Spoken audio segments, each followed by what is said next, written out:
Damn, why do I do it that every time? Let's start from the start. Hey bread lovers, welcome to the stream. Thank you very much for watching. In today's video, I'll be doing the Chocolate Mania event and doing the community streams.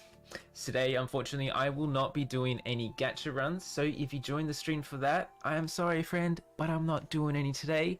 You'll have to come back to the stream where the RNG gods bless this silly goose. First up, as always, I'll be doing the gameplay of her. I have someone join me in the live stream. And as always, I'll be checking out the little patch notes of her as well, and telling you along the way, should you pull for her? So first off, let's check out some of her passives. So the Alchemist of Love significantly improves his crafting when making medicine recipes. This can be, it's not too bad. In the later stages of the game, there really isn't many like high-end crafting recipes that you need. Mainly, there is like high-grade HP potions. They are pretty good. So right now we're having the small and the medium, and then later on you can get the super ones. But they're not that hard to craft, to be honest. Having 2 5-star alchemists, sure, it is good because you get increased tool power for that one. But I would say you only need 1, so you can get Sophie or Demial. This one of the 2. And hopefully get the pairing with their flask and you're good. So Sophie on the hand, I believe C is for accessories, and that can be pretty nice. But you're mainly doing alchemist, if I'm gonna say it, for HP pots and everything, or your medicine. So it's really on your choice. So next one is the Heartbeat Creator.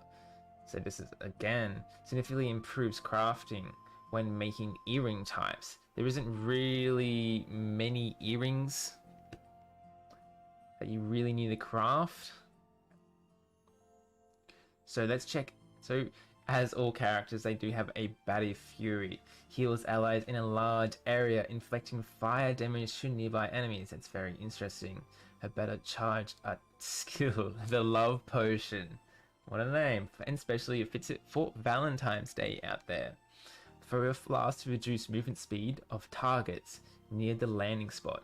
It increases magic defense of allies. So her crafting fury skills trigger excellent 4 times. It restores HP of nearby allies. Hello, welcome to the chat. And then we have crafting skill, the Focus Dance. Fury increases when a fury is learned. Boosts fury growth even when as a supporting member. I believe Sophie has this passive as well. I'll have to double check that later. So if you have her and Sophie, when you get a little fury orb, that can add up. So at the very start, you can get a lot of fury straight away. Boosts own fury growth significantly on obtaining fury balls. That's the one I just talked about before. And that can be pretty good. Because getting fury as much as you can take a big chunk out of that percentage meter. And then you have her flask, which is involving love.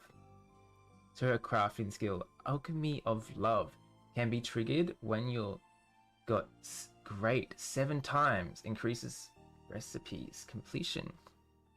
Very nice. So then let's check out the Earring Expert. So this goes with the character as well. So you pair her, I recommend if you do, try and pair her with her flask as always. Significantly improves crafting when making earring type recipes. And like last, significantly increases fire damage dealt. So this could be pretty good. It is pretty fun being a combat alchemist class. You'll be throwing flasks and everything. Later on, there actually is a specific combat alchemist, and his name is Edward, and he's more of a, I don't know how to describe it, steampunk character that does martial arts and throws flasks. It's a bit of a hybrid mix, if I must say. There was a bit of a stage in the Japanese version where they just went really weird. Like you had a few weird guns, like the dual wielding guns, I believe, and then you had a combat alchemist, and then you had a hunter class that rode in a aeroplane and shoot laser beams, pretty much just similar to Olivia with a ship, but this one's more of an aeroplane with guns attached on it, and it's quite weird. And also him, I forgot what his name was, but he would be a close range archer, and he would be very personal, close together, and he would kick and slash the enemies, and he would rarely ever use his bow. So that's what happened. And that's that. Now, first off, as I said before, I don't really recommend that you pull for her. That's why I'm not pulling for her. I believe I already have Sophie, so I don't need her. Now, again, welcome everyone. If you do want to play the part 1 of the event, please let me know in chat. I do have quite a few friend requests, but I won't be accepting friend requests from people that I don't actually know. I'll only be doing it if they want to play with me. So, if you haven't already, please send a friend request to Kid Goose. Now, as you can see, I haven't even done my daily. First off, let's do the first story mode and check it out together.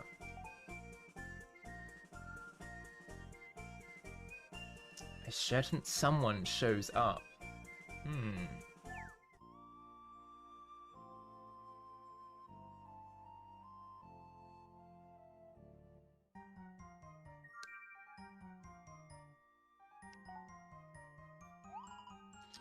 Goose. Have you had a weird feeling lately? I wonder where this is gonna go. I feel like it's gonna be very silly, but let's find out. If it has anything to do with the last event, yeah. Like a bandit wearing a skirt and a doppelganger. Like everyone is a little unsettled.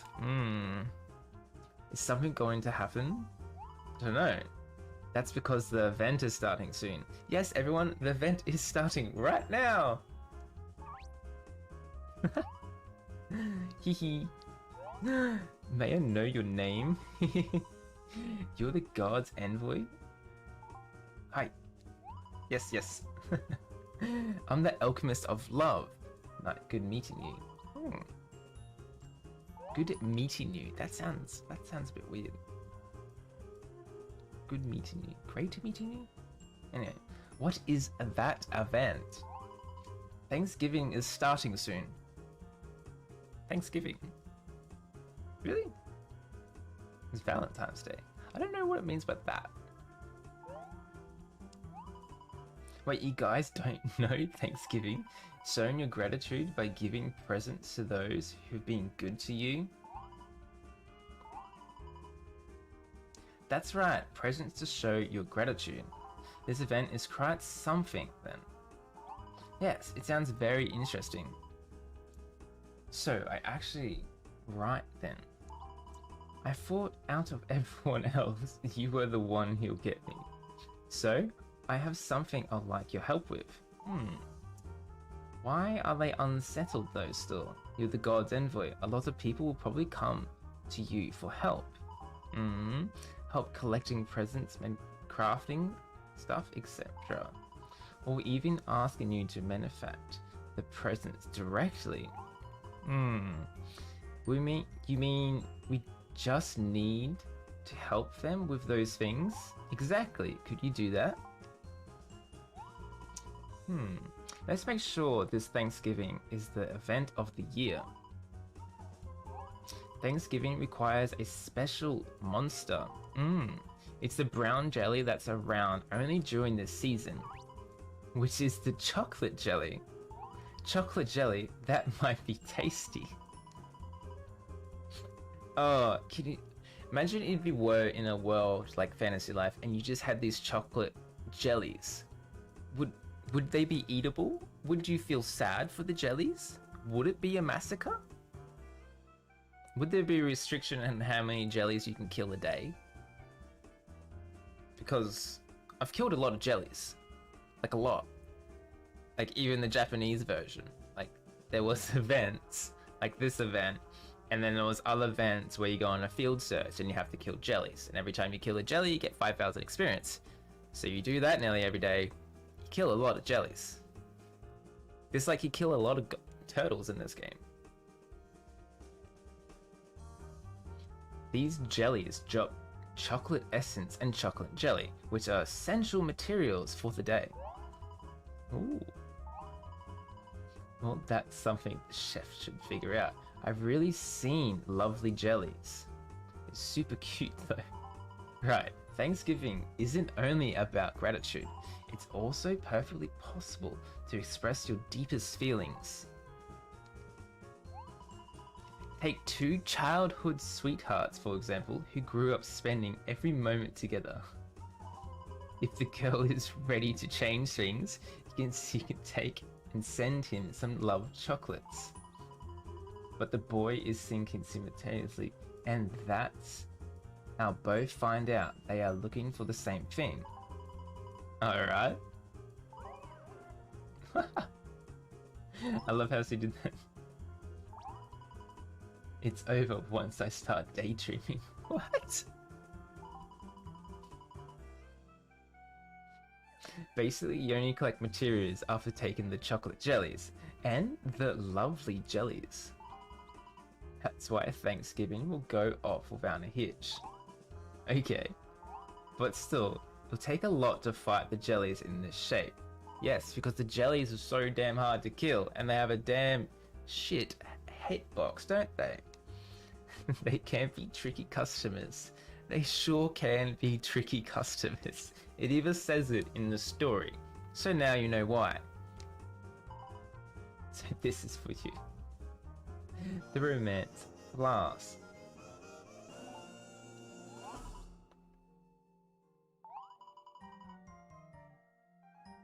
Quite efficient on the chocolate jellies.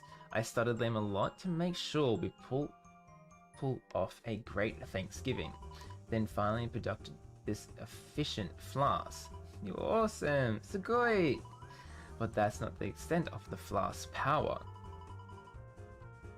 It's still the research stages right now, but using this flask more as a self-booster might be a way to produce a more powerful flask. Can you bring it to me when it develops fully? Come on, Goose. Let's give it our all. You've already done an amazing job for Thanksgiving. I need to turn that off. Well, I do love Thanksgiving, after all.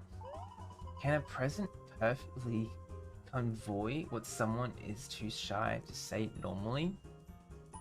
Besides, presents make everyone smile, which I love to see. Fair enough. To me though, seeing all those emotions really fires up my imagination. Take that how you will. Alright. Let's go all out. Let's go get them jellies. So apparently that is the story of this event.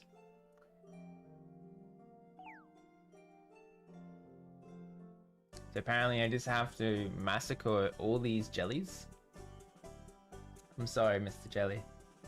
I must this is Monster Hunter now. I must slay them, take their organs, and make something out of it.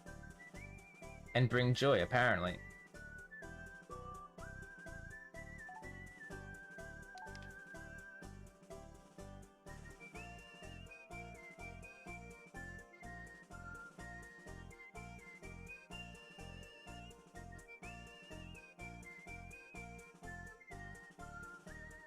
Now, let's see who is online. We've got Taco Lover there. Pam. Oh, welcome, welcome.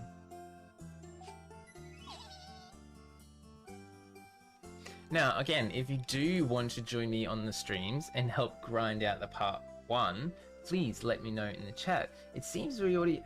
Thank you, Zell, for joining me. Let me know right now if you are in the chat, because next time you are, I will get you to demonstrate some gameplay of her.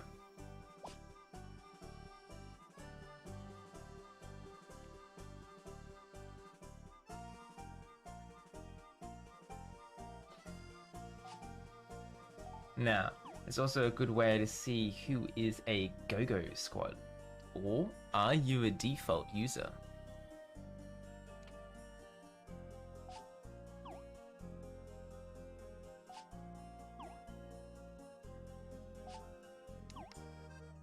Just waiting for this player.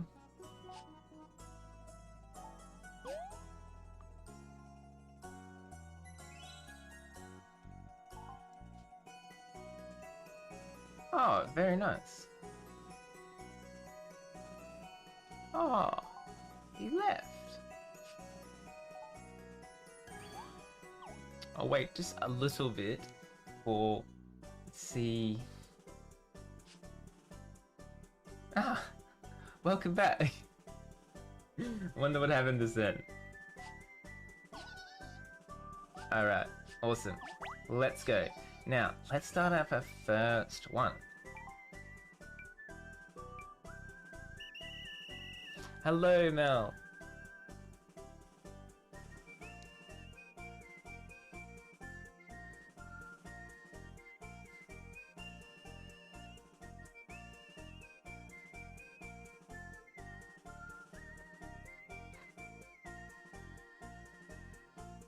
Seems you had a little error there, mate.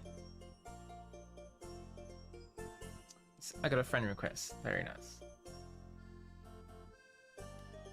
Ah, these loading screens never get old when you have to do it for the first time. It has to download all the data.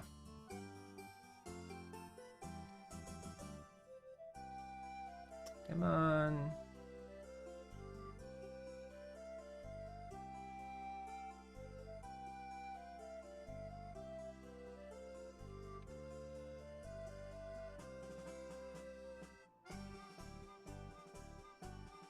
Oh, I'm gonna get so many notifications.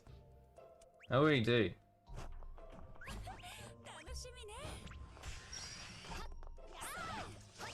So, do you have...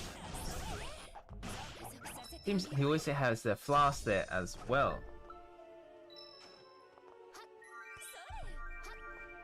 I do like her voice acting, it's pretty good. So you have basic attack, it seems. Go away.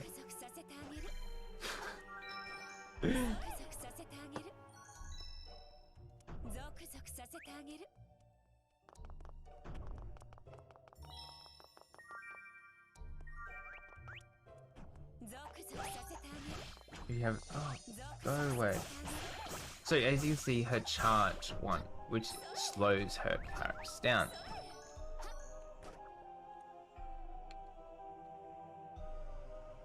Alright, let's just move to the next area.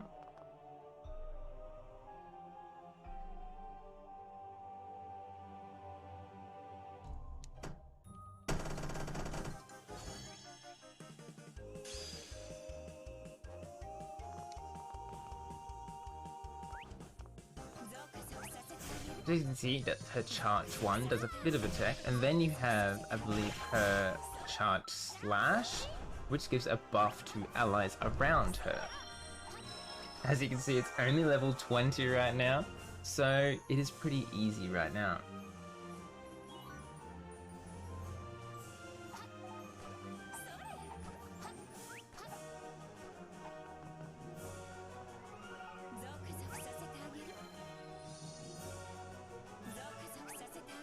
I do like the attack animations she has when she just yeets her flask.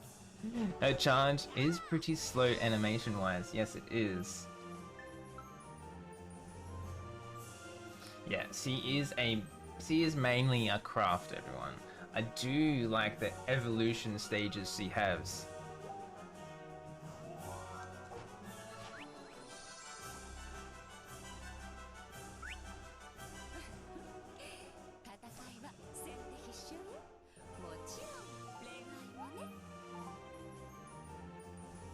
So it just seems when you get the MVP for that one. You just got a very nice voice line of that actor there as well.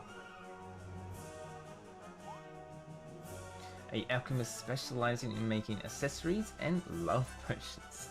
People are lining up to have her blessed, to have their relationship blessed. Bless her relationship. So this, as you can see, this is her evolution 16. This is pretty good. I believe her evolution 20 is a nice blue aesthetic one, which is quite nice. Yeah, her... God.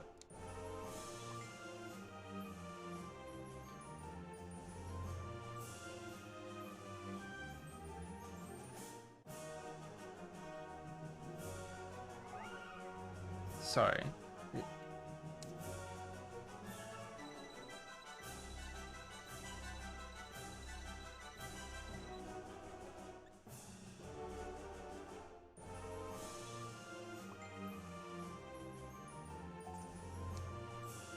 So there is some of the voice lines, and they are very long.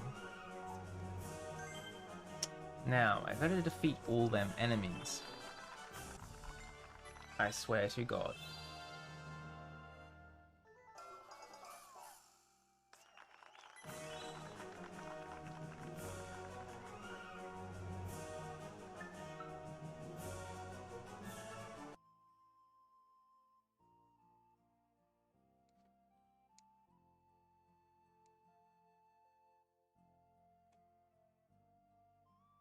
Give me 1 sec while I load up the next room. And fix this.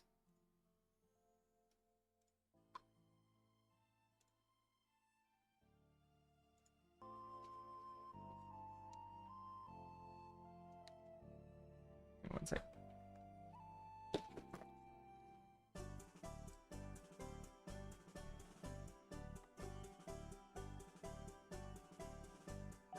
Now, I can finally do one of the dailies.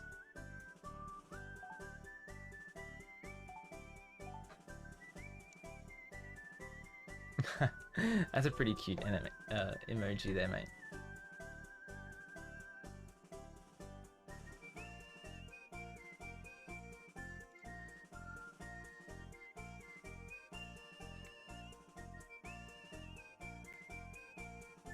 Now, so I just have to grind out, as always, the basic ones, and then I can get to the end one. And I can really start grinding it out. Sora, thank you, welcome! It seems to have changed your aesthetic there.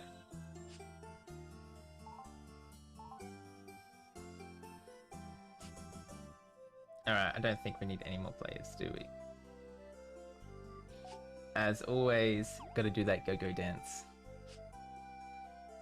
Yeah! Hey! Look at the squad.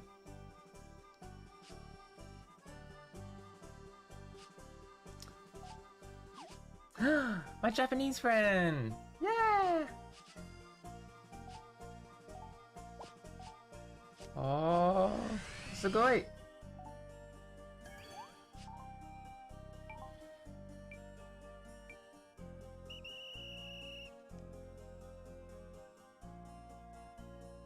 So you soloed it, and you should finish all achievements. The most difficult is to defeat all enemies. Yes.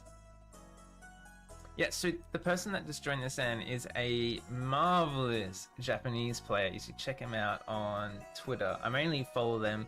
They do a massive amount of lore, like a lot of lore, down to the key for the Japanese version. It is in Japanese, but you can more like translate it.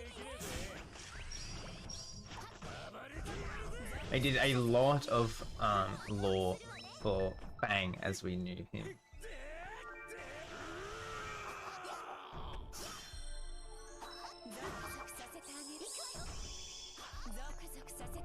That's sweet. Evolution 20. I do like how he goes blue. as he does look like an anime wolf boy at that point, like as your main protagonist on some kind of anime, because it's always your main anime character just has like some crazy hair. Like, why? Why?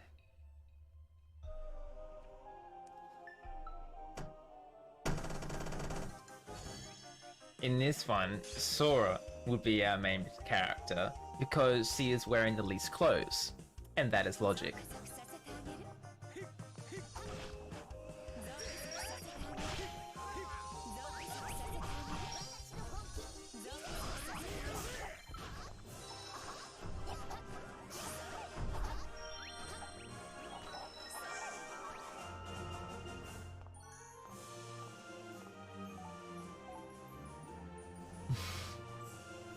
Even done the sword as well.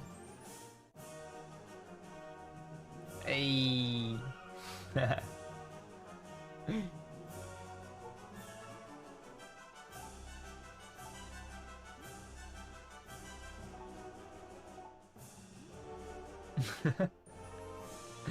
Emotes coming in great right now.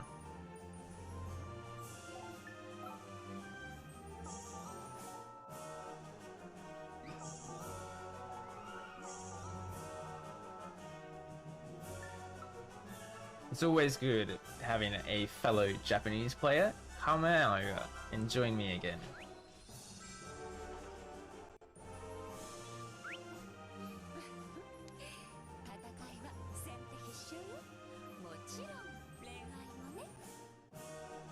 Alright then.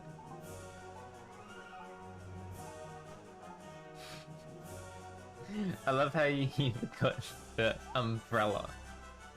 That's very nice.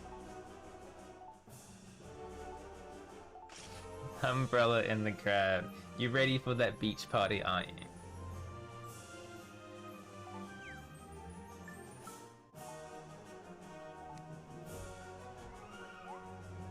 Let's see. OG Fantasy Life. Very nice.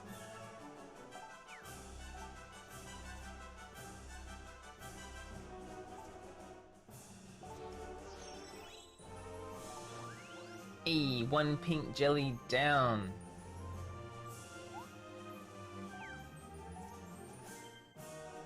Ah, we didn't even have an alchemist.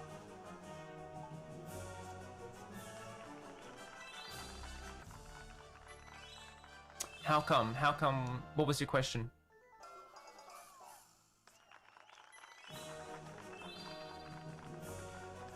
How come he geared? I don't know. He's mainly around his normal combo attack and counter attack. But right now there isn't really anything that gives buffs for that. So just having, as you're always open with your charged ability. So that's maybe why. So I am not following you, mate. Here we go. You are now complete. You've been blessed by the geese.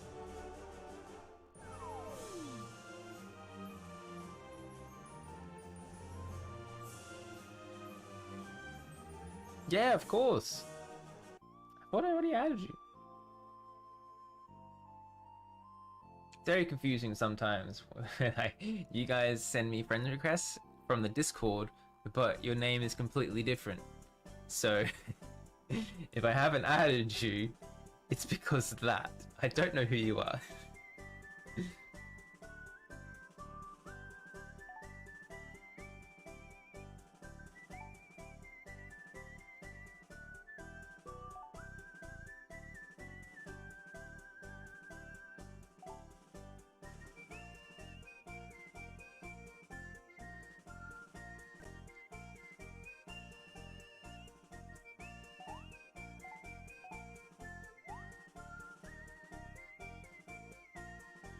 Now, I've sent it to this friends only because sometimes I have a few of you guys that want to join me and it gets real quick.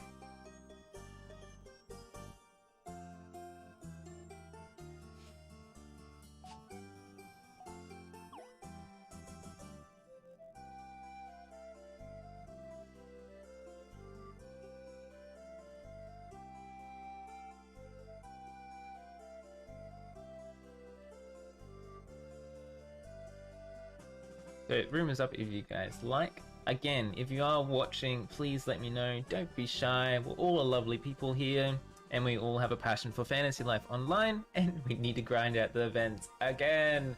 Make it stop, please. Hey! Hajimemashite!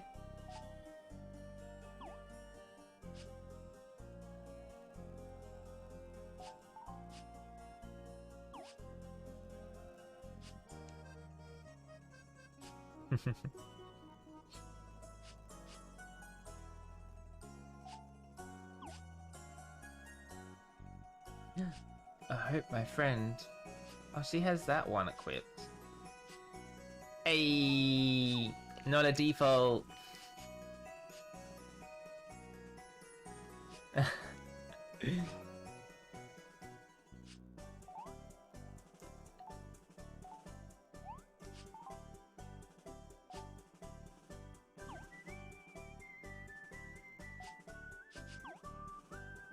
Nope. What a weird name. What a weird character. Alright, everybody, let's go. Sorry for being silly, as always. The person's eyes are weird.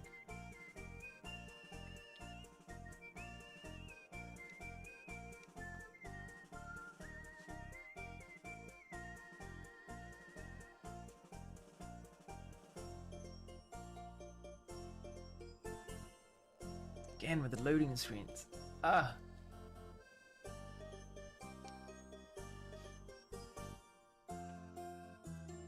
For those are you watching, please let me know. Have you already completed part 1?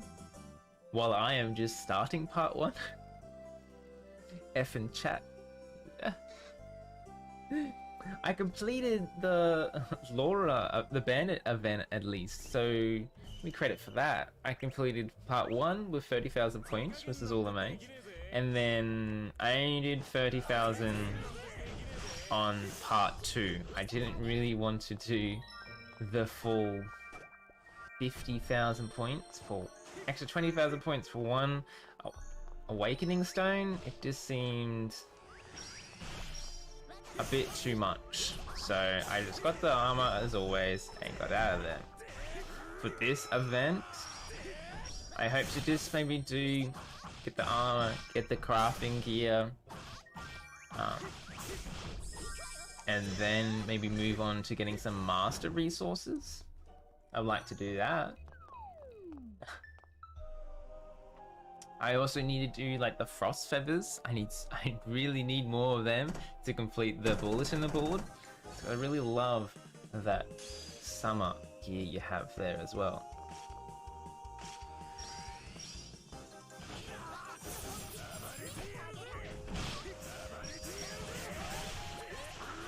Oh, so many frame rates descent as always.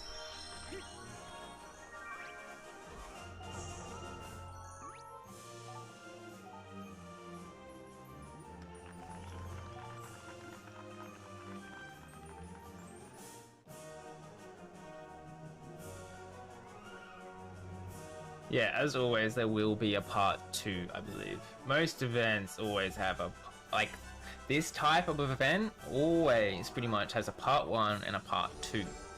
In the early stages, I said it before, in the early stages, they couldn't decide how many points they wanted to do. Some if it's 30, some if it's freaking 60,000.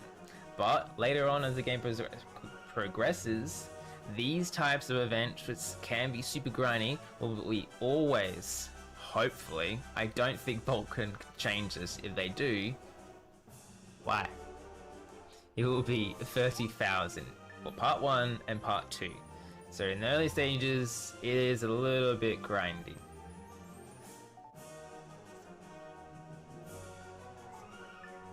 Especially on the time schedule we are on. It doesn't help though, does it?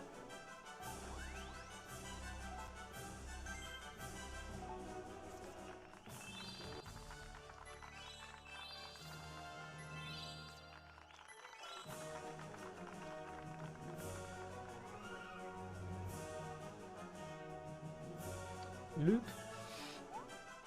Seems we have a new character there. Red faction. Very nice. I am personally red faction myself. Did any of you choose blue faction or red faction? Please let me know if you chose blue or red.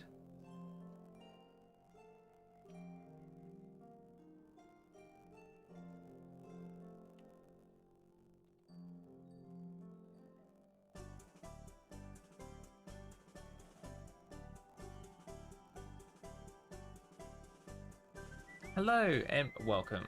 Now first off, as I don't get distracted very quickly, you're blue? Blue all the way? Ah, man.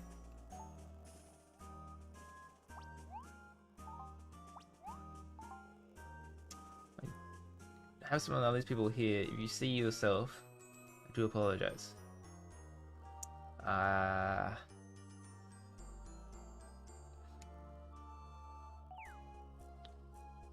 You're red team? Very nice. Now, you're probably asking, why do you have to pick red versus blue? So, that was the thing. I had to wait. Oof. What was it? 2 years? Was it 2 years? I think it was a year and a bit before they implemented faction. So, the hard part is, what it comes down to is it's red versus blue. And it is a ranked event, everyone. Ranked event. So, red team will be versing blue team.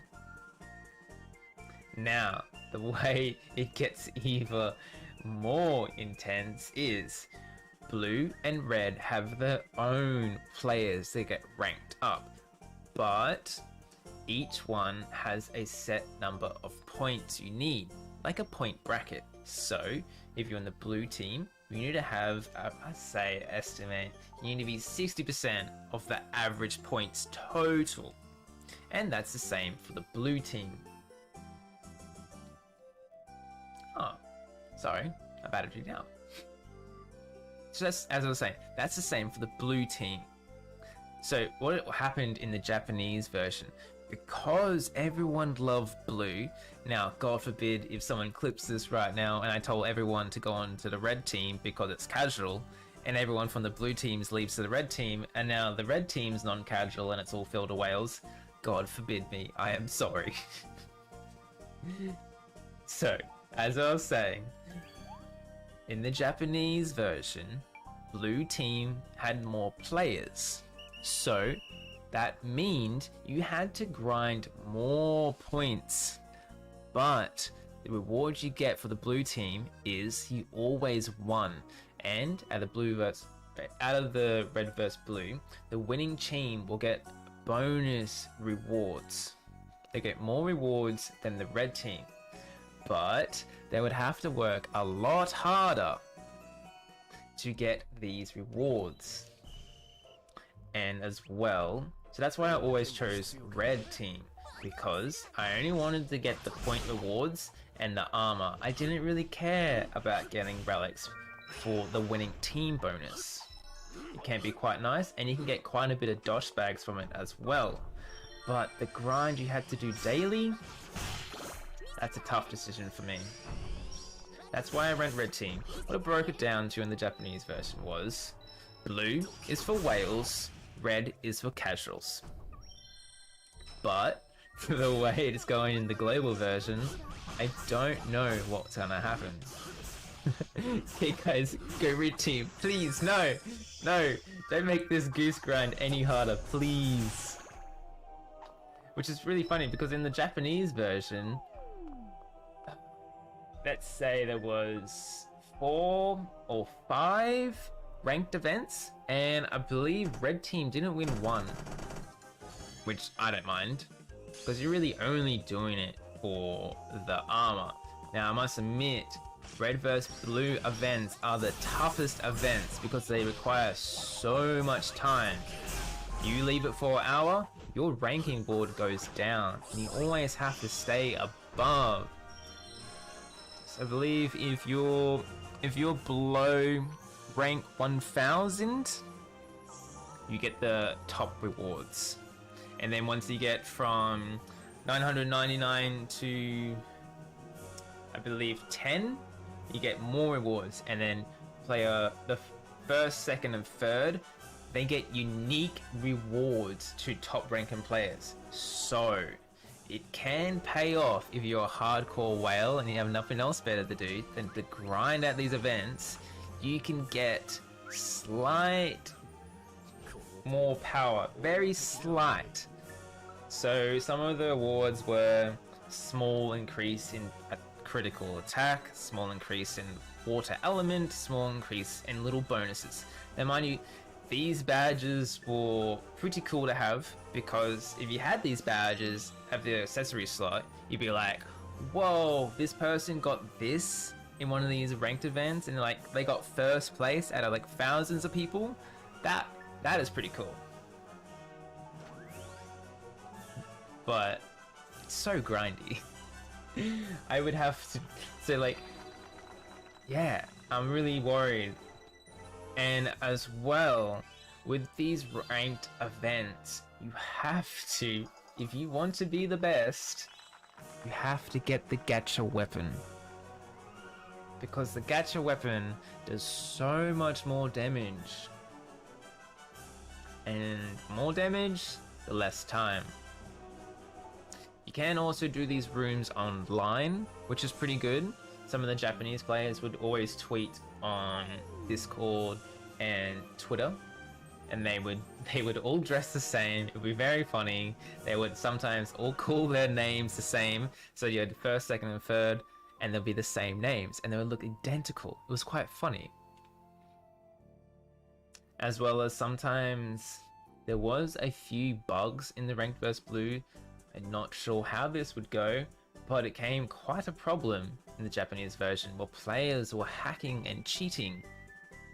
So that's also a concern, as right now in the global version, I know there is quite a few of them going around.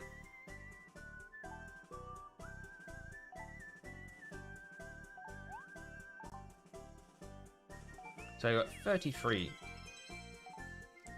So let me know right now, will you be going when it comes out?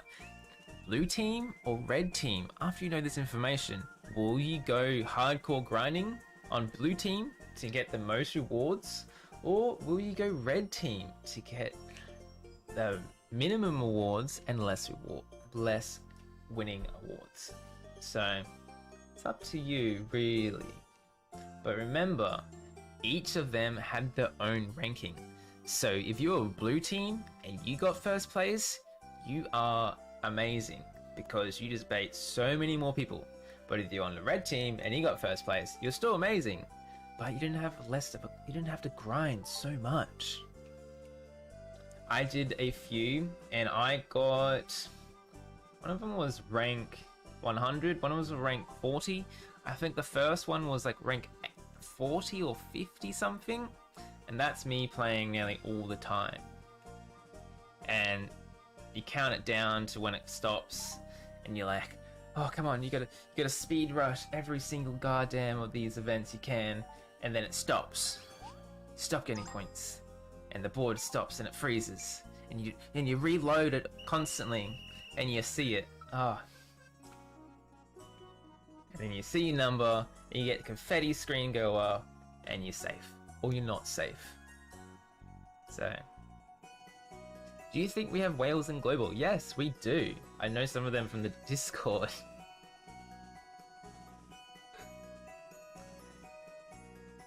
There is also some of the whales that have dropped the game, I believe, as it's too grindy for them, which I saw coming because that's happened in the Japanese version as well, which is a big sad.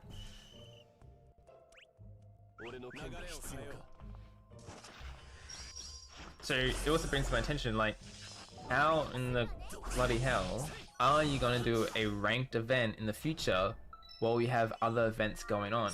Now, the good thing with the ranked events, it lasts for quite a while. because all you had to do was that event. You didn't have to do part 1 or part 2. It was just ranked event. Go out, and these ranked events, mind you, were field searches, and you have a particular monster you can hunt, which is pretty good. Instead of being into these small little areas, you go out to the field. You just hunt this one monster, and you get points every time you slay this monster. Ah, rude.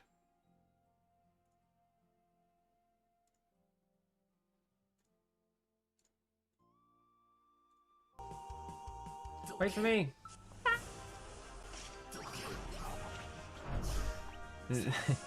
Name them. Let's see their characters. Oh man, I don't know their names.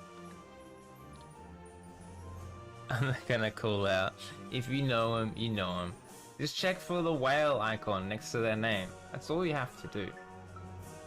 Some people don't like being called that.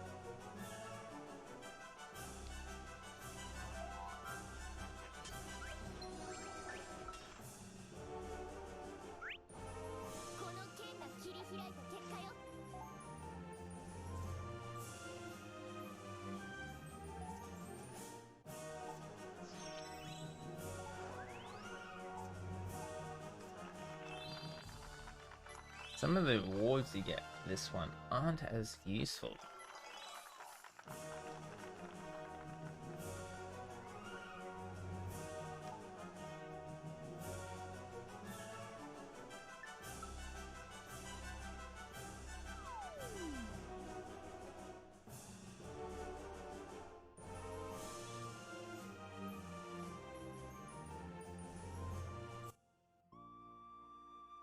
Come on, looting screen.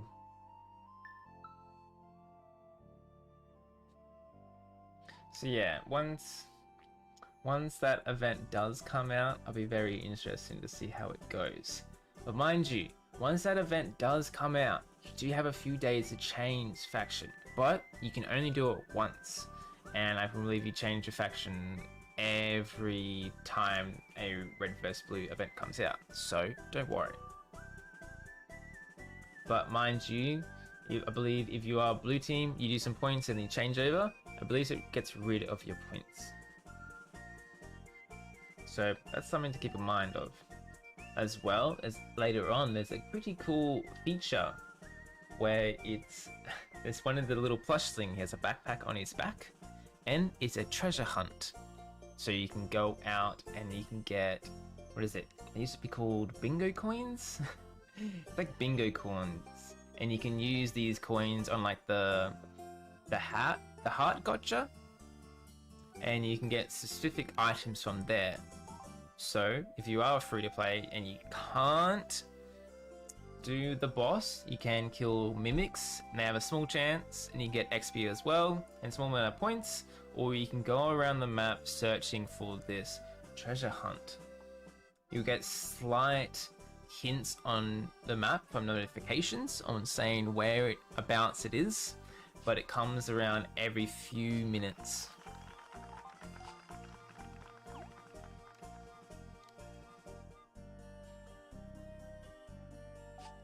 As well as once a day, I believe, you get this EX potion, which it gives you, as EX potion, it gives you extra points for, I think it's an hour or 30 minutes. So it's really nice. What I would do in the Japanese version, I'll jump on, do my dailies, and then jump on and grind out the Red vs Bugle event. I'll use my EX potion and I'll get additional points for that little hour.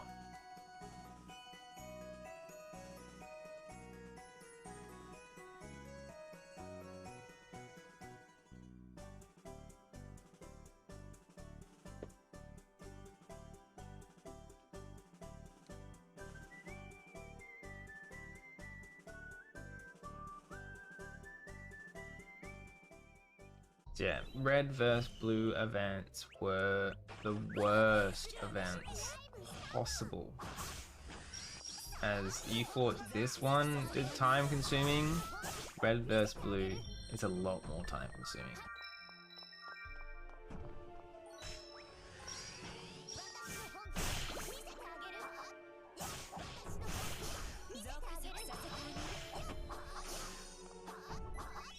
Everyone's collecting potions. Everything.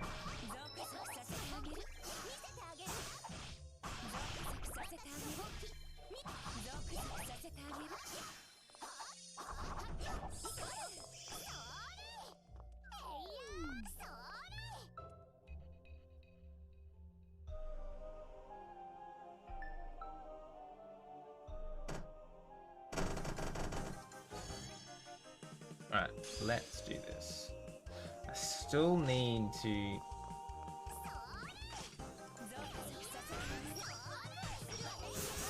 destroy all enemies. Just like the Black Dragon of Pen, I didn't even complete this challenge, unfortunately.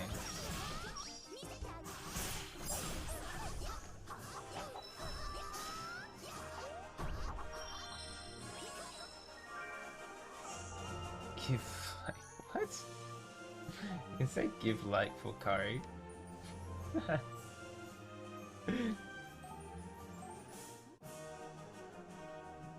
Sure, I'll give you a like for that.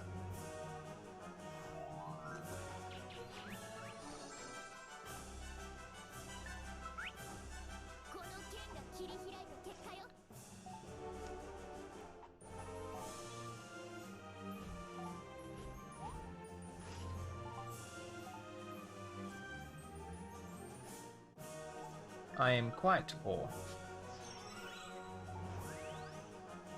Chocolate essence. 800 points each time. It's gonna take quite a while. But in this one, all I need to do, I don't really mind getting the points. All I want is enough of these resources so I can exchange it for all the armor pieces. That character is quite cool.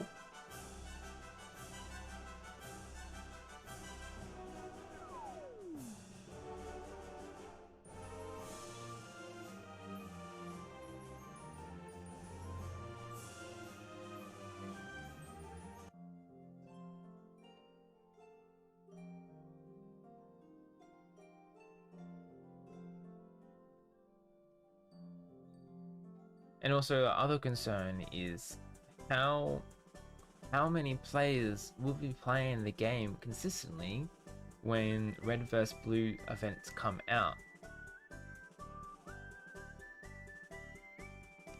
So that's pretty interesting. There is a soft cap, so you have to get, I think it's like 5,000 points or 10,000 points first before you go up in the rank. So you actually have to do some kind, you have to log in and get some kind of points to start getting a ranking. As well as just participating by doing a few points and just being in a faction will get you rewards. So if you don't play much but you're on the blue team and you did like, you'd rank 10,000, you will still get the winning team points, but you won't get your tier reward points.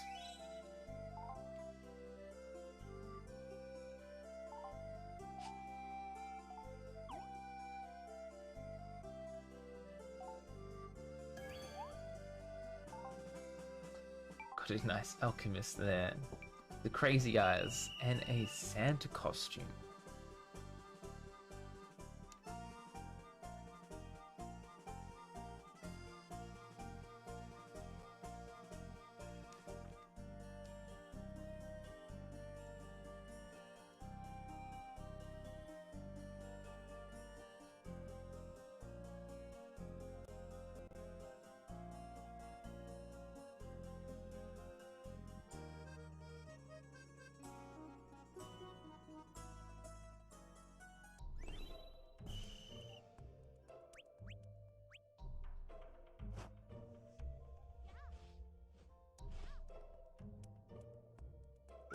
Okay. Why is Glenn's voice so loud and deep than others? Well, Snow-chan, of course, is very squeaky.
not lasting very long, is it?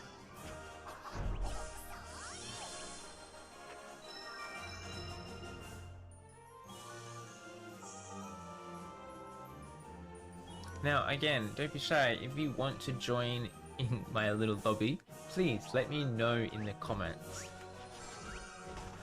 No need to lurk in the shadows.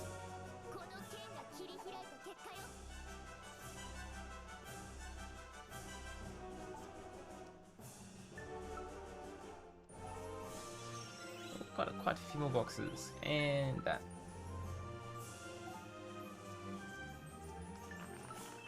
Thank you for bringing art into the party. Slowly getting them extra points.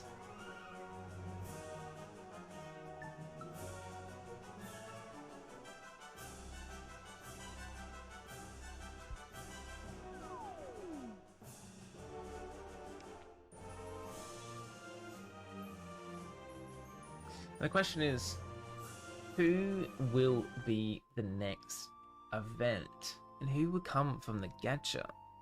As people have been wondering, there isn't many fire characters, so I think a fire character could be next.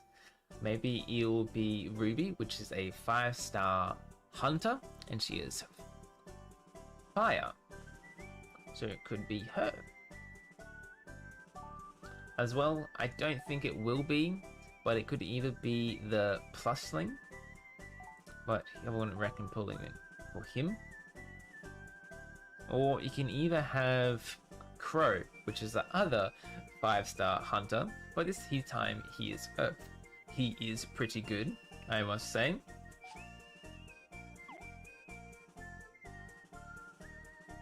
So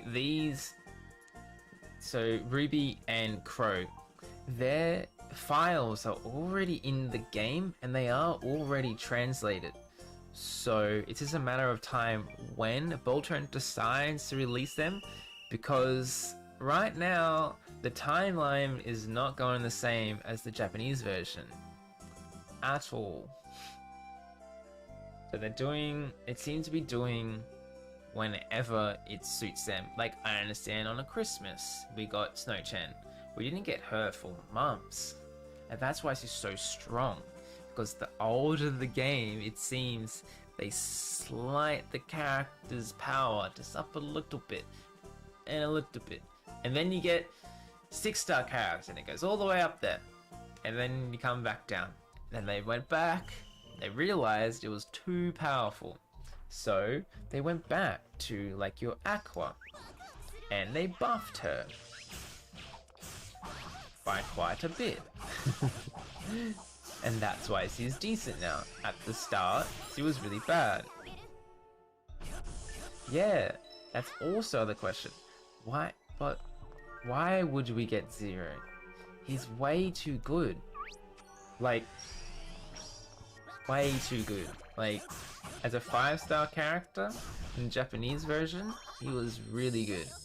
So, for you that don't know, the person that they're talking about, CEO, is the ultimate version of Glenn, which is either a more edgier version of Glenn, as he's all black. Even his evolution stages don't even change. He's just black. But he is a improved version of Glenn.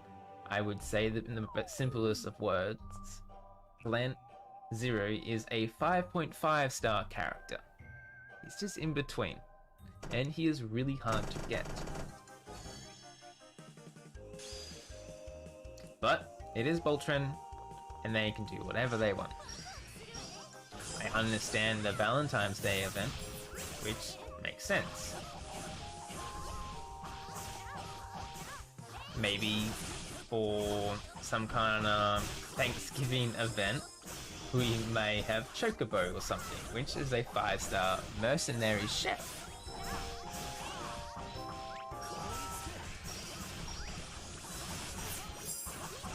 Oh, I got my attention. But we don't know. No one knows. It's quite sad, to be honest, because I spent quite a bit of time when I found out this game was coming to the global.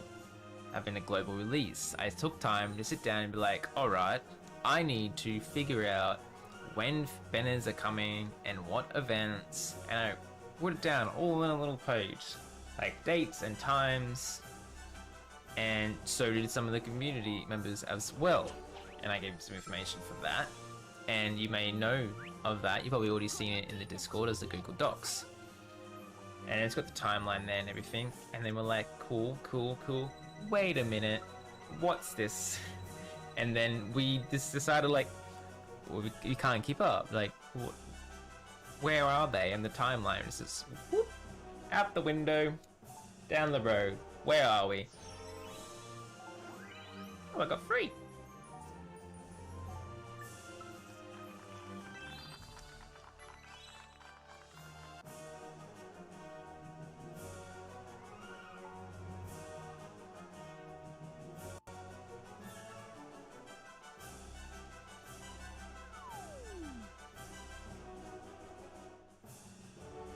So yeah, we just don't know. To be honest, I would love more light characters. Light characters are really amazing. Even a dark element character. We haven't even got boy the Demon Lord yet. So he is pretty good as a 5-star character. But in the future, better dark element characters come along that are a little bit better. But he is very fun to play, I must say.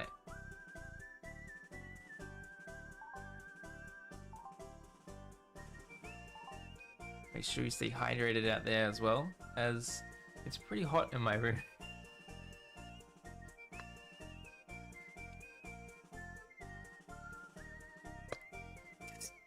Hey, get a little fluffling.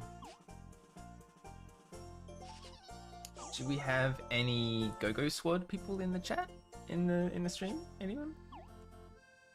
Anyone?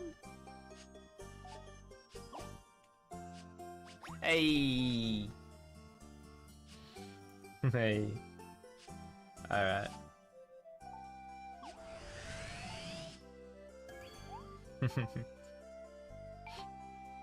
Always fun doing that, isn't it? It's always fun seeing your characters do it. Like your sad Glenn. Is there double element characters? Yes, there is, good sir. So, Zero is a double element character, which is one I talked about before, which is the alternate version of Glenn. Now, how it works, it says double element characters by the way, but it's not. Don't expect you're a wizard and you can control all the elements at once. You can't, sadly.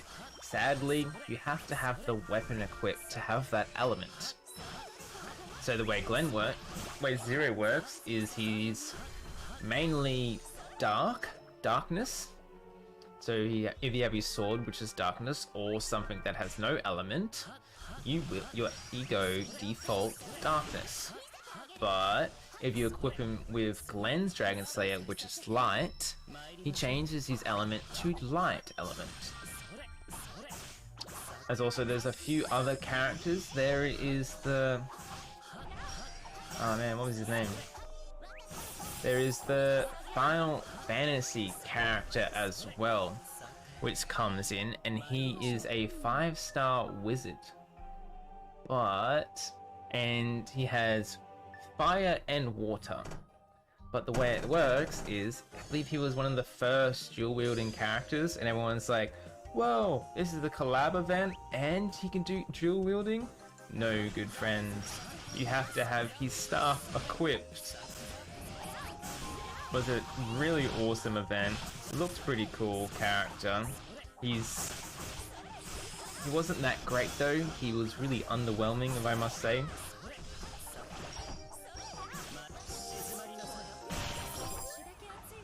Yeah, he sadly was pretty underwhelming. Let me see if I can get a photo for you.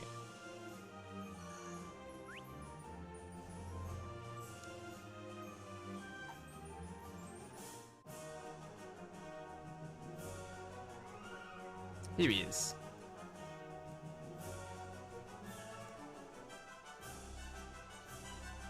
So as you can see here, he has a fire staff. He has an identical one pretty much, which is blue.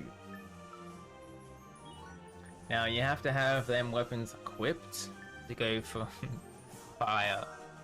And then swap it over to the other weapon to go water. And that's how dual elements work in Fantasy Life. They need to get that sweet premium gems from you. That's why sometimes I love paladin classes, but sadly you have to put 2 summons of the weapons. Now later on, if you want to know, there is that other Halloween Glenn. Yes, pretty much Glenn is the flagship character for this whole game. Even got his dedicated multiple characters, he got dedicated icon for the game and everything. He was one of the first pretty much characters to get a 6-star promotion, which was from 0. And yeah, and what you're seeing now, it's always Glenn. Glenn, everyone, you need to get Glenn. Glenn is so good. And he is really good.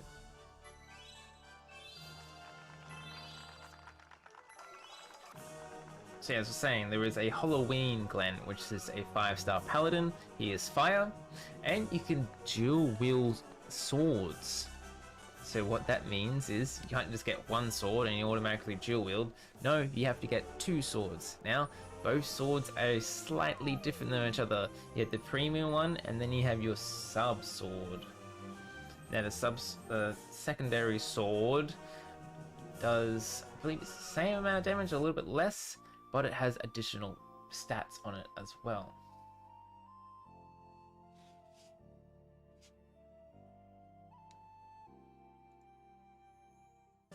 You like Paladin and Archer? They're the same. Oh no! Ah, rude. Give me 1 sec. I don't know what happened to Sen.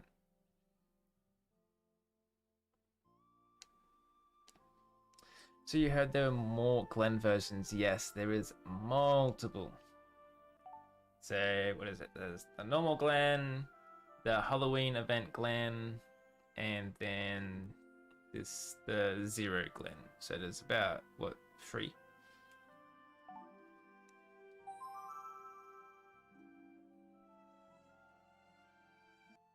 And 2 of them can become a 6-star. While the Halloween Glenn is solely a 5-star character, but he dual wields. And he's fire, and goddamn is he fun to play.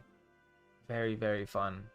So what he does, he has like a half millisecond charge attack time pretty much. And what it does, he does a battle cry, and he pretty much is a spin to win character, if I say it. All he does is a spin attack forward in a fire tornado. That's it. That is his charge 1. And you just keep doing that, keep doing that, keep doing that. Dodge in the meantime, power up, go into dual wield mode, pretty much. I believe you do faster attack, a little bit more damage, but take more damage. And then you just do that, get your fury up, and then do your fury. And that is the rinse and repeat. It seems very basic, but it's very satisfying. Later on, what you want to do, mainly the better characters are all involved counterattacking, because there are so many things to counterattack in this game. There's even some things later on that objects you can't counterattack, and they're marked with the red circles. And there's even ones that 1-hit KO. So that's why I've been saying, like, if it has a strong counterattack, hey.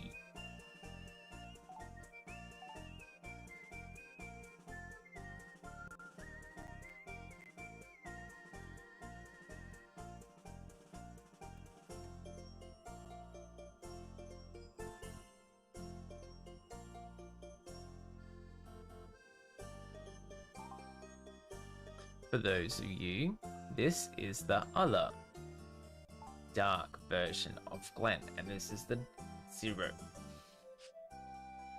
Oh, hello!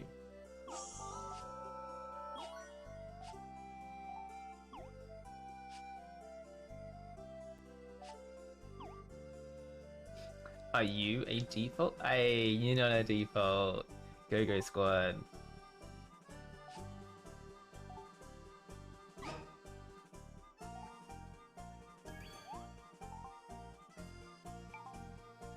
I do. I love archers and paladins very much, but sadly in the early stages, Paladin gets left behind. I must say, Paladin is pretty weak, especially in the evolution stages. If you notice, they get the least benefits when you evolve them. Like, you're pretty much a tank. Like, every time you evolve, it's pretty sad that you get like HP and defense up. Like, man. Well, all the other characters having like crit damage, attack speed, and everything like that. Well, the poor Paladin over here is getting left behind.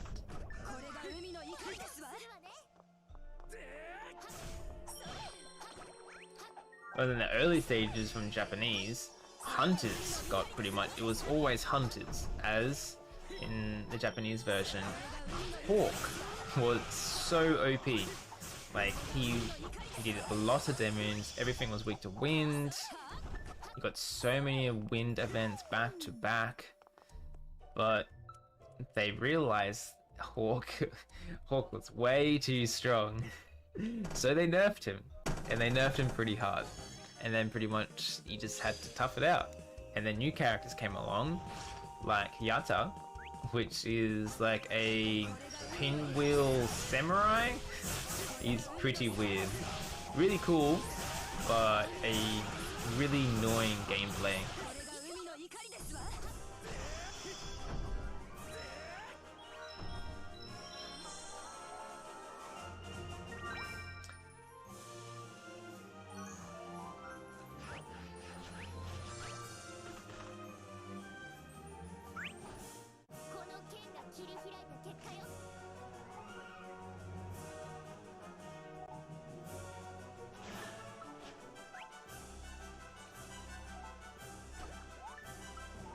Then, is this you?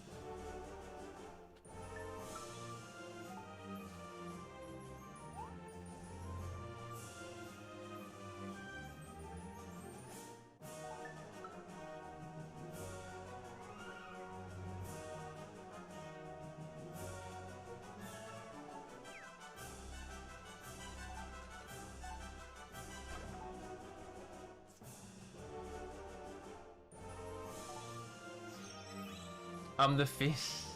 God damn it. Okay. Hey, also, thank you for the new follow, my friend. Hey. Thank you. Now you are my new follow that's on the screen. I have, for those that don't know, I have quite a few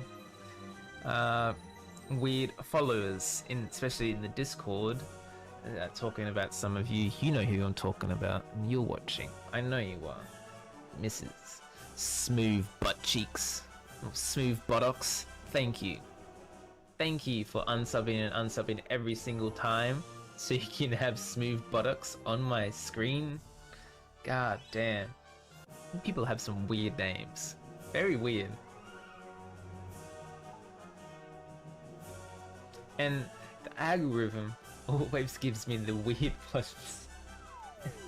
It's so weird. Where is it? Smooth buttocks. Thanks. There you go. Gotcha.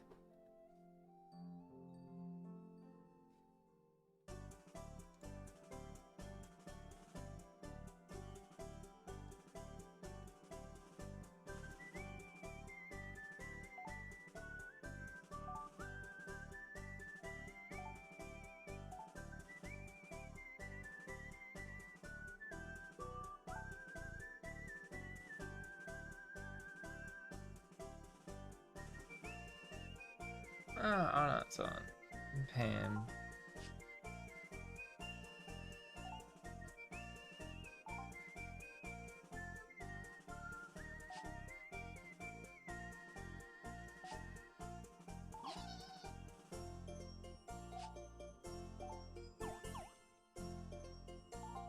Ah, you're back.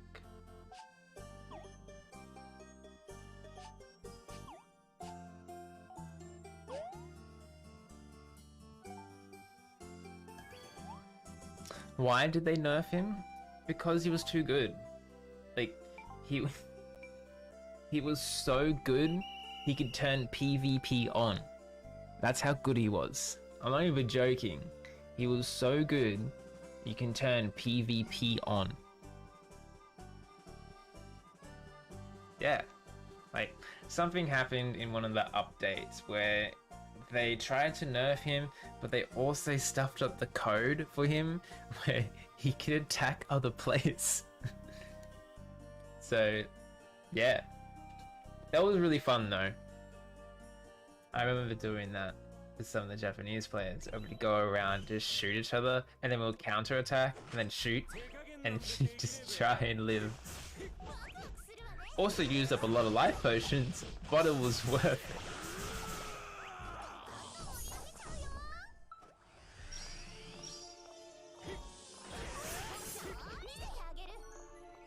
Yeah, I really do like Hawk. He is a fun character. I like him. Especially with his like charge slash and everything. His fast attack speed, his crisp animation. It was really good. But then they had to buff him and then they left. And then when we got the global version now, we got pretty much all the characters, the improved version. So we already had that update of the nerfed version, which no one could foresee coming. So what I recommended him because that was really good in the Japanese version. But when the global version came out, he was really bad. And then on that side, we got Siege, and he got a buff because he was very underwhelming. And now we have like 100% counter attack, and he's a godsend.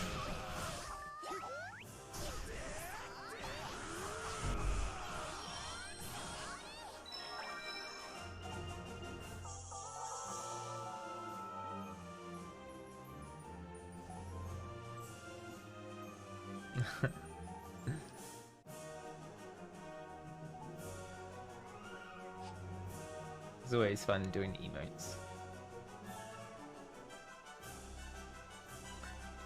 So who is your favorite character right now? Please let me know.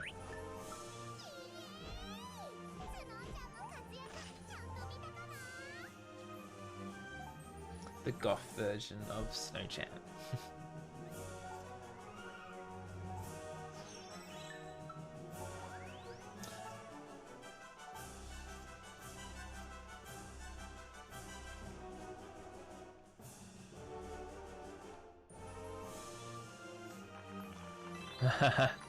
You like the sleepy boy, do you?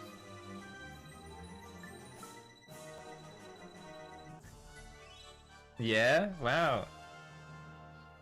I do love him as well. It is a male, by the way. Don't be fooled by his sleek looks.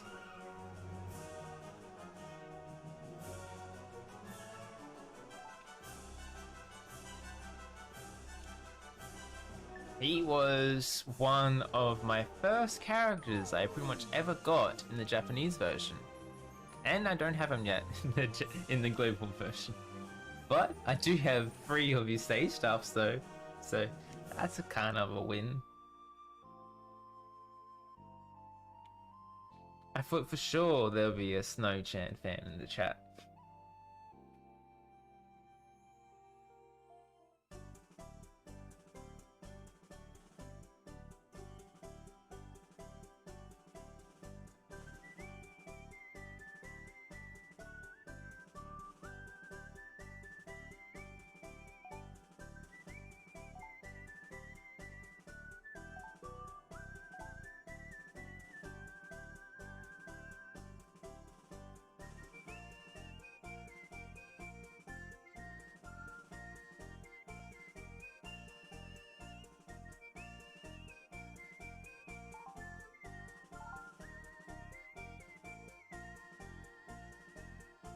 welcome back. Rune, a pink snow. Very nice, alright.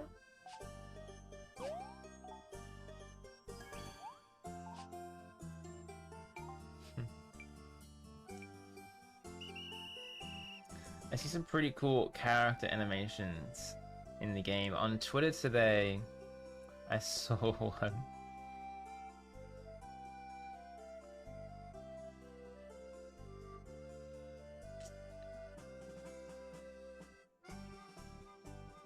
That was pretty cool. I've seen like leafy ones as well from the anime.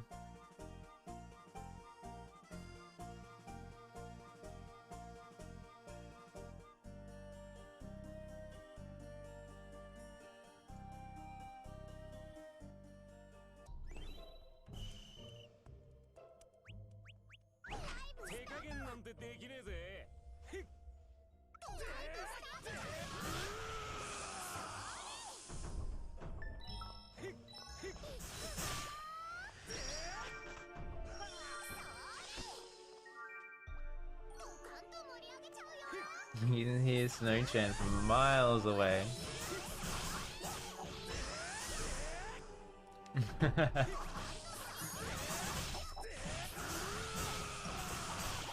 You fell into the trap and heard the voice. If you didn't notice already, you can see there's a character gender icon. I know when the global version came out, everyone in the Discord was like, "Oh my god, Slime," and they're like, "She's so hot, yeah." And I'm like, "No, no, stop it, good sir. I'm sorry that I must crush your dreams." And they're just like, "Oh, no."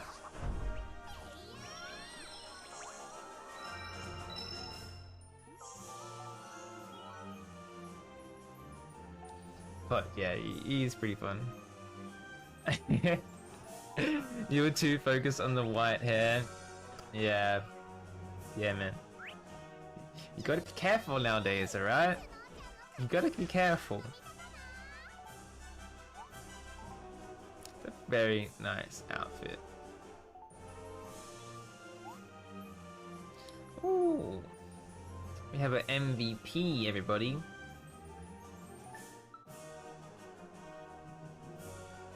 Hello.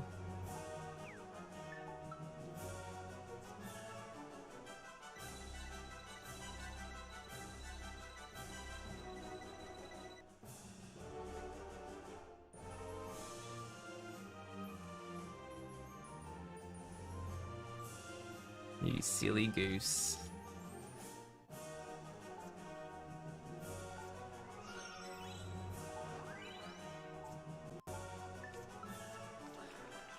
Whoa, 5,000 points. It's like 500 points a thing. And it takes so long. I feel like these ones take a bit more time than the Bennett event. How was everyone's thoughts on this event so far?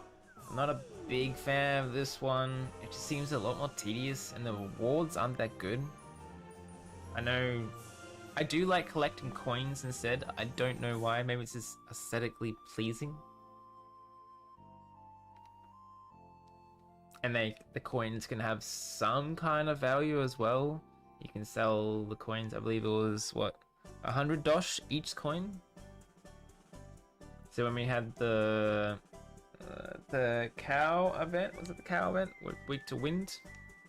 You got like so many coins each time from that, and you can sell it for quite a bit of money. And some people even calculated that event to be more efficient than getting fishing rods.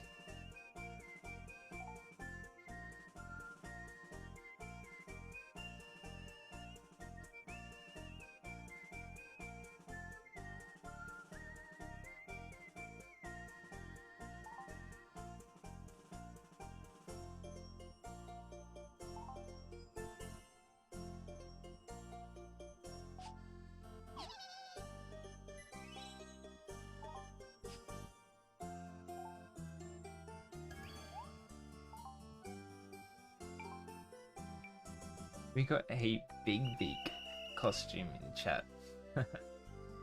There is some silly costumes out there. I know one, top of my heart, there is someone already in the file, but there's a gesture costume, and that's pretty interesting.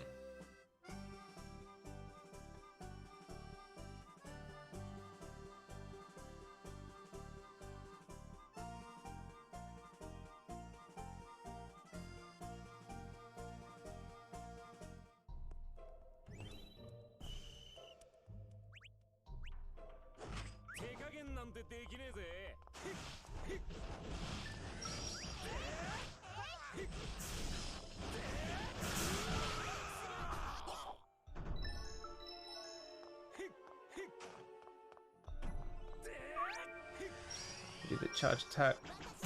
Ooh, that's satisfying. That's why it's so fun. I don't know why. It's not very effective because there's a lot more better characters now, like Glenn and everyone in Snow-chan. But I just find her so fun to use. I played her Sword Princess so much in the Japanese version. I just loved how she had like super high crit. You can have high critical damage. You do get your orbs, stack that crit, stack the damage, raw attack power, charge it up, boom. You just hear the numbers go and your brain just dies. And then you come back. Like this. It's just, and then you have stuff around you. Ah, so fun.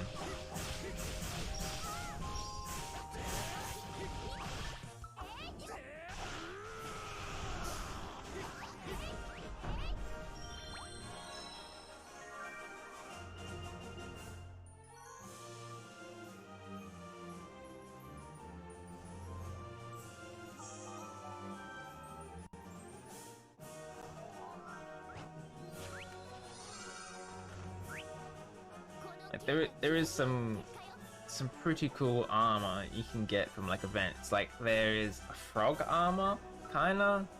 So there's this little cute frog one. Here is a little helmet. It is. How cute is that? There you go. So you can have this little guy as some of the aesthetics.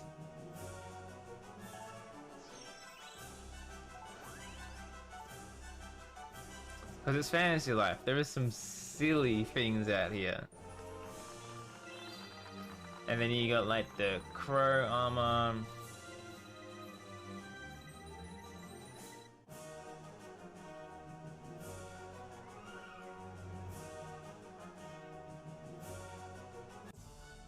You're farming orbs for this event? Yeah, you do need a lot of orbs. Have you done the Holy Tower already for the week? Because that's where you get the most orbs, if you didn't know already.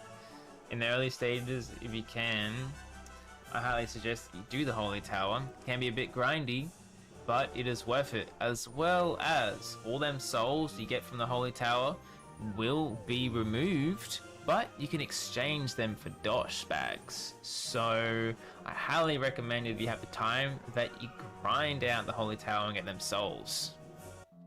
As I remember quite a few players in the Japanese version made millions of dosh from farming this Holy Tower every day and exchanged them for big stacks of coin. Something to keep in mind of.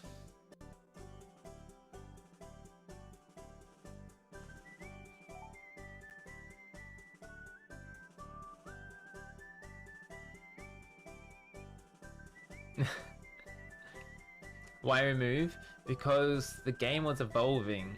Having plus 20 or 15 attack wasn't enough, because they had to get more higher power runes. So what they did is they implemented other things. So the next one to come out is from events, and it brings out the fever time. We don't have fever time yet, which brings in a other thing of RNG, by the way, which can only be done at certain times throughout the day. Just think about, you know how you have your stamina potions. With this one, you have your own thing for fever time, and you can only do a certain amount of things. There is a 50, a 30, and a 10% chance one. And these cost more points. But what happens, every time you do one of these certain events, they would have a thing for it. So they have a character. So one of these events will have a silver fever time, and it will be categorized in crafting, combat, and gathering. So for one event, you have a fever time thing, and you have gathering runes, and it goes all the way from tier 1 to tier 5. And as you normally do in any kind of crafting or gathering game, you do tier 1, make 2 tier 1s, and make a tier 2. Get 2 tier 2s to make a tier 3, and you work your way up to a tier 5. Now the tier 5 ones will give you a flat 50 gathering tool power. So by the way, but these things would cost, was it $50,000 just to equip these, by the way? But they had a 100% chance to be equipped. It's just, you had to be lucky at fever time. This made quite a few players play the game a bit more, because I remember like every time I would do my dailies, I would have to do some of the event and use about, I think it was about, you could do 4 or 5 guaranteed fever boxes, pretty much for like for that hour or 2 you play. As well as if you like, if you're a big whale, you can buy potion refills, or you can just wait.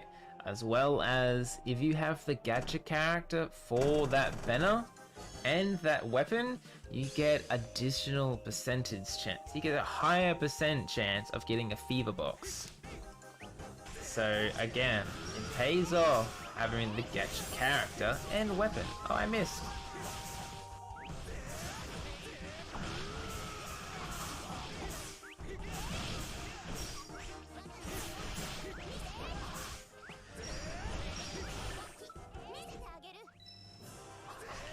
So yes, no more sleep.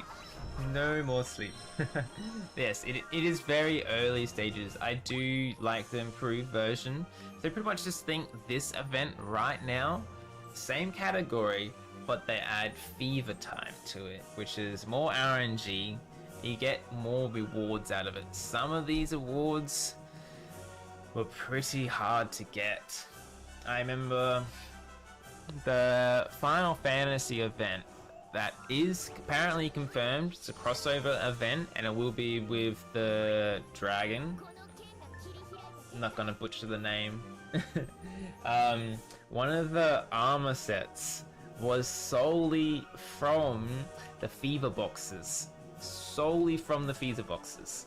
Yes, you can do the event to get the points and exchange them for a set, but you can always see the fever box one was like the healing and DPS class. I mean, it's like white mage and black mage. It was really cool, by the way. Really cool. But man, they were so hard to get. Like, if you don't have the bluebird ring by that point, you're gonna struggle. Like, it took me so long to get gloves. I don't know why. It's so long to get some damn gloves. Like, in some of them I had like 2 chest pieces, but I had no gloves. I was like, why?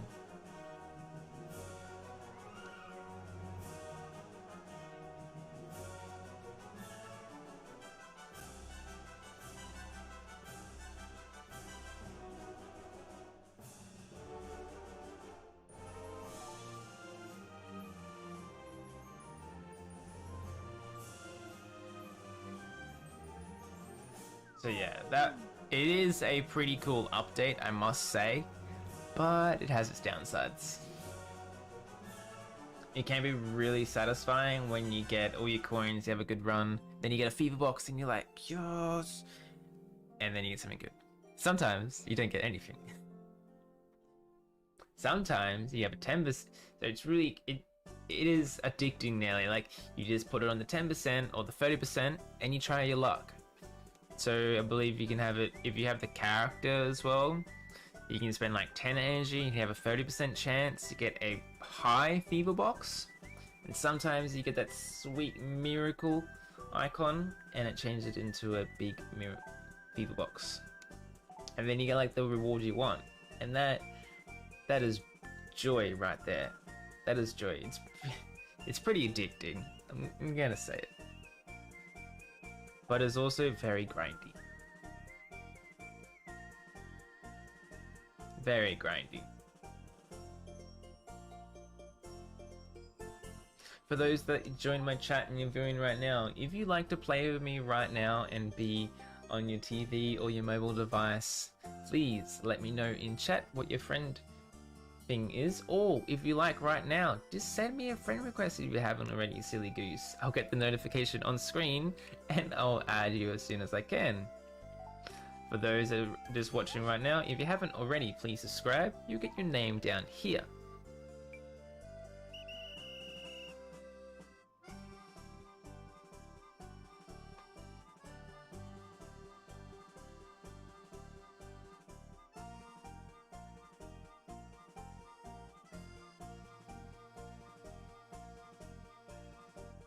Also, while I'm at it, who in the chat has got the bluebird ring yet? It's this one here, and it's very hard. I'm pretty sure it's in the heart gacha, or I haven't gotten it yet, I haven't really checked. But if you didn't know already, this bluebird ring increases your rare loot chances. So all the icons, when you see rare on it, if you wear this, you can only wear it on one of your, I would say, your main character. It does not stack, apparently. But there is other, like premium passes that have this effect built into it, which do stack with the bluebird ring.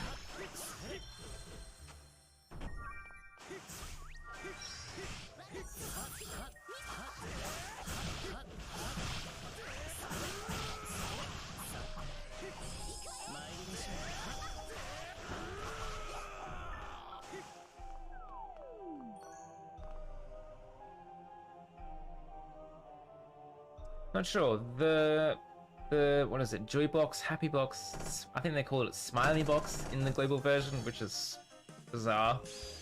I don't know why. Doesn't have all the item. It only has some of the basic items right now. So, but as the game progresses, I believe they will do smiley box updates.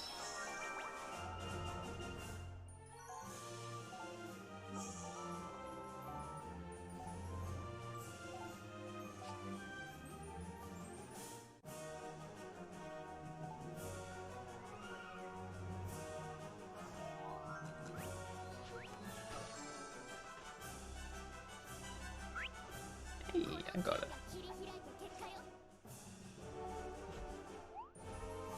How about I check? I'll check real quick. See if the Bluebird one is out. There's also the Book of the Stars, which is a meteor scroll. It's pretty cool. It has a time. Later on from the, I believe it comes out when the Final Fantasy events come out. I believe you get the first one from the Titan. It is a healing circle. It pretty much works the same. You put it in your item box. After a certain amount of time, you can place a healing circle, which if allies stand in it, get regenerate health very slowly, by the way. It's a small amount, but when you activate it, they get a small amount of SP as well. Also, not gonna lie, this can be a pretty big MVP steal. All you have to do is place that and you get 2 brackets completed, which I did quite a bit. So you have the power of a Sloan in your hands.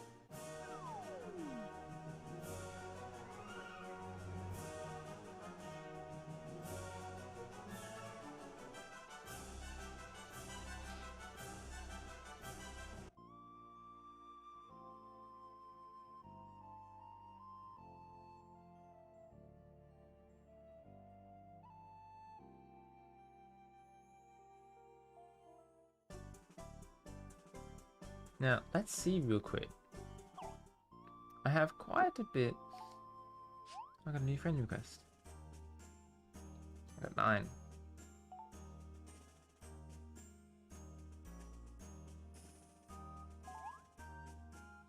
So yeah, unfortunately, it makes sense, but the Bluebird ring isn't out right now. So we can, what I maybe suggest is you can save your Joybox hearts. I highly suggest that you try and get some of these ones. Even just having like the Meteor Scroll like level 1 is pretty good. And you can also get some of these cosmetic things. But if you already have everything, like maybe hold on. If you are watching me right now, I'll give you a little tip. In the future, there is a player market event. And what the Joybox here gets updated significantly, and it gives you a lot of cosmetics. Now, some of these cosmetics can be sold. Yes, they can be sold on the player's market, and these cosmetics are pretty rare, I would say. And if you do have them, they can be sold again on the market, as I said, for a lot of money. I know people that made billions of dollars just from joining the Joybox consistently. Now, the problem with doing the Joybox is you have to have a lot of warehouse space because it fills up a lot, and you have to have time to discard everything.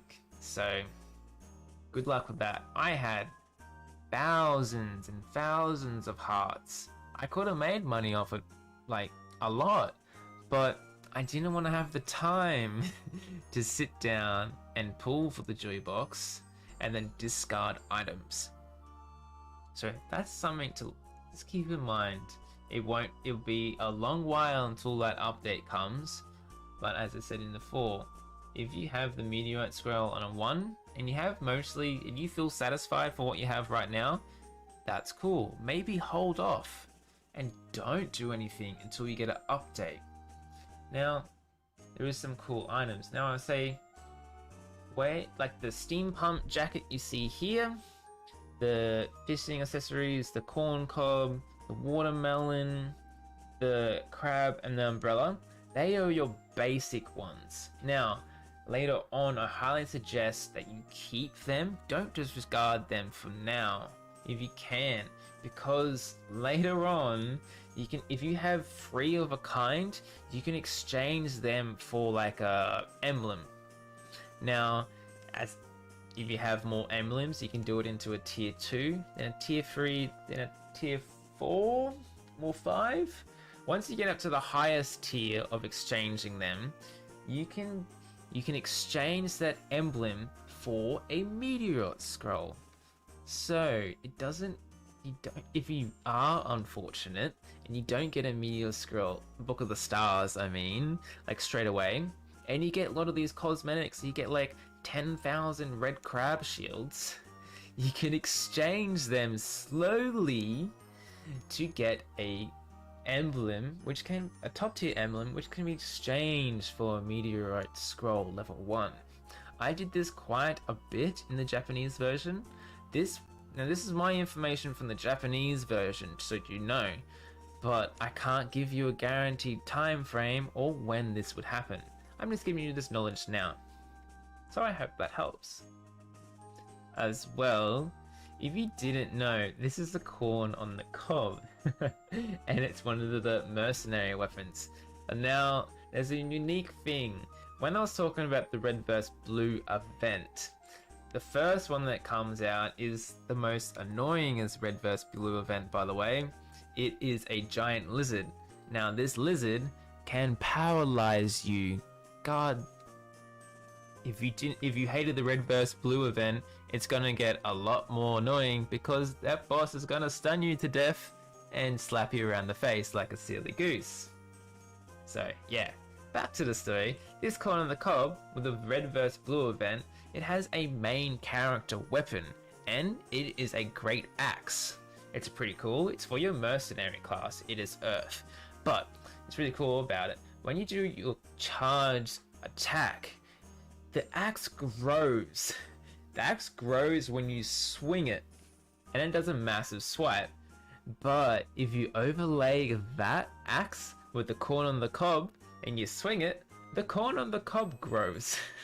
So whatever weapon you put on this, I believe it's the Valkyrie axe, well, you'll find out it's one of the main characters in its earth element. And it's called Valkyrie axe. That's what it was called in the Japanese version. Not sure what it'd be called in the global version. But it was pretty funny seeing massive swords just grow, smash the battlefield, and then go disappear. So every now and then I would see a massive corn on the cob on my screen. And that works for all claymores as well.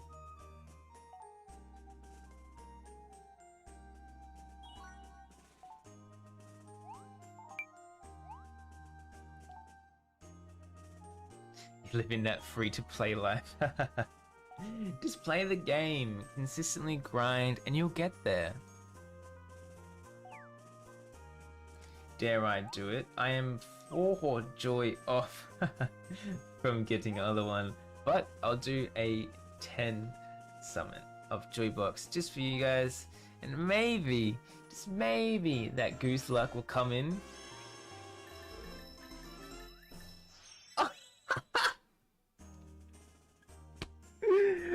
Oh, it did, everyone. It very much did. Nice. I got a meteorite. Look at the stars. How good's that? Gotta love that. Thanks.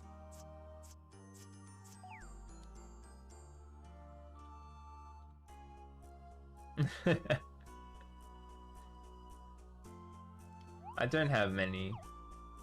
I had a lot more when I played the Japanese version though. Oh, so many.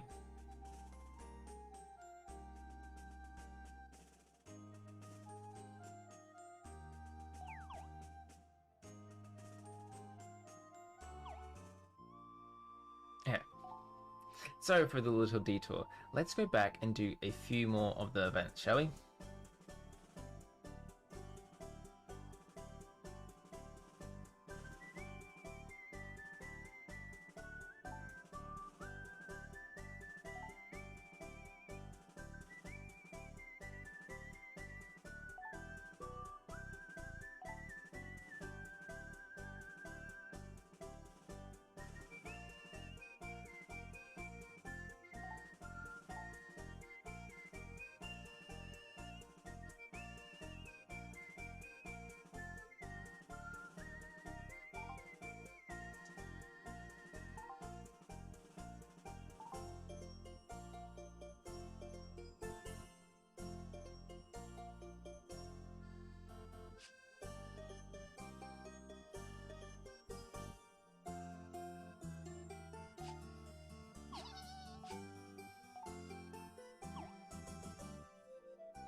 Please let me know if you do want to join me. I'll make it a friends room and I'll make room for you, okay?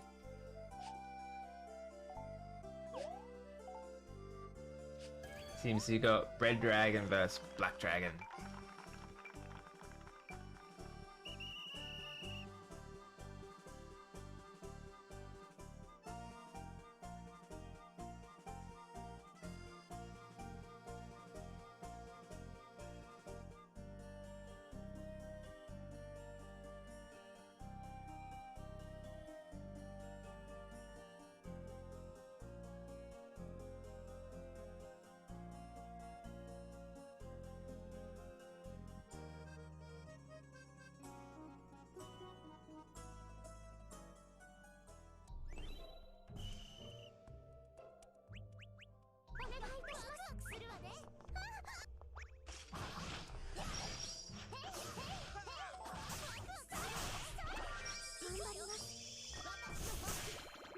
Oh, I didn't get it.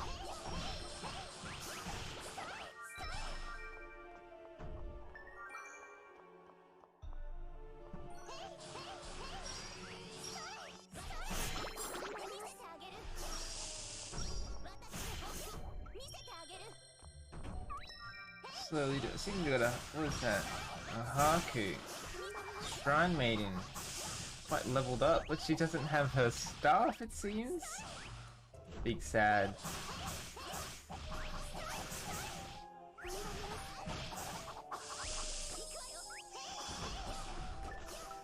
Now here's a other little thing for you guys to be aware of.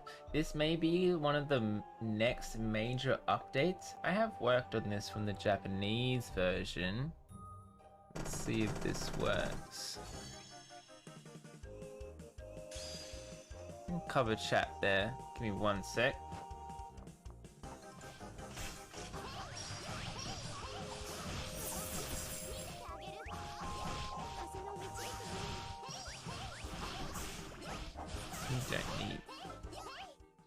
So, I have got permission to translate some of these things. There's some amazing players out there in the Japanese community. And this is what he did. So, what you're looking at here, I'll zoom in a few, in a minute. This is the legendary accessories update that may be coming next, I assume, because this content you get is quite big, as each time you go out and you defeat a certain mob, you have a chance to get a red legendary chest. Now as you can see, each mob, I'll break it down in a sec, each mob has a different legendary pool that you can get. So, hide my face here.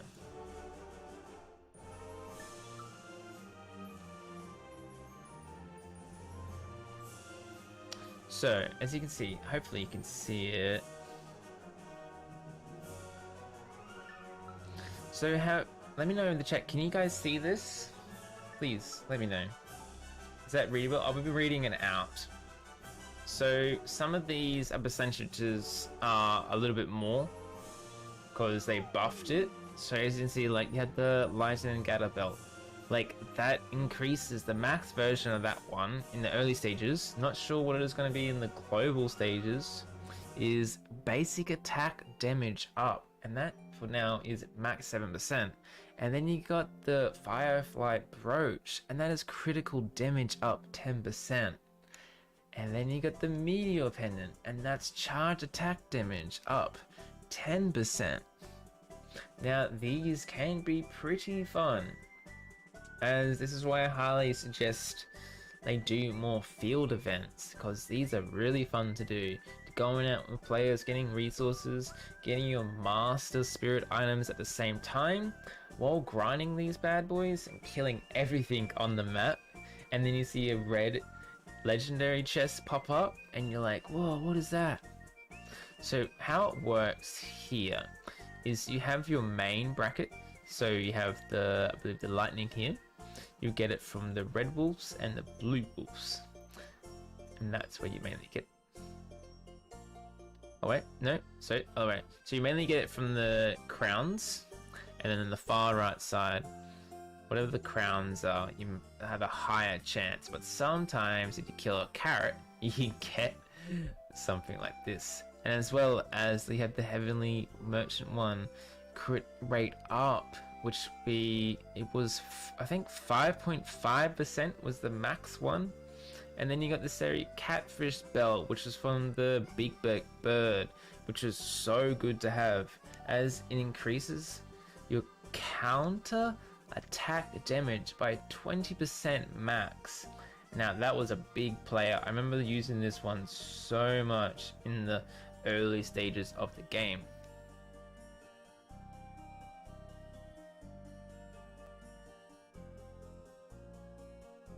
And then I'll even like show you our other one here.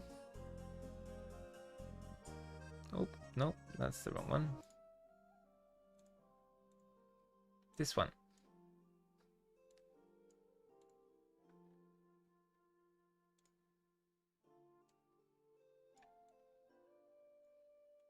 One sec while I fix this. Oop.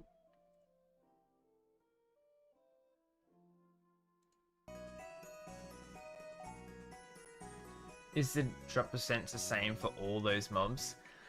I don't know the drop percent for each mob.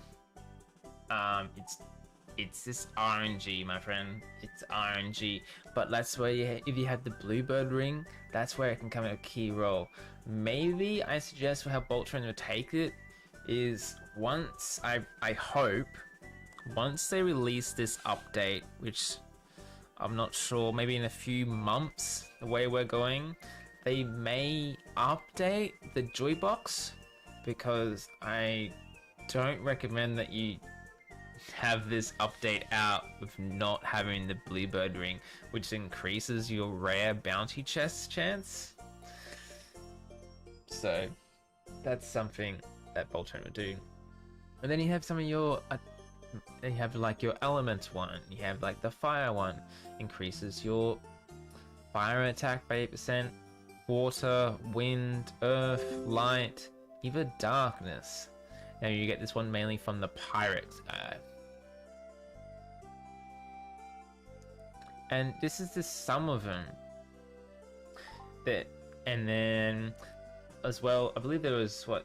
I think there's 12 or 20 something. Now once you collect these, every time you collect a few, this is a really good way of getting gems. Because every time you collect a new one, I believe you got...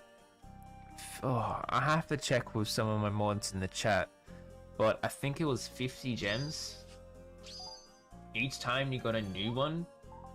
And if you got all of them, you got a mount, and I believe it was...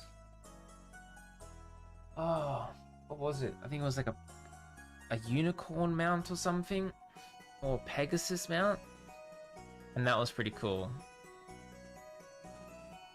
So again, these are a really good way of having fun and getting a lot of gems at the same time. I'll be pretty disappointed if they release this update without the reward bracket. That would just be so sad and devastating. Like, you hurting everyone. The Japanese version of Fantasy Life Online was very generous, and they got praised for being very generous. So I hope they follow the same generosity, and they don't take content out what was originally from the Japanese version.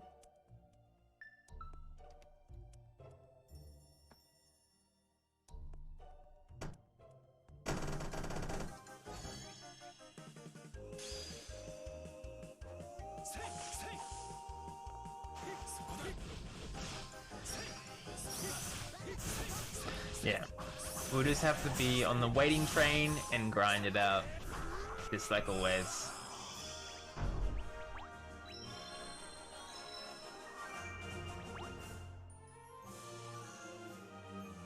Now, talking about before, I talked about having the marketplace, the player market, and how it worked. Now with the player market, you had quite a few things, especially with the influence of runes. Runes are the third process. So you have your normal ones right we have now, which is like the soul stones. Then the next update after that, you have the fever boxes. We get your 50, so you have the plus 50, like your gathering, crafting, and a combat. And then after that, you go into the hyperdrive mode, where you get some of the endgame stuff, and you get runes. And this is where the player's market comes in as well. Now, you can make these runes, and they are RNG. And this is where, at this point, crafting lives really shine. So this is some of the thing I did. So I did this. If you haven't checked it out, please, I highly recommend you check out my guide I made. You can see a link in the description down below. So it's a translation of the Japanese version, and it's all in types. These are some of the runes you can get. You get your damage type runes, your status damage. So when I mean status damage, these ones can be pretty good because they go off percent. what I did, for one of my favorite characters, which was this Lara, you if they are poisoned, if the enemies are poisoned, or you're Cliff Fan or Snow Fan, if they are frozen for that certain amount of time, you would do 40% or even more damage for that certain amount of time they are frozen or have a status ailment. Pretty good. Then you have your normal attack, which is your basic attack. Be pretty good for some of the characters. You have the charge time, which is more useful for your mages and everything. Now, there's another really rare one, which sold for a lot of money. Some of you may even know this rune from the 3DS game, which is Tension on Crit. Now, this one was very rare to get. I only got it a few times. Then you have Tension Damage, which is really good for like your Glenn, your Zero, all the characters that really are solely damage output on your Fury. Now, sorry, you're probably confused. Goose. What is Tension? Well, Tension, my friend, is Fury in this game. Have you ever hear me call Tension? It's because for the last 3.5 years, I know Fury as Tension. But now it's changed.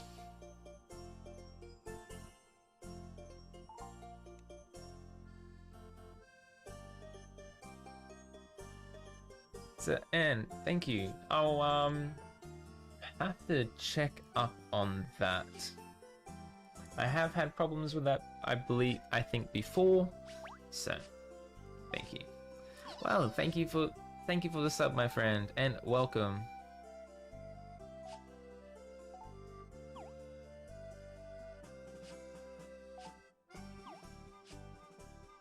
Hey, very nice.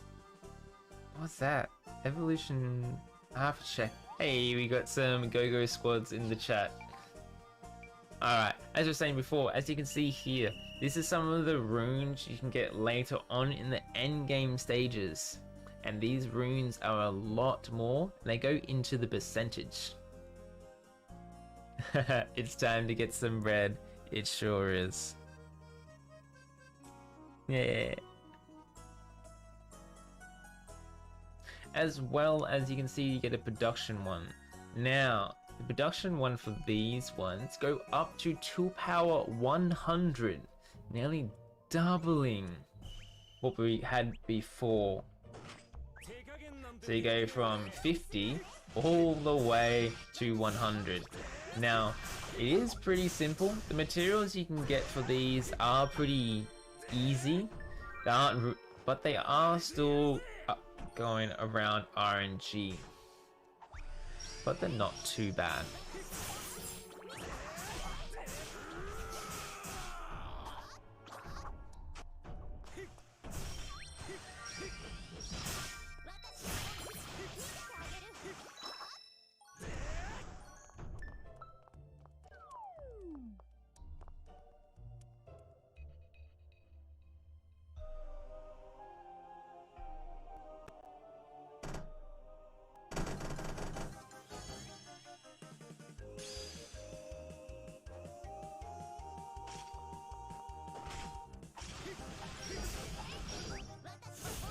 On PC streams that come through on the left here only. On mobile, you're fine. Yeah, I don't know. Yeah, that's weird. Thank you for that. PC's weird, eh? But mobile's fine. Okay.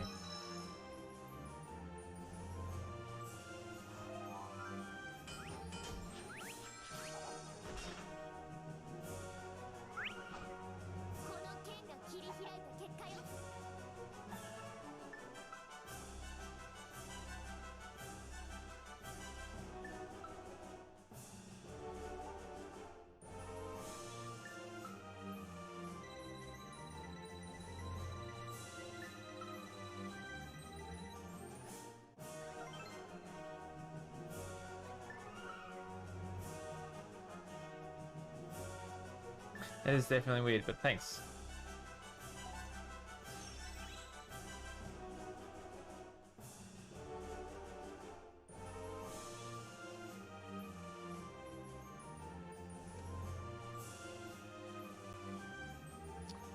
Now, as I was talking about runes before, now you thought it was all good in games like that, but each time you craft a rune, it has a sub-tier.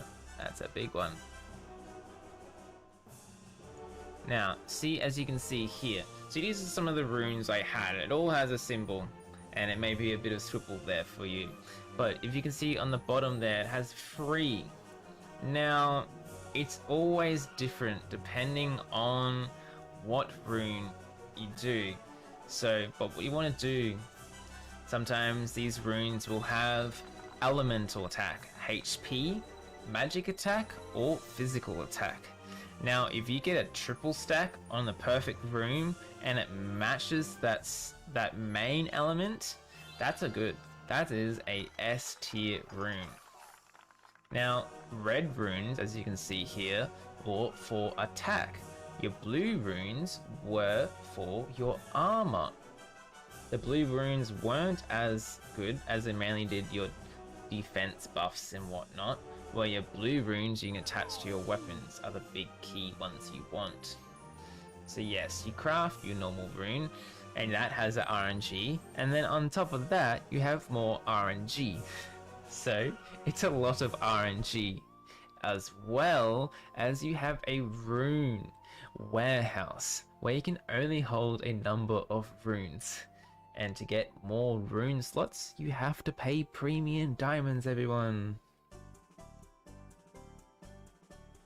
So that can be quite hard to do.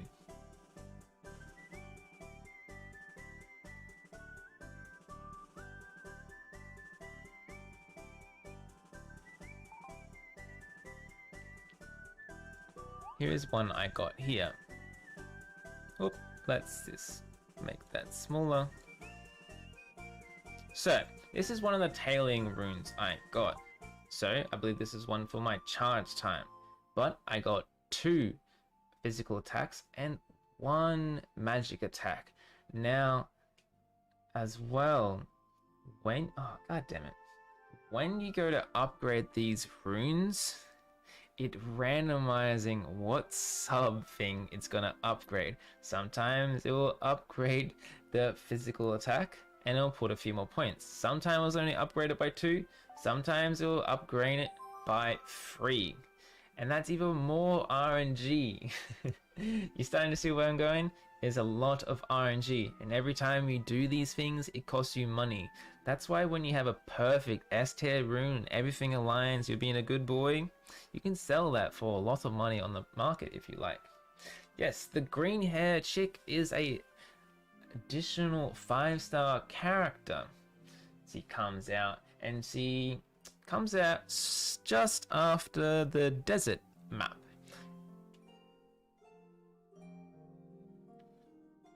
She's pretty cool.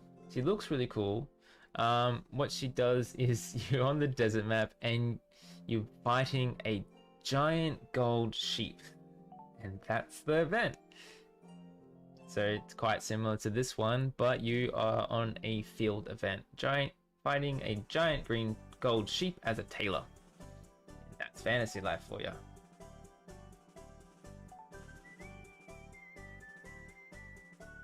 But yes, runes are really cool, and they offer a lot of grinding, but they also offer a lot of crafting.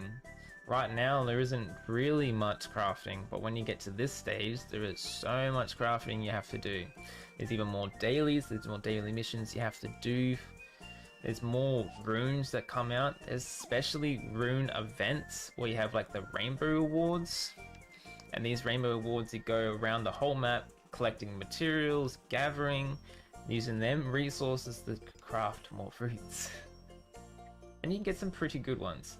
Now, talking about these are the rainbow runes. So this is some future endgame events coming out. So these are the rainbow ones. As you can see, if you gather certain rainbow fish, you get rainbow fins. You get trees, you get these rainbow leaves. Now, each rune has different things. I don't have a spreadsheet. It's a massive spreadsheet. I remember getting it from somewhere from the Japanese, but I don't remember where I don't have it on me right now.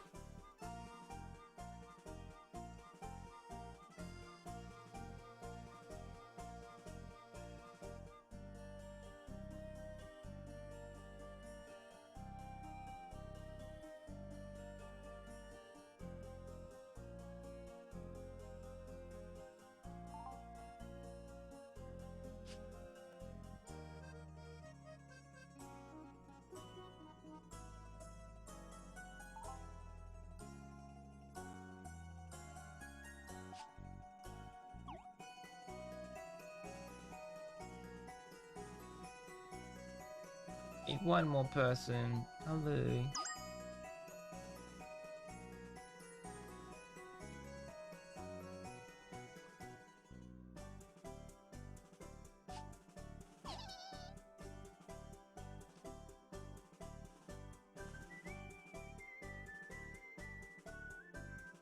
Right, Sauce. What a name.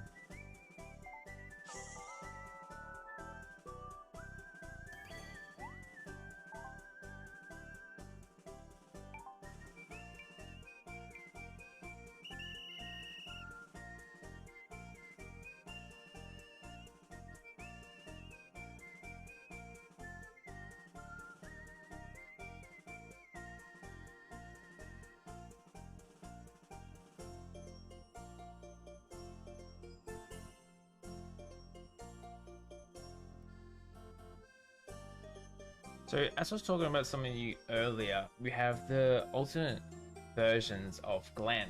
Now, I have a photo here, and this is 5-star Halloween Glenn. As you can see, he is pretty cool. Very Halloween, and he looks like a vampire, if I must say. Yes, friend, it is quite overwhelming. There is a lot of things when that update comes out. The marketplace gets flooded, players go crazy. A lot of things happen. And so much happens that you pretty much have to stop doing events. Aqua's in the party, so you can notice that my frames are going crazy right now.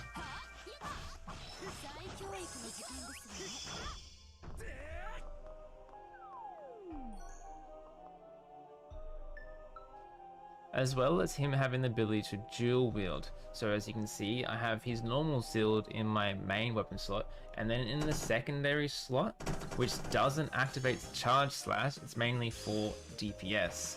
I have Laura's 6-star weapon, which is the girl I'm using now. As you know, it's a sword princess. Her sword can be promoted into a 6-star weapon later on.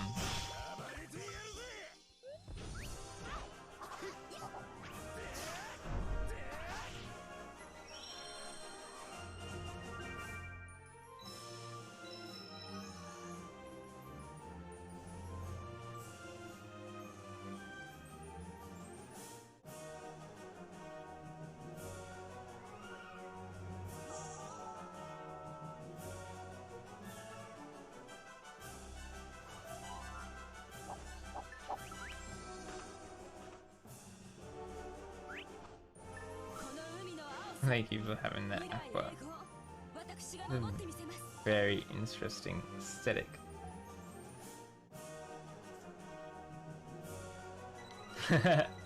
I'm sorry. I highly recommend that you do get 5-star Vampire Glenn. He is really good. I would say he's probably one of the better fire characters until 6 stars come out. There is a other 5-star character that comes out before Halloween Glenn, which is Ignis, which is a demon pretty much. A fire demon from the underworld pretty much. He's really cool. He's also later on comes into a raid boss.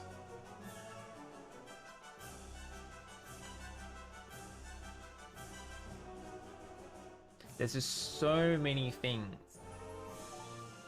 Like, haven't even talked about the synergy board. And that's where you have to kind of be a whale for the synergy board. Yeah.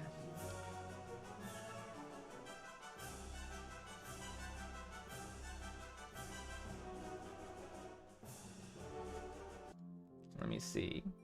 I got a photo. Okay, what is this one?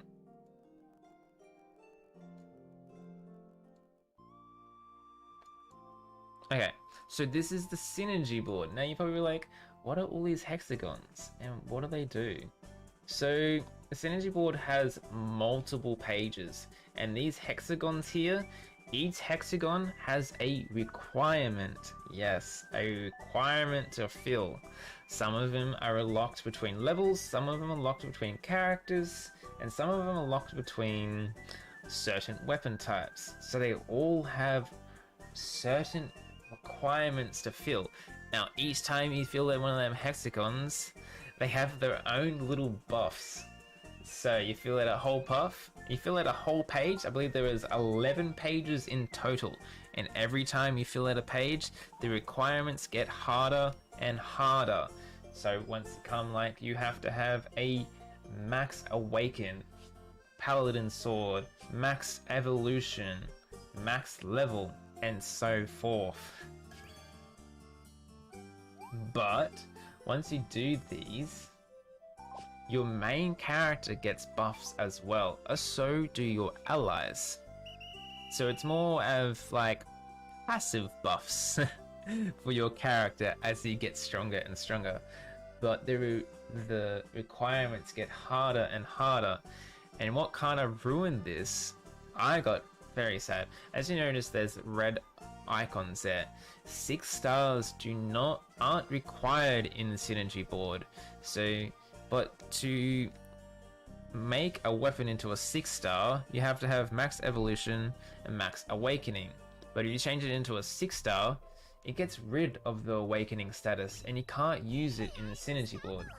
So if you want to use that weapon, you have to max awaken a 6-star so it could be fully awakened, and then you can put it for some reason into a synergy slot. So that's a bit annoying.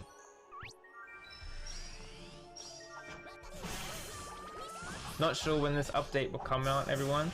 So for now, you just have to wait until you damn events every day. Gesture, hello, welcome to the chat. You will remember this. Do you remember the synergy board?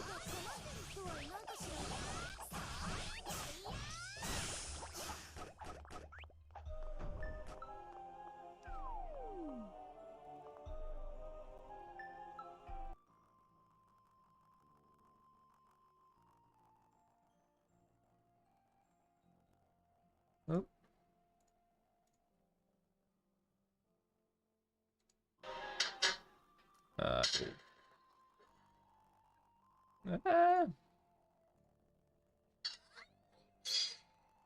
He wants it.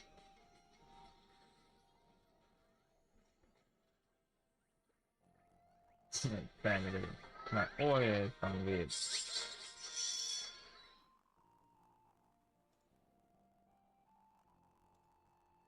So you've seen it, but you're not entirely sure on what it does.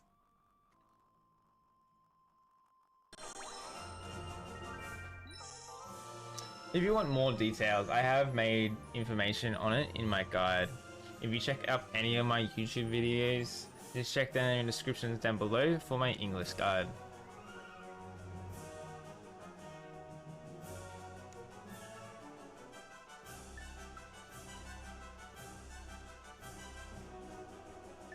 You gacha weapons only. Fair enough. They can be a good boost in the early stages of the game because your main character can use them. Hello, welcome.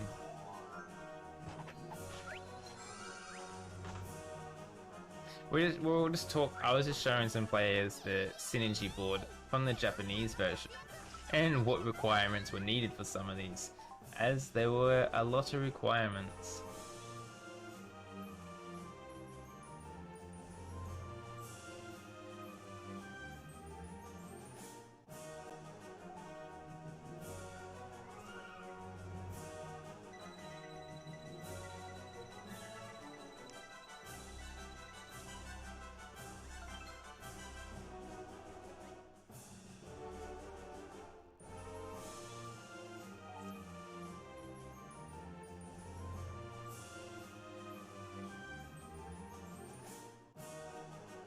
as well. So there's some other information.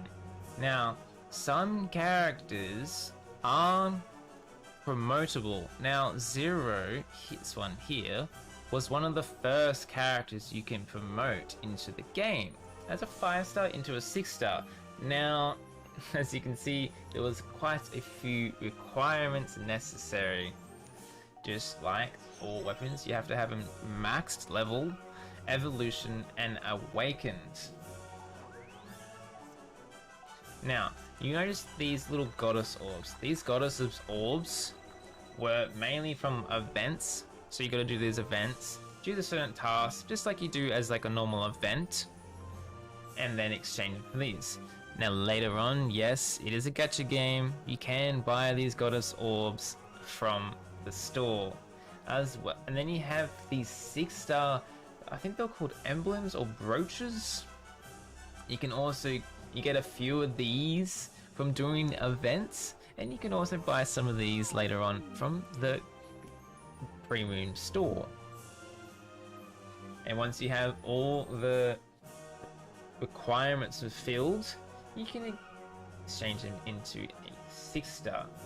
Now, some of the things you do, you can also, you do them from events, but you can also exchange some of these 6-star stones for these emblems, which can be a bit costly.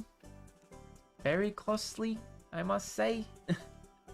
Or you can just do the event and slowly grind your way. It's possible you can be a free-to-play player and get the recommended amount of items to fully awaken 6-star characters, or I highly recommend that when Zero comes out, you pull for him. You just have to wait it out, grind it out every day, do the events, grind it out like no life, and I guarantee you will slowly be able to max awaken Zero or some of your other favorite characters into a 6-star. I've seen it happen from some of the players from the 3DS game that I used to play nearly every day with some players. So it really is possible to be a free-to-play player. It's just, as free-to-play players, you have to grind out a lot more. Hello, welcome. From memory, can you show us which game systems came out once you've shown, and try to list them in order along with any time steps of when they release between one another? Oh, that is a big task. Oh, I would love to. I know some of the Discord members are trying to work on like a wiki and everything, and we also did make a timeline spreadsheet of all the events. We worked very hard on that, but we were like, this is all good, but then Boltrend, it's very hard to predict where Boltrend is going because the game is so squeezed out. Like, we'll calculated it, like, we're gonna miss a year, pretty much a year or so of not playing Fantasy Life Online Global, because the game lasted for 3 years 6 months in the Japanese version. The Chinese version is still going right now, and it has been out for over 2 years now, and it's already at stages where 6-star characters come out, and it's only got a few more months until it catches up to where the Japanese version left off, and that's going to be around 2 years 6 months by the time it's estimated. So you're missing out on a year.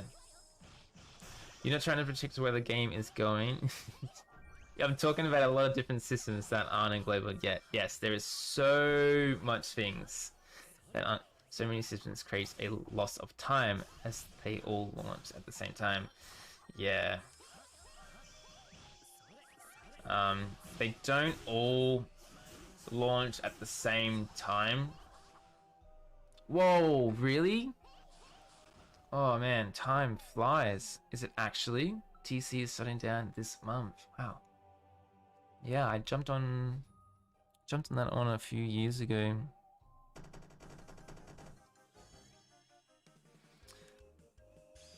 I can talk about the systems, but I can't give you a time bracket. I do have some... I do have a time in the Japanese version where that update came out. And I know what kind of order it came out. But I can't give you a certain time.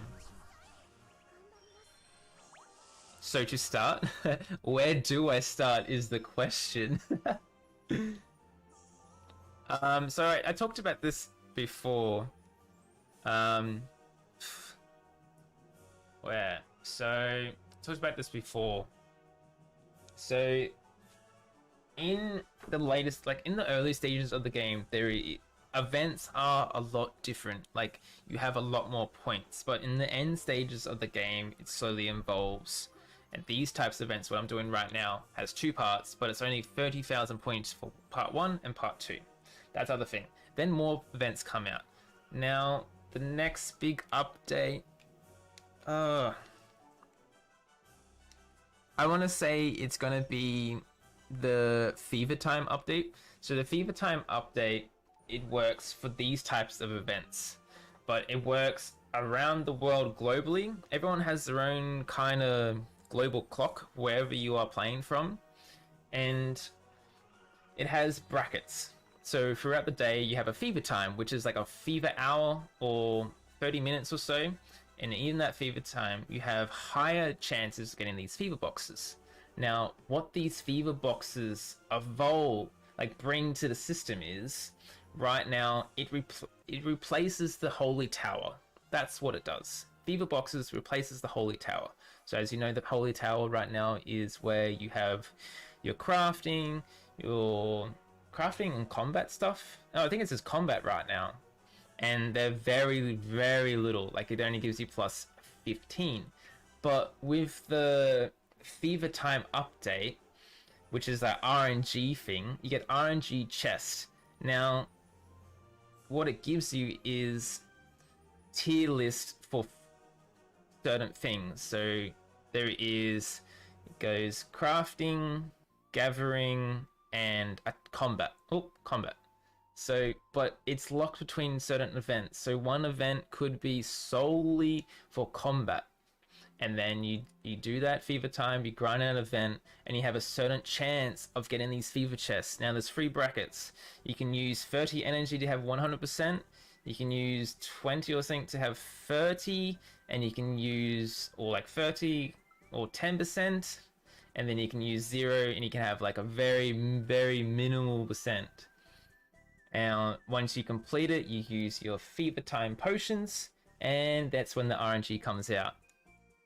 And that's probably the next big update, maybe? And that's where it becomes like you're going from crafting runes from like 10, 15, and you can get rid of this holy tower and go up to plus 50. So the fever time has 5 tiers, and you want to work your way up to a tier 5 rune. You equip that into whatever tool, and you can do plus 50. That is one of the things, and then you would have legendary accessories. I talked about that before. That's where it's quite similar to your Master Spirit stuff, but with this one, instead of a blue chest, you have a red chest. And that's where you get all these amazing accessories.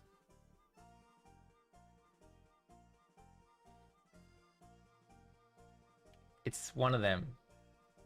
I want to put my picks on legendaries. Legendaries, like the red chest. Were you in the stream when I talked about this? Would you like me to go into more detail? There's a lot of information. There's so much.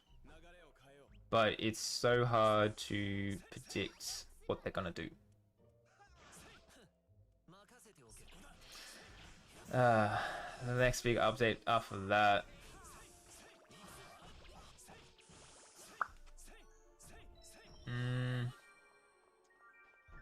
So hard to remember off the top of my head. It may be the synergy board. So the synergy board is like just after getting mounts, I believe. Yeah. Yeah. Oh, bless. Like, it's so hard to figure out where I want to do because I don't know what's happening.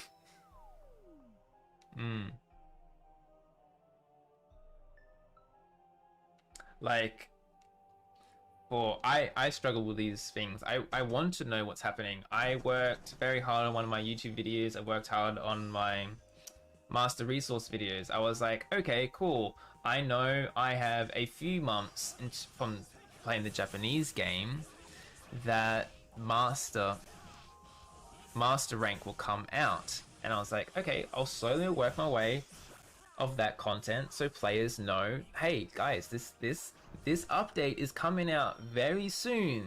And just before I was about to post it, Boltrend on that Monday released the master update when I was working on it, and I was like, oh, it's coming out today. I thought I would have a month. But it was coming out on the day I was releasing my video. So that was very unfortunate. So I had to go back and change my whole content now and be like, oh yeah, no, this is coming out today. Do this. Please, I would appreciate that. I've tried my best. I've reached out to Cherry and some of the mods and given my feedback, especially with Zephyr as well. But unfortunately, it seems her hands are tied, and yeah, they don't even know. I know I have some of the game files. I know what is in there, but not all of it.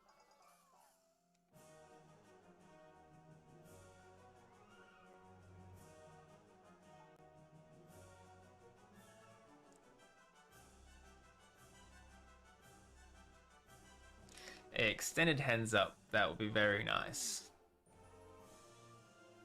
Because I did like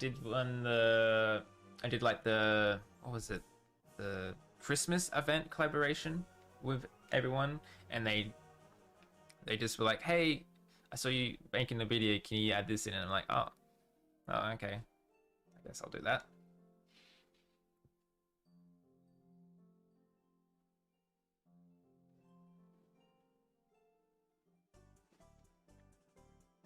I think mounts, though, will come to the game shortly. I don't see why they shouldn't add mounts to the game. I feel like that's a big thing in the Western community.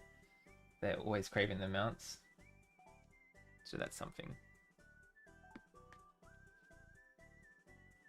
And mounts can be linked to the legendary accessories update. So that's one thing to keep in mind.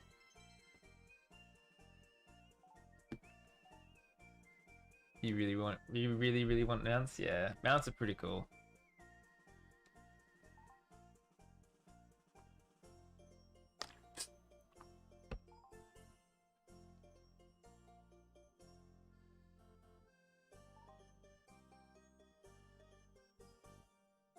Ah, the experience up?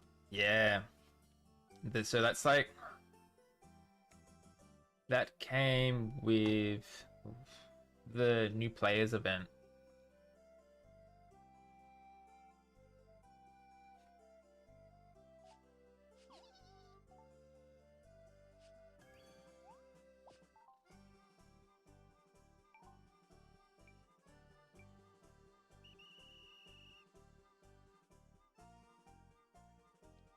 Yeah, the Joy Box. I don't think the Joy Box will get updated until, well, hopefully it gets updated when the legendary update comes out, because that's when you really have to have the Bluebird ring, because it increases your rare bounties. And with the legendaries, they're all rare. So if you have a ring that helps you get rare bounties, that's even better.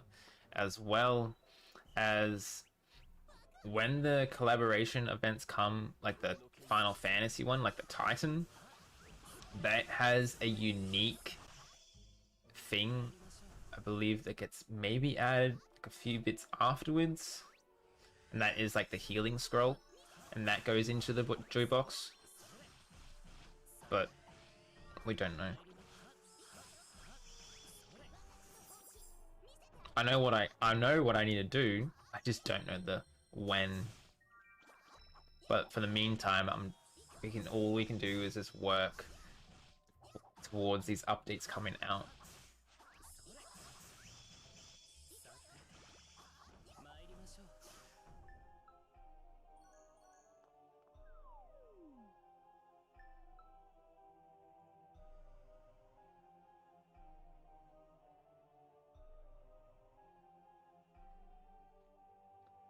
And so talking about the new player, so there's this amazing, very fantastic, big fashion. It's a star hat. So if you wear this when you're out in the field, you get, I think it's like 1 times for this one, experience gained, up to level 40, I believe it was. And then you got the blue one, and that's level 50 or something.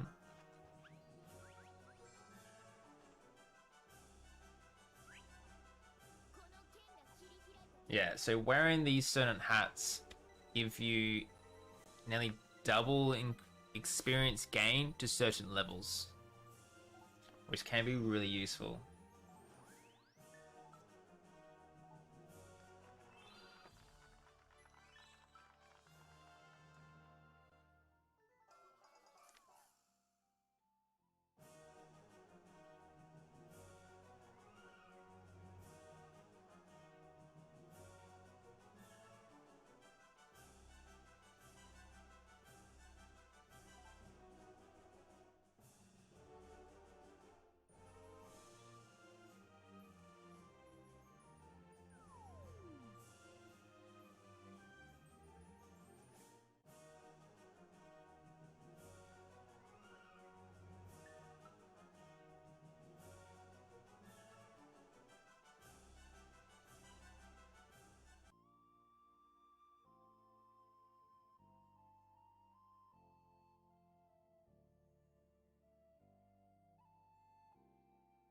I was talking about the synergy board before, so this is one of the page 2s.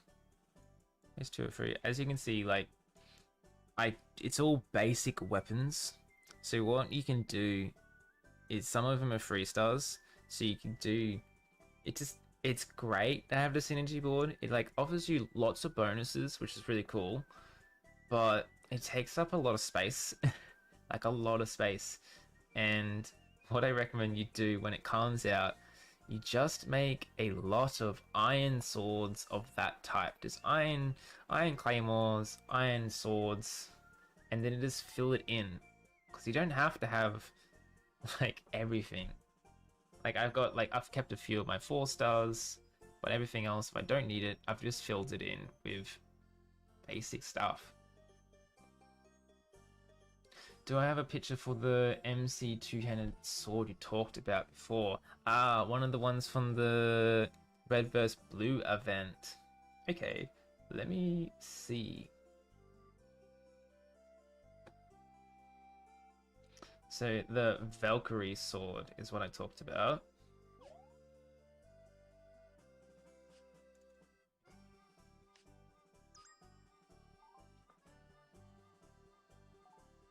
Ah, welcome back.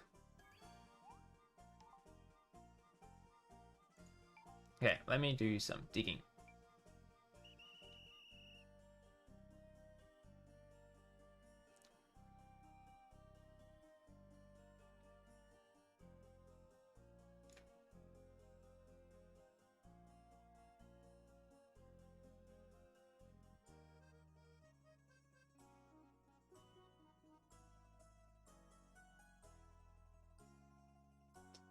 No, it seems I don't. Unfortunately, I don't have a photo of it right now.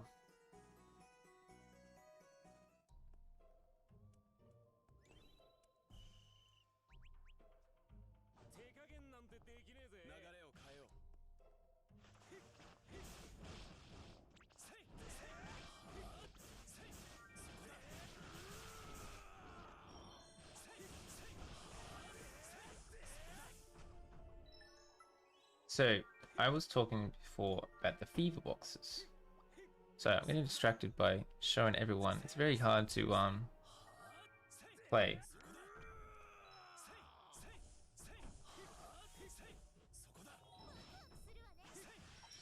So, the level 2 gathering tool you see there, that is from a fever box. As well as these fever boxes can give you some of these like 5-star awake like restone, which is what it looks like here. This is what a fever box looks like.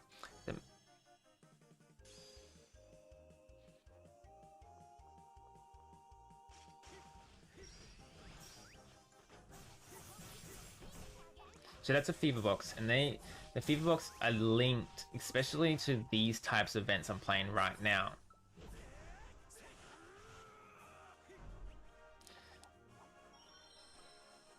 Yeah, dailies have them boxes, but these ones have better rewards. And certain events only have these runes, which is like the once the holy tower goes away, we'll get these. Oh.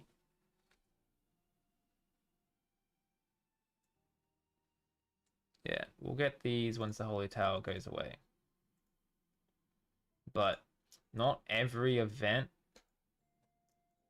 will so certain events will have different types. So one event will give you gathering. One event after that will give you attack. Next event after that will probably give you crafting.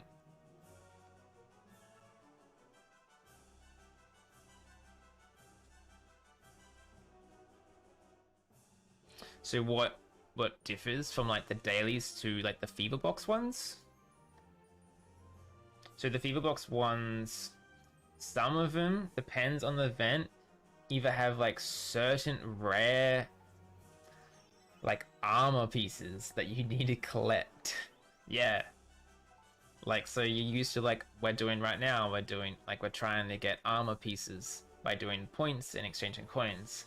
But some events, the armor pieces are locked behind fever boxes. So it's a lot more RNG. There's only a few events that are like that. The worst is the Final Fantasy collaboration with the dragon, because it gives you you have to do the fever boxes consistently, and if you can, it gives you the white mage and the black mage armor, but you can only get that from the fever boxes.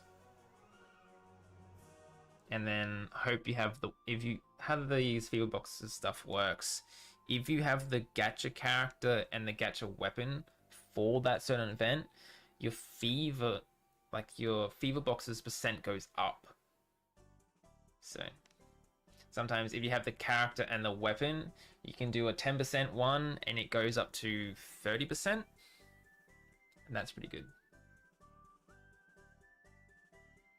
You love the Final Fantasy Mage Collection. It's actually really good because the White Mage one it's a support one, and it gives you increased healing power. It has one character, but they're very bad. I don't know if it's a Final Fantasy one though.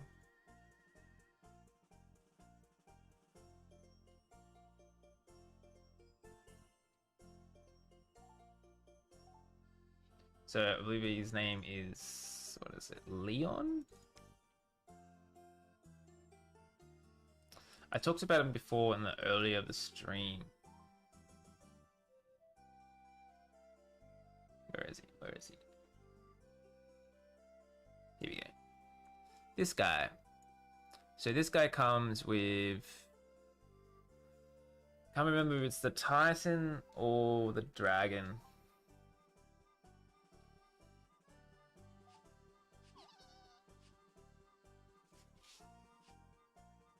Hey Mel, welcome. And get some go-go squads in the chat. Yeah. Hey. Hey, look at us. Alright, let's stop silly around.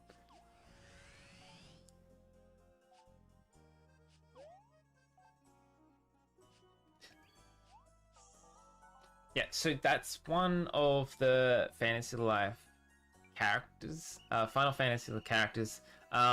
But it works a bit weird. He's not a limited character. He actually became one of the default characters afterwards. I don't know why. He's not good. I wouldn't recommend him, by the way.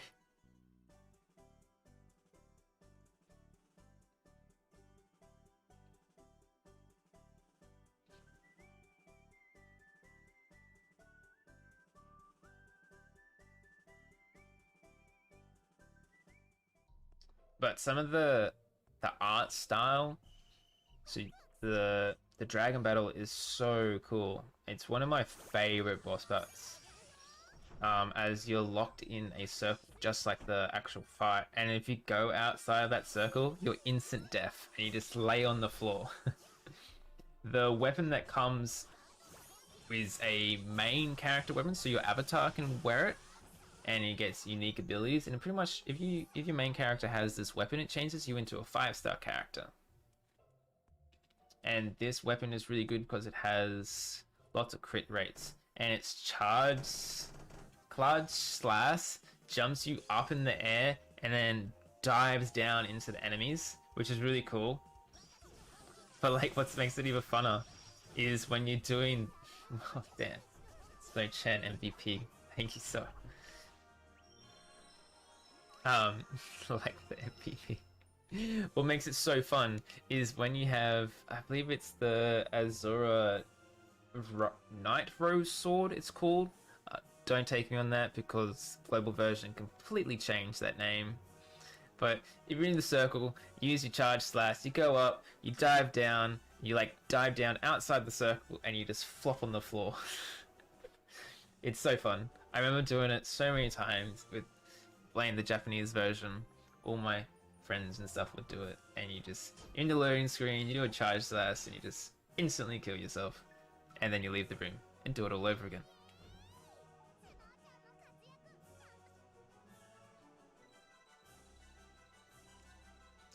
Let me see. Hopefully this is not big. This is the Final Fantasy Life boss. He's a big boy. He's pretty scary. You fought. Some of the animations were crazy in this game. Wait till you fight this boss. As there is a lot. And he even does supernovas as well. I don't know how it's going to go now because we have so many powerful units. Like, I was so scared about the Ape of Doom. It was so hard in the Japanese version because it was so early stages. This one was pretty hard as well, but I think it's going to be very easy now because things are so much more powerful. And then it's like his supernova and everything. It's so fun. Like they went full out on this one.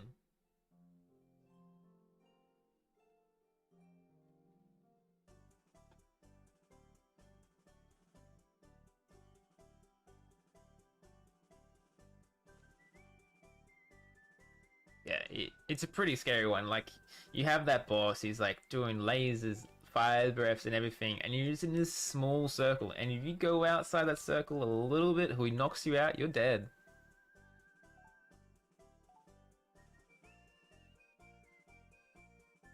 It's good fun. Like, the gacha gear is good, the Fanta's good. It's just the Fever Time boxes. Like, you have to. Like, I remember, like, I was going to work and I was like, oh man, it's fever time for me right now. I have higher % chance to get this armor, but I can't play. Like, you get so... Just need to have fever time, man. And it also, like, because everyone doesn't have the same fever time. It's what region you're on. So it makes people want to play at different... Everyone's playing at different times, which is pretty good.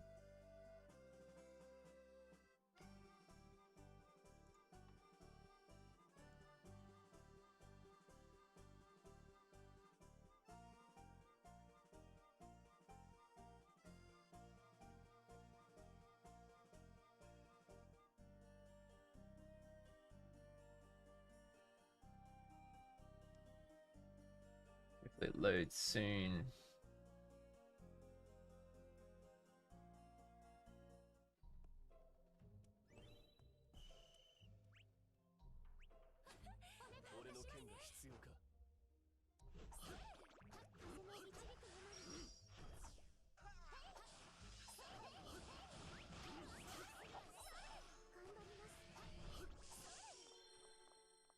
Can I go through? Okay.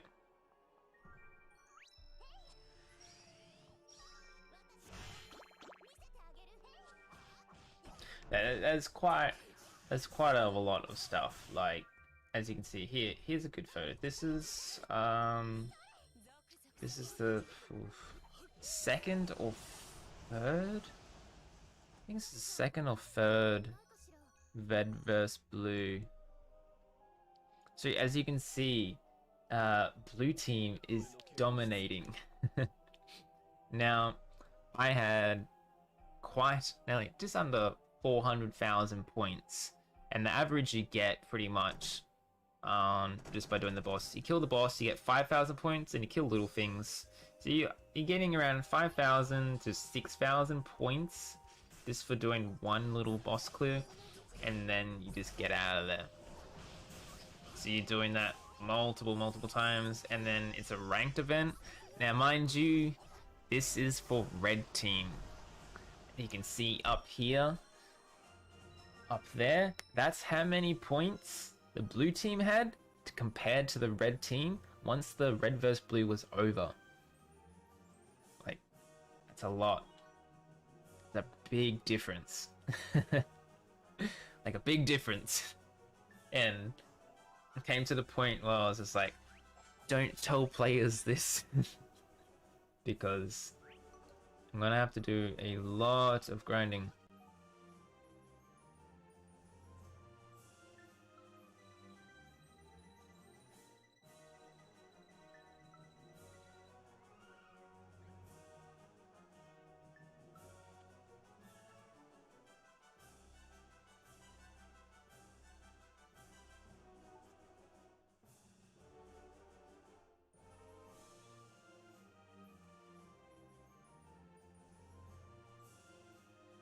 So yeah, what team are you gonna go? Are you gonna go red team or blue team?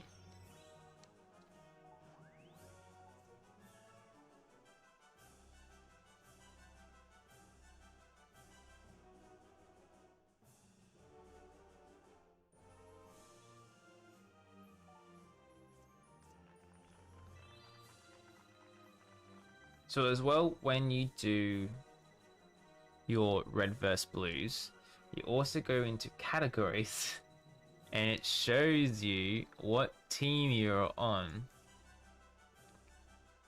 So this is when I had 0 and everyone's trying to get dark elements. So as you can see, the majority of them is blue while I am red. Also, that is a mount. It is a Dragon Slayer motorbike.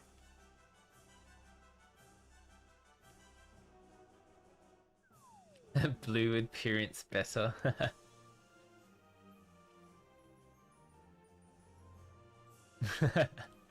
Just built different, alright?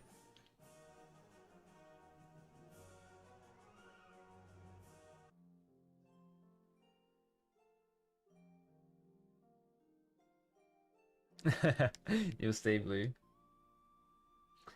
Just do whatever you like. It depends on your playstyle. That's what it really comes down to. It's on your playstyle.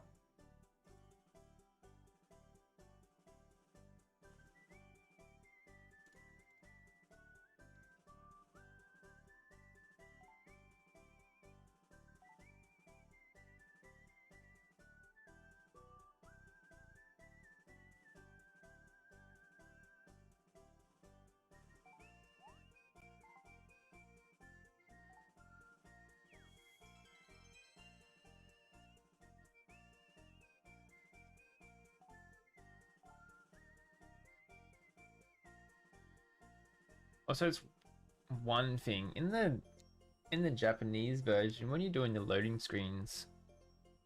I never actually took note of this. Like, we'd also get like manga stories that the community would make. They'll be in Japanese, but there were some really funny ones, and you would read them while you're loading up the game files. And as well as you would get like amazing like up, you'll get notifications pretty much like what is happening. Like, look at this, like so Japanese. Like, this is the red versus blue event. It tells you what's going on right now. And then you have this zero and a dark element as well. And then you have like, this tells you what's going on. It's just a really cool feature in the Japanese version. But I understand this feature was from actual level 5. I don't think Boltrend has the resources to do these things.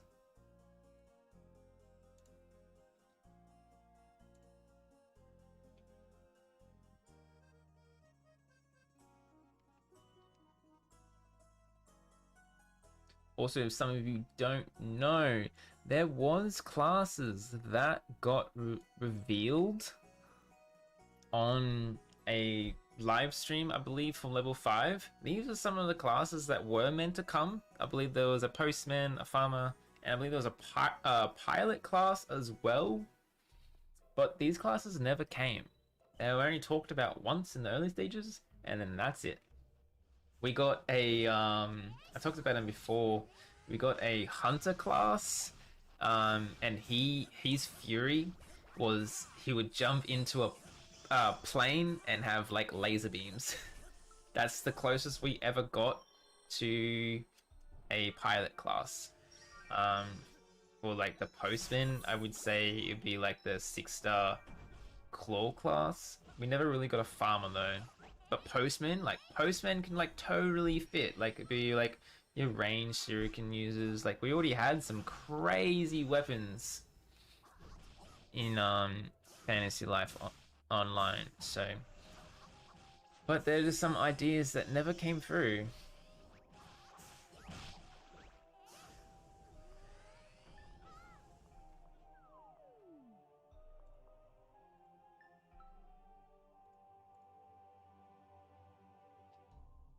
If you had to come up with any random class for Fantasy Life Online, what would it be?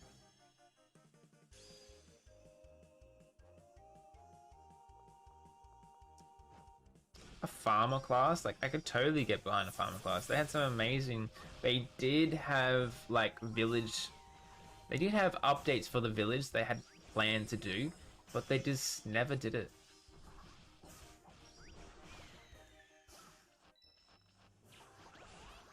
I want to be a Reaper. Yes, there was the Reaper class, and that was pretty cool. But she was one of the hardest characters to get.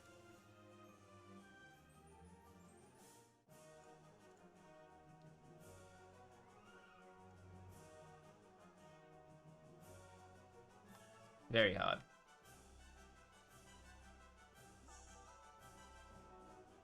A potato summoner.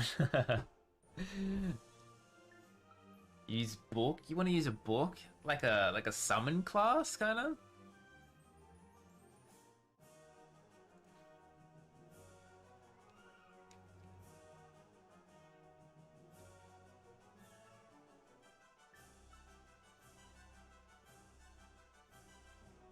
Does this character, from any of the 3DS fans out there, does this character seem familiar?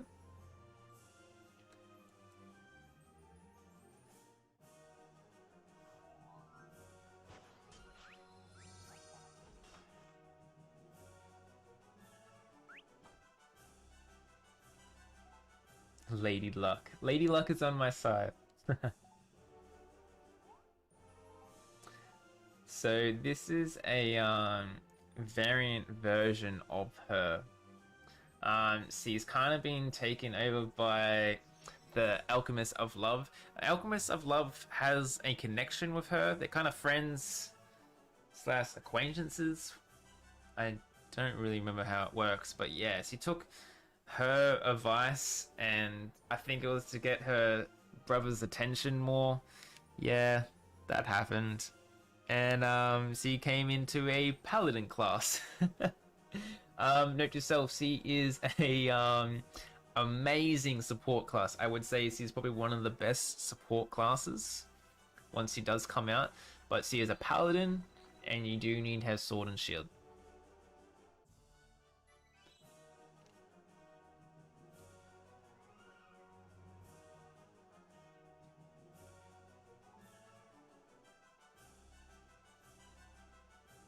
Yes, he gives a amazing attack buffs.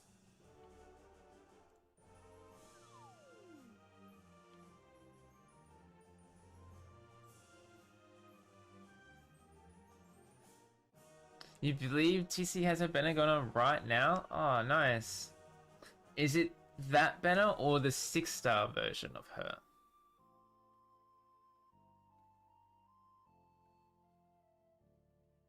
It would probably be the fan base one they made of her, where she went back and futuristic. Be the futuristic Xeno one. This is also, I believe, her Evolution 20 stage of her. Or was it 15? I don't know.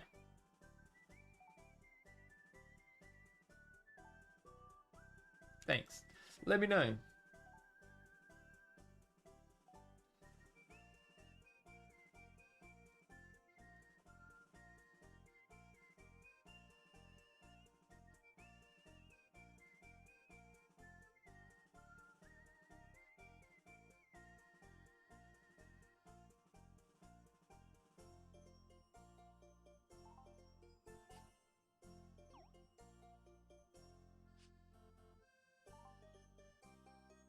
Oh, one thing that comes with the Halloween Glen. This is the icon for Halloween Glen, by the way, just so there is a short Twitter thing of him. Oh, so cool. I like the aesthetic of Halloween Glen so much. But also, the one thing he gets is this very nifty. This is their armor. It's like a jester armor. It's pretty cool. It is also pretty damn good. Now, the one thing that's really cool with this jester armor is the cape. The cape is very unique as it is floating balloons that you attach to the back of your back.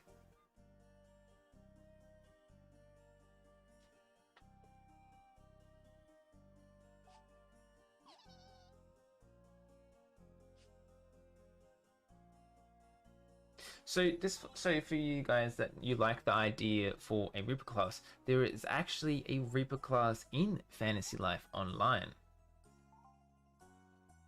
But they are locked characters, and the gacha characters, and they are 6-star only. In the final last few days of Fantasy Life Online, they released 2 weapons for your main character. They're only 3 stars, and they are the claws and a scythe that your main character can use. Yeah, the current banners are Valentine's Haku. So for you Haku fans out there, there is a different version of Haku, and it is a Valentine's Day one. And this is her. She is a pretty good support character, by the way. I believe she drops... is it like... She drops cakes or something? She summons something very cute. She summons a bear or something. And she increases your tension on hit. Fury on hit.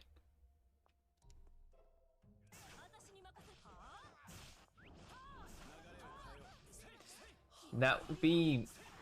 If Boltrend can actually do that as a special, like I like these, they are 3-star, like 3 or 4-star, 4-star, like scythe and claws, but they have their own attack patterns and everything.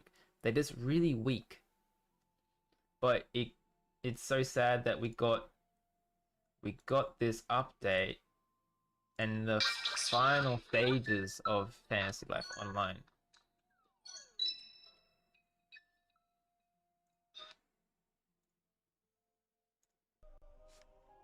So maybe if Boltrend can release them early, that would be pretty cool. And this is some of the awards you get from the Valentine's Day Haku.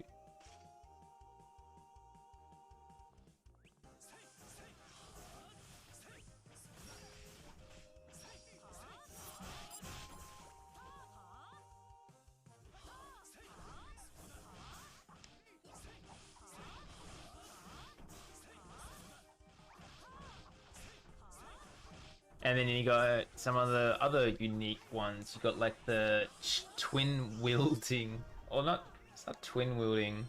It looks like it, but it's the other main character weapon, and I would say it is a must-have weapon, which is the dual wielding mechon guns.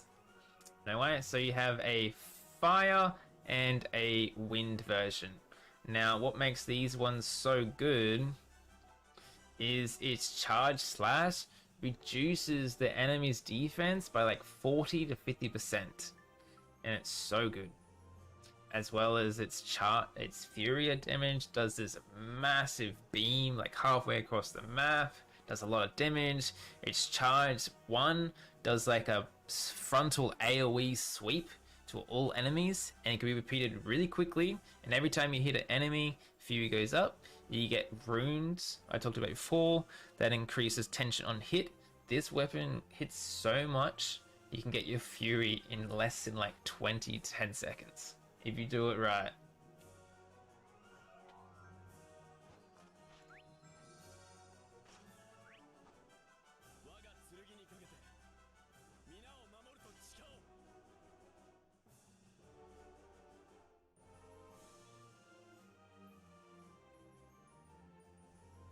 And then you have this one. So this is what I was saying before about, this is a good photo, with the red versus blue. So you have 1 to 100. If you're ranked from red, whatever team you're in, blue or red, if you are 1 to 500 place, you get all 5 armor pieces. And now red versus blue is hard to get, but they give the best rewards. They really do give some crazy equipment. The last red versus blue they did one, and it gave you a flat 500 attack. Flat 500.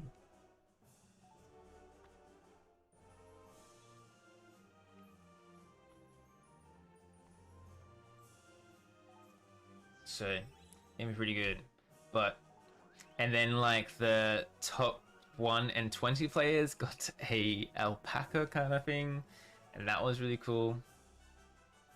But yeah, sadly, you really have to be from up below or below 500.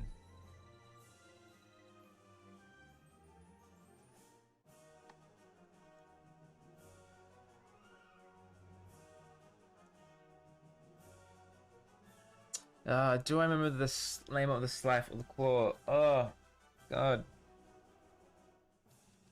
Damn. It was a weird name. What was it? Gotta grind for that funny amount. Yeah, man.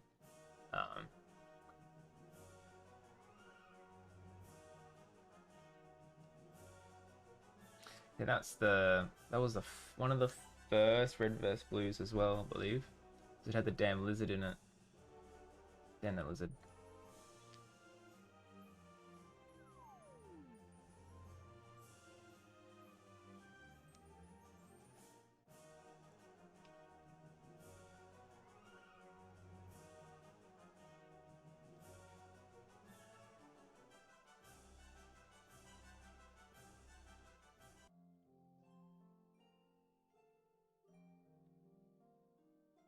Sorry, I don't remember. Damn.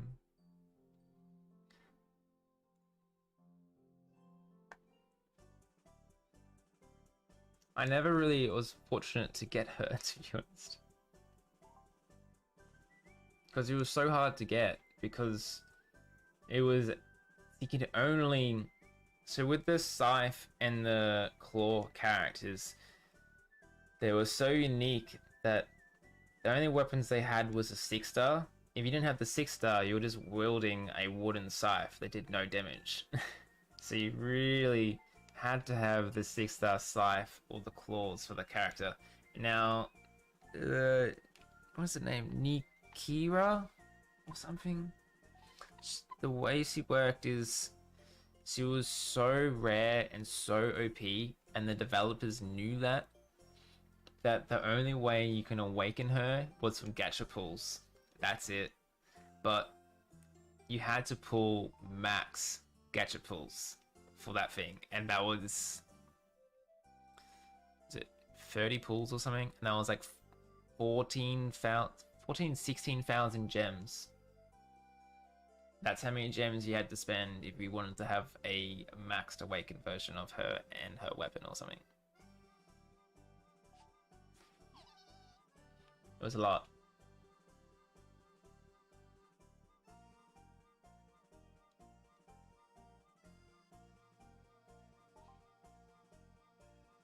And then for you Sieg players out there, there is a other version of him, and I call him the gentleman version.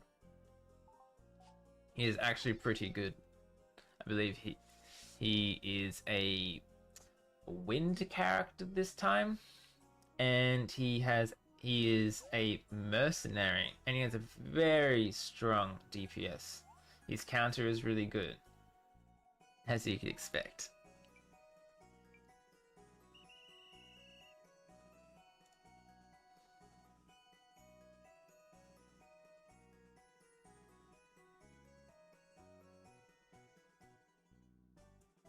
And then you have the other one, which comes following the aesthetic of the Mechon guns before. We have the twin blades. Now these ones pretty much work just the same as the Mechon guns, which is your main character weapons for Hunter, but these ones are for Mercenary. You can use your charge slash to decrease your enemy's defense, which is really good. You have to have these weapons, so later on your main character pretty much becomes your meta, because you have to. Some of the mobs get so tanky. If you don't have something that decreases their defense, you'll be there for a long time.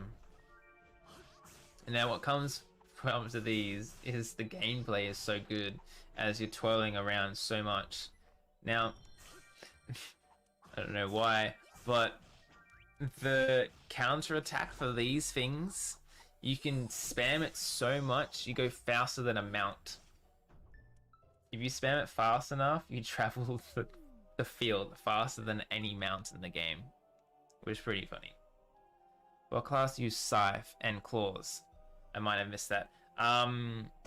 There was the class that used scythe and claws, but only from the gacha. And they had the scythe and claws icon. But in the late stages, level 5 released 4-star versions of the scythe and a claw for free in one of the gachas with like a 4-star rating for players to use.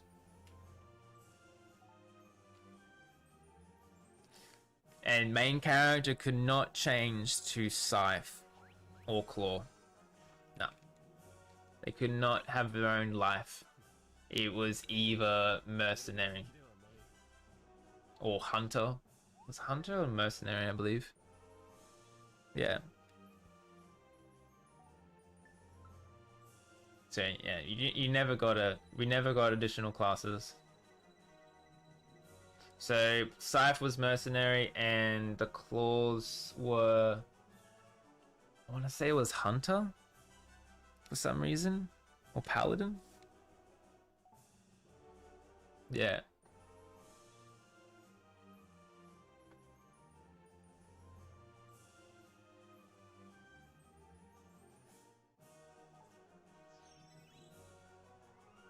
But that came very, very late. Yeah, the special name is this scythe user and claw user. That's what the names, but the characters had names. I don't remember the characters' names.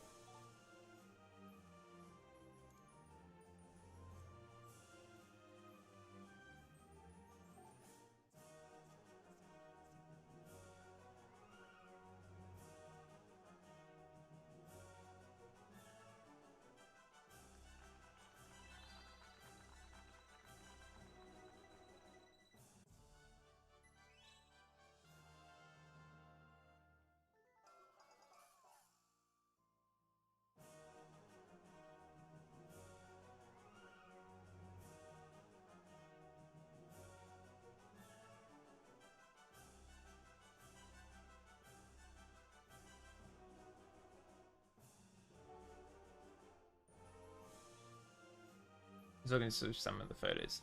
Like, I liked as well, like, when you'll see this, like, there is other Halloween events later on, and some of your characters in the story, they get little cosmetics on them, which is quite cool. So these ones, as you can see, Sophie and Demial, and the tailor as well has little hats and sunglasses. Some of these got very popular for Damon, and he got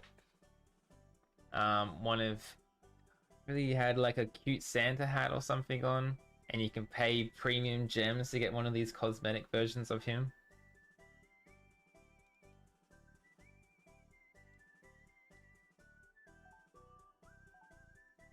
And then you have the other one here.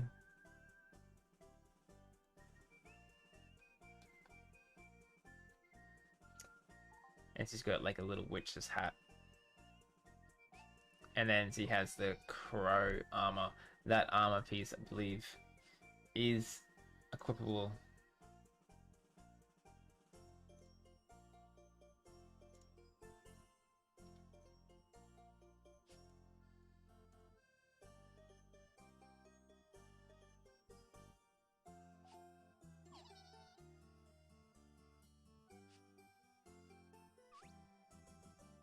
Hello, hello.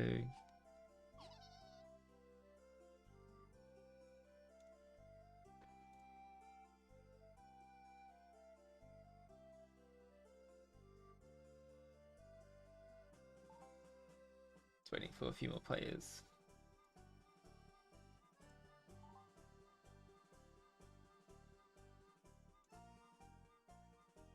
Alright. Ah, welcome back.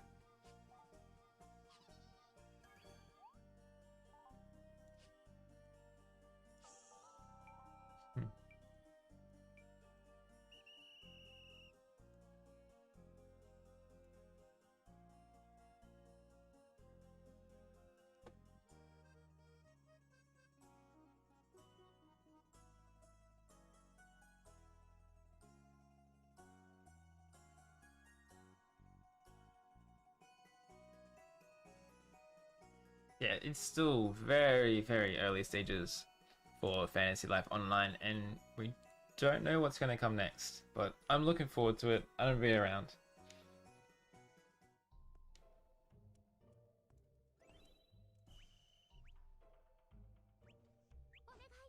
There's some bad, and then there's some good.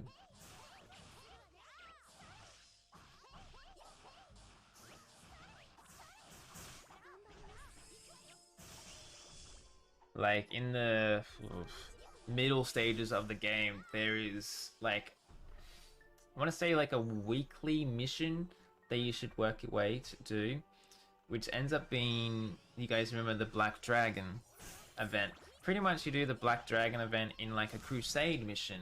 Now, when you do these Black Dragon events, you have a higher chance of getting platinum coins. Now, you guys probably been doing gold coins from the turtles, exchange them for platinum coins, then getting all your replicas and everything like that, or like your star apples. But later on, there is the lizard that comes from the red vs blue, that annoying little thing, and you fight him first, and then the second phase you go into the Black Dragon. You fight them too, not one after the other, and then you complete it and you have a good chance of getting platinum coins.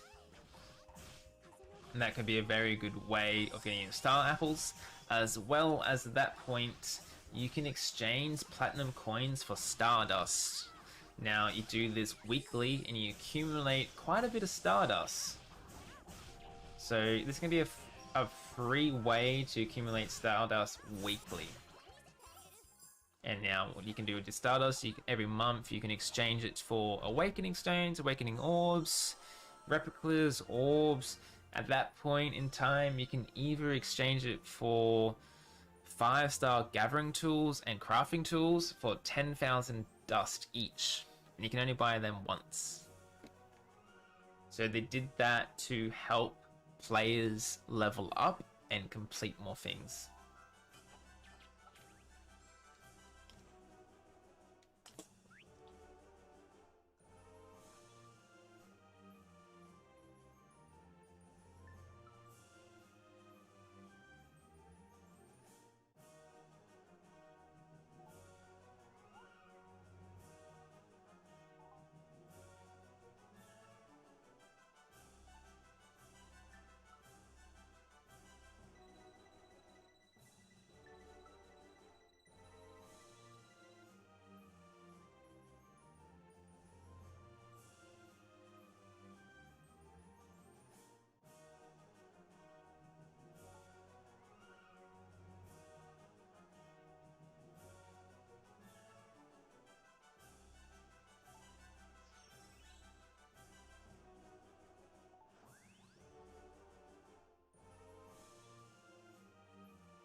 Still haven't completed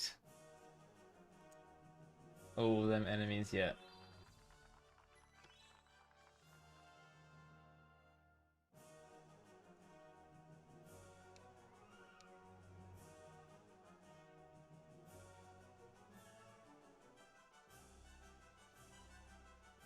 Hello.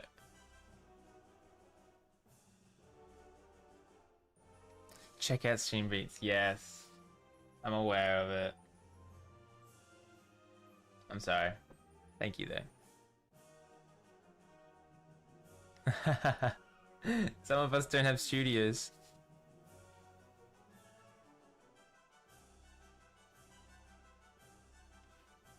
Thanks. I've talking to Mod Monkey about some things like that. I'm also trying to look at photos at the same time. Because everyone's asking questions.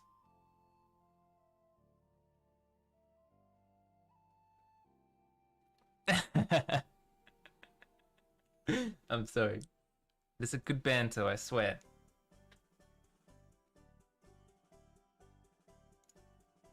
Can't be Australian with a good banter. Alright?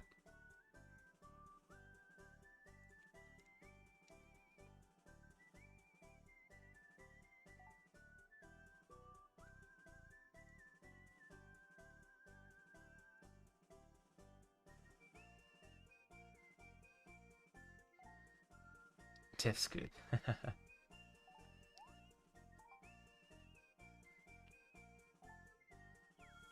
Oh, here you go.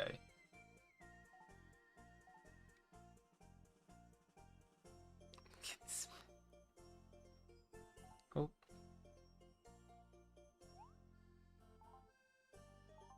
So here is the fever box. So I get additional 20% because I have the event character. So normally when I do a 10 fever, it would only be 20%, but I get additional 20, which makes it 40.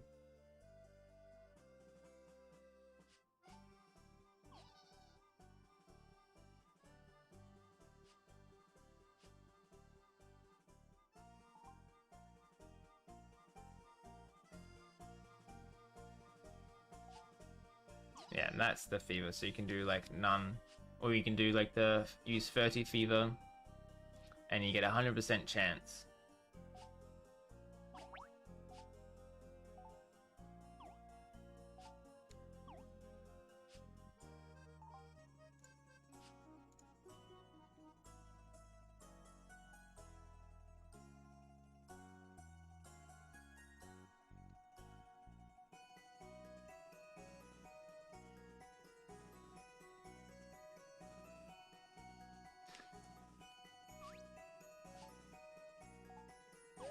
Yeah, so that is the blacksmith. Now, for you, when he does come out, I highly suggest he is a 6-star character, but he is going to be S rank pretty much for a long period of time.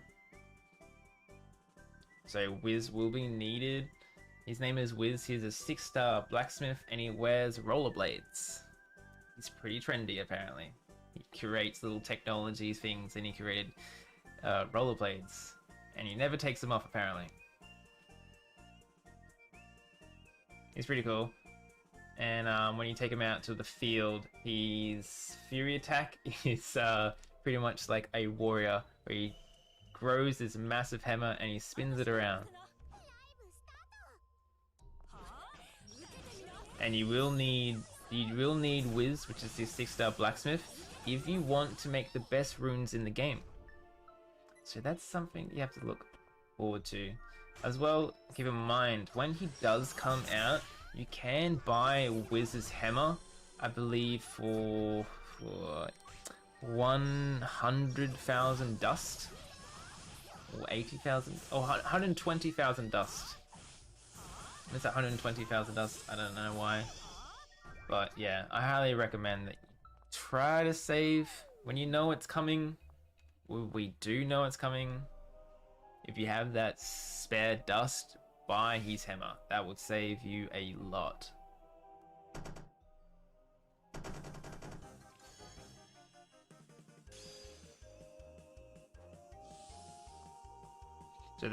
So the higher the tool power, the more your runes improve. It's pretty much to sum it up. And there's also, you have certain tier brackets of runes. So runes get harder and harder, and that's why you need a 6-star blacksmith as well. Like later on, there is 6-star runes where are only craftable when you have Wiz.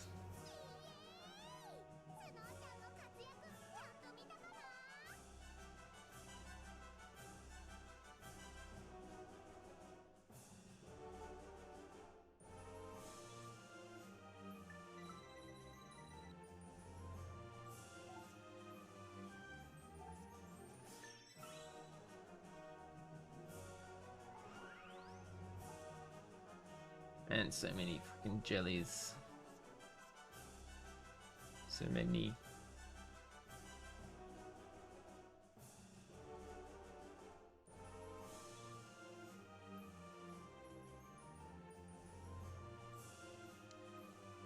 I know there's some fans out there of Snow, and some of you already aware that Snow has a different variant, and that is Summer Snow. So this is a evolution 15. Let's see here. So evolution 15.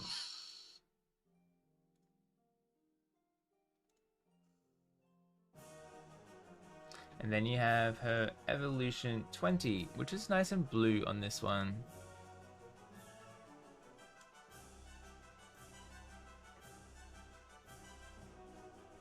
I know quite a few people will be pulling for her when she comes out.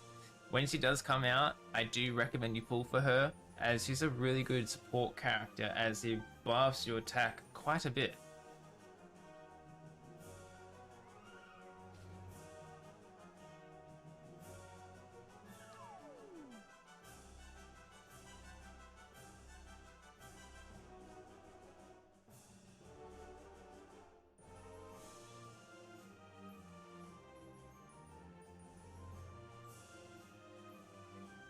I would say the weirdest evolution out of all the characters would be Hayata, which is a pretty decent, actually, 5-star mercenary.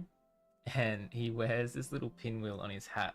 And actually one of his skills, he does turn into a pinwheel. It's weird.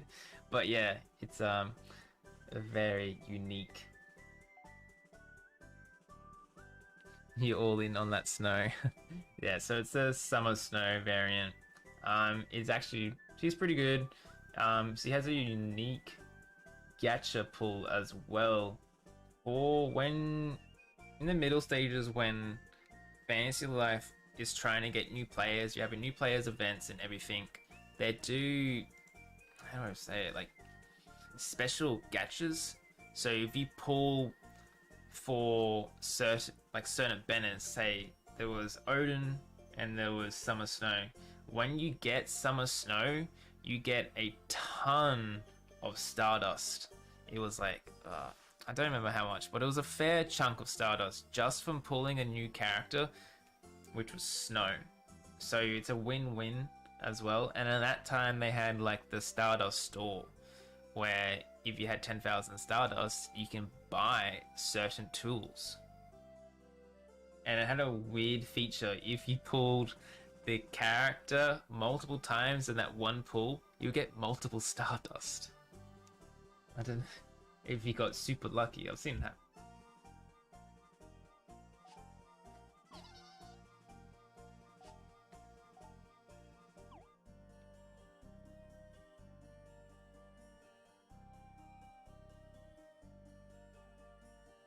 Yeah, Snow seems to be everyone's favorite.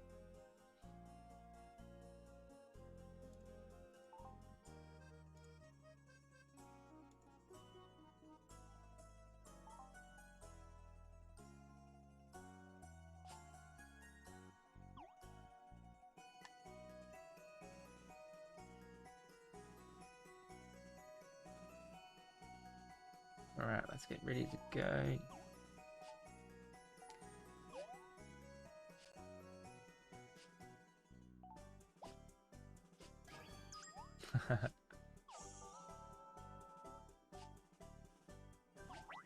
Hello.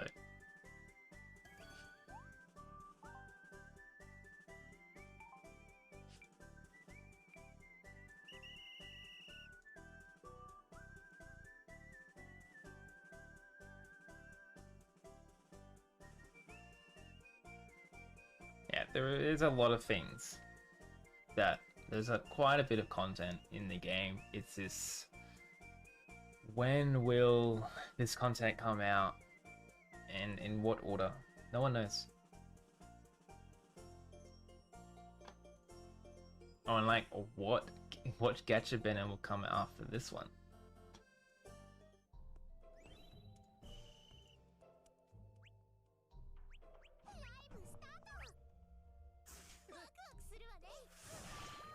Oh, hello, welcome to the stream. I'm just finishing up some of my event stuff right now. I'm just about at 20,000. I've been going for, whoa, nearly 4 hours it seems. Rude.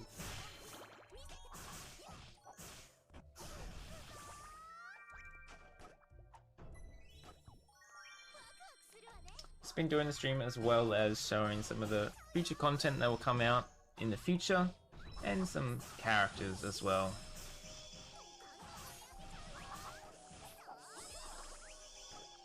As well as I had a player come in with Demial as showing some gameplay of her and if I recommend that you should pull her or not. The final answer for it is I would only pull for her if you don't already have a 5-star alchemist. Sophie and her pretty much work pretty much together. There's slight difference and that's about it. I would say Eva really.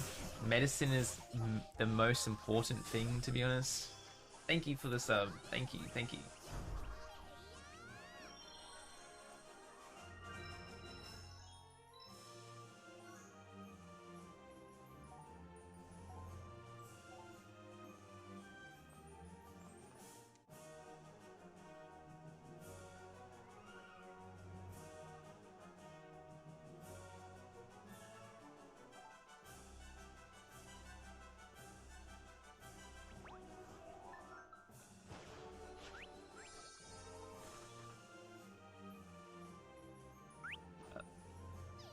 So Alex, you asked me before with the fever boxes. This is one of the fever boxes.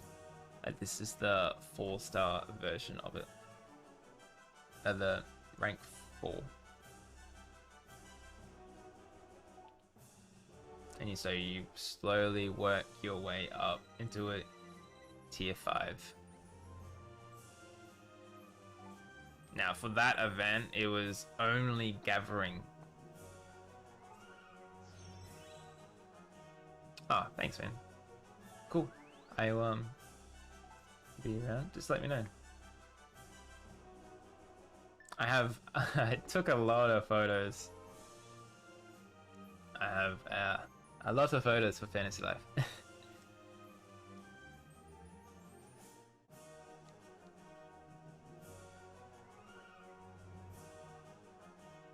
Like some of these ones, like, oh, I'll show you.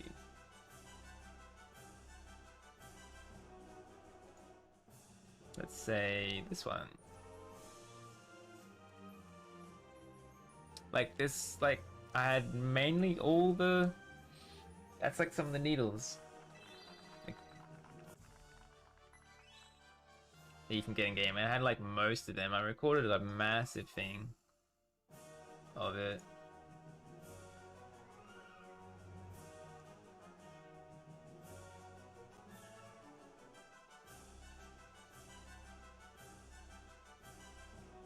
It's a lot. It's a lot of photos. There we go. I'll give you a follow.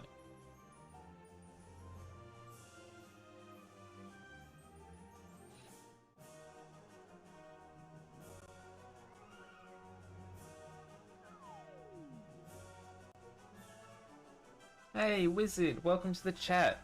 Now that you're here, I have a question. I really hope. Can you please remember the name of the 6-star Scythe user? Please. I have gone blank. It's like N something.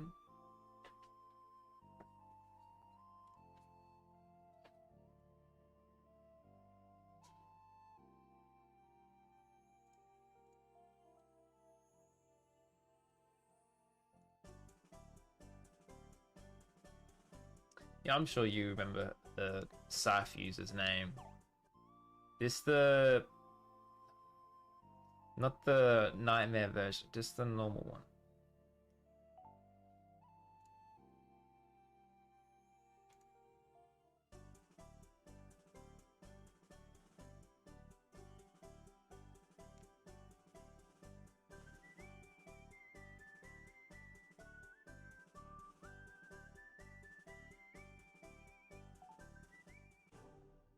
Oh.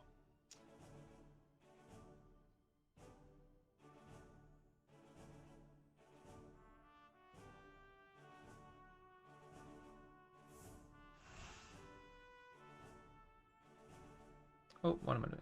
Wrong thing. Sorry. But the music sounded a little bit different.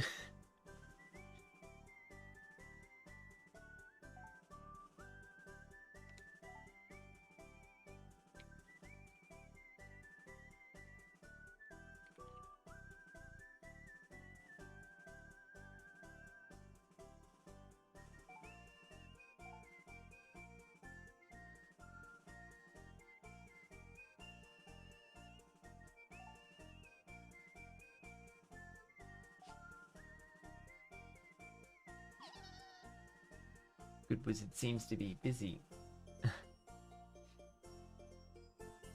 I had a player before, they were asking me about the red vs blue main character weapon, which is the Valkyrie. Now this here, so the third row down on the left, this is one of the MC weapons I talked about before. The green axe. It's really good. Now, this one was linked to one of the red vs blue. Now, the thing I talked about before, this axe has a unique ability. When you charge it up, the axe seems to grow and then do a massive slash out in front of you. I talked about it before, but if there's the corn on the cob that you can get from the Joy box, if you equip that as a overlay thing, the corn on the cob grows. It works for any weapon that you use, as long as you have the Valkyrie axe there as well. So I remember being out, some people, you would just use their Fury attack, and it was with this massive corn on the cob, just destroy enemies. It was quite funny. And then you have to the right, you have your water dragon greatsword. Now this one in the early stages is amazing. The charge ability does like a massive wave out in front of you. Now this can be a godsend when you're doing your daily missions, as you can sit down at the cliff if you have enough attacks power, because the range on this is pretty good. So you sit down on the cliff, use a charge attack, and then just aim it, and the waves will just go up to the enemies and destroy your enemies. I remember using this, the Water Dragon Greatsword, as my bread and butter from the Japanese version, and I would just pretty much at that point just do it solo, and I just walk around, charge slash, bye, and just keep repeating.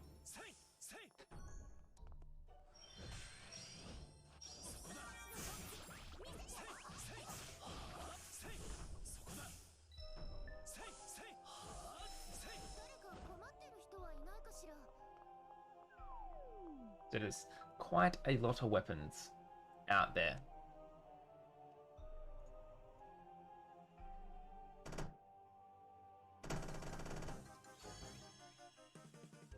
a link for it. I don't have a link for it, sorry. It's this knowledge I have. I'm not sure if there is any information about it from the Japanese wiki.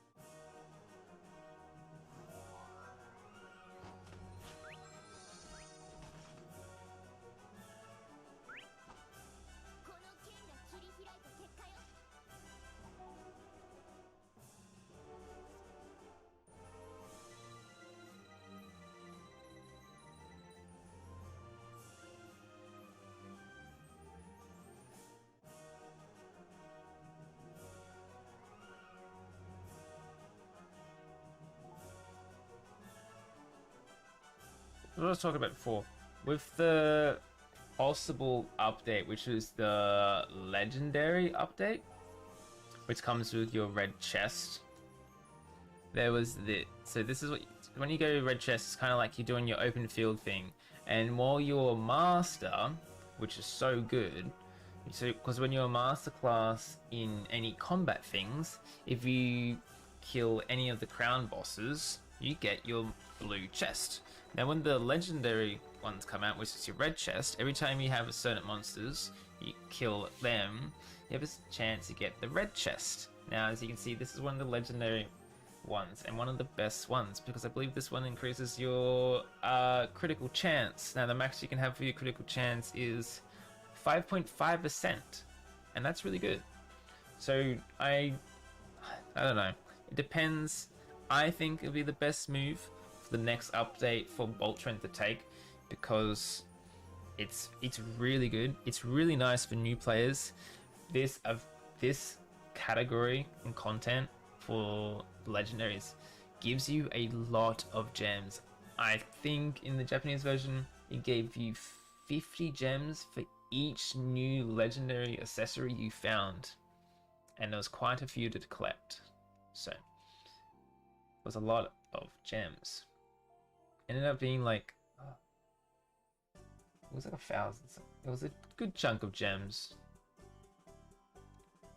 It's way too long ago for me to remember off the top of my head.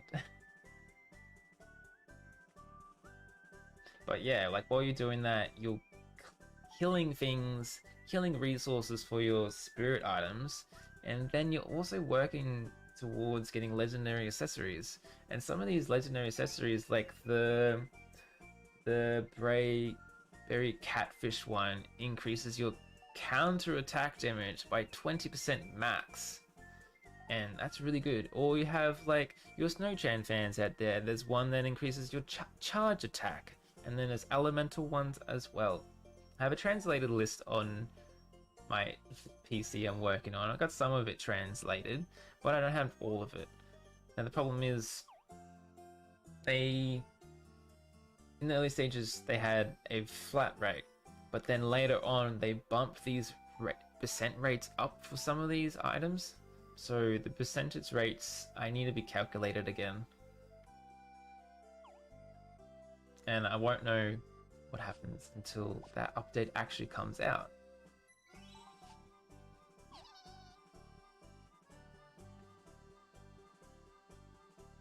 Oh. Hey, Wizard. Thanks for joining, mate. You're bringing Jake there as well. Nice.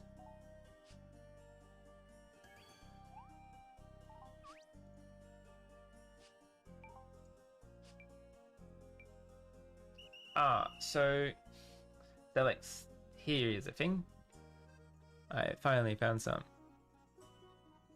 So this is the Final Fantasy one. So this is a rare drop, and this is the boots I got. And this is the armor piece, which is pretty cool.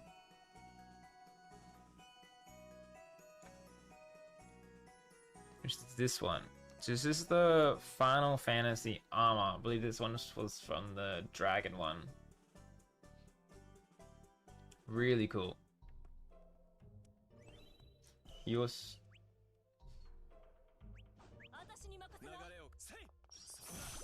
And it had these rare rings as well. It had a light and a darkness one as well.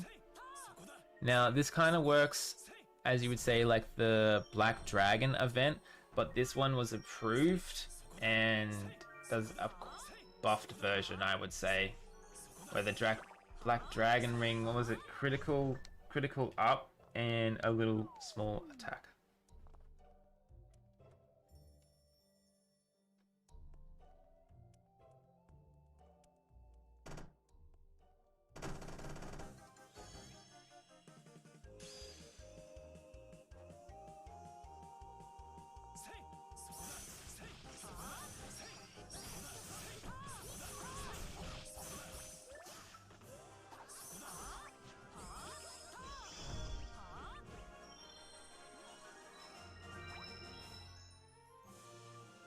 And I believe it came with a really cool sword there as well. Oh, this is it here. This is the Final Fantasy sword you can get from the event.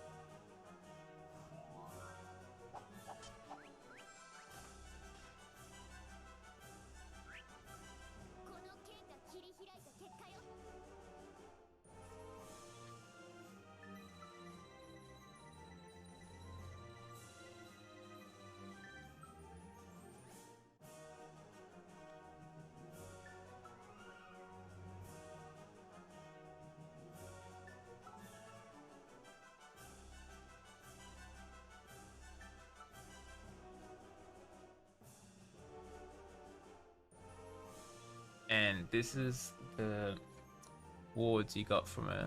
So you had to complete the 1 and 2.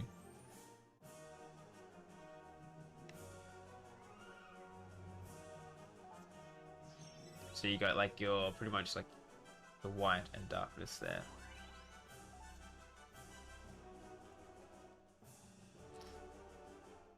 As well as it had a unique feature where they had to some of the mechanics. You had a divine... how does it go? You had like a divine cleanse, because if you got caught in some of these hitboxes, you would get like paralyzed or sleep.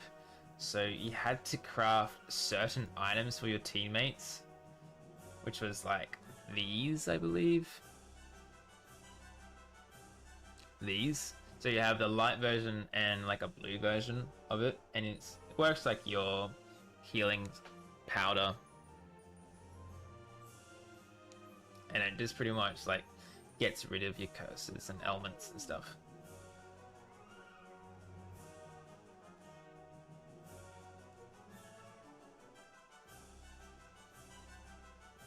And yeah, this is where it gets really hard, because as I talked about before, the Final Fantasy event, when you get the fever boxes, it's the hardest one. So as it demonstrates it here, so you go down to there where you have the purple wings, that's your fever box, and then you select which one you want. And then once you get from the fever boxes, once you want the rainbow one, you have a possibility, if you get the green rainbow fever boxes, to get that.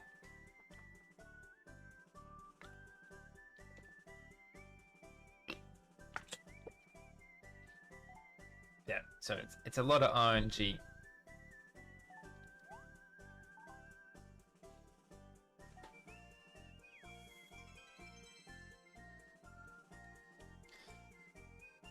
The event was so crazy. It was this massive patch note thread that I remember doing it. I remember translating it and everything for some of the, when we were doing the JP one in the other Discord. Oh, can I get these photos framed? That's right.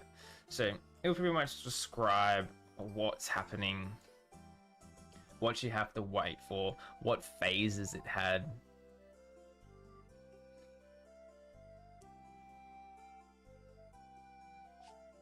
And then what came with it though was so good, because it came with a really good weapon. And it's a main character weapon as well, which is this one here. So many things. So this one here, it's an amazing weapon, which is your MC weapon. And now it had some pretty good buffs as well as your main character. Your main charge will buff you up for a certain amount of time, and you kind of stuck, like you don't like the default mercenary stuff from Fantasy Life Online. Right now we have the patched version, which is a lot better, but we originally didn't. It was so slow, so bulky. But then we got this bad boy, and it changed the whole game pretty much. Like, your main character actually felt like decent. You felt like a 5-star character. Like, you're doing backflips, spells, and spins, and buffing yourself, doing charge slash, doing the charge slash is so cool. It's like a dragon slash out in front of you, while decreasing the enemy's defense, I believe. I remember using it a lot in the early stages. This weapon can be pretty good. But the question is, how long will this weapon be good for?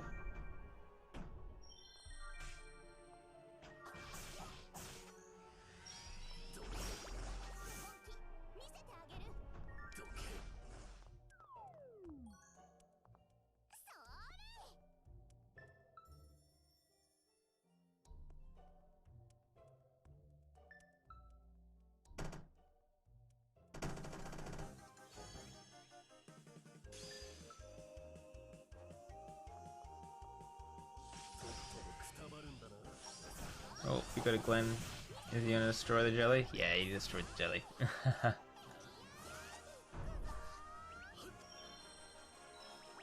And then you got like some of the... These you can get like coins and whatnot and points, and you can get these ones.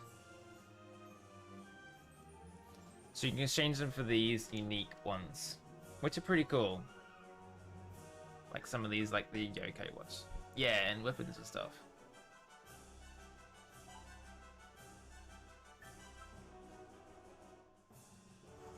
It was a really cool event. And apparently Zero was in this one as well, but he was low rate. So maybe when we get... We don't know.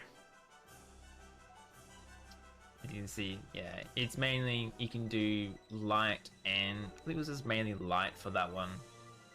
And then later on, there is a dark version of the main character weapon.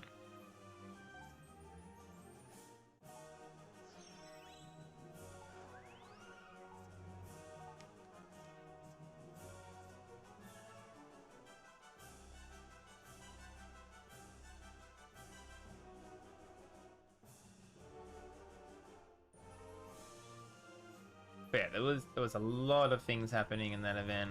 It was so cool. Like, it even had a trailer. This is what your character looked like at the end when you had all the pieces. It's pretty cool.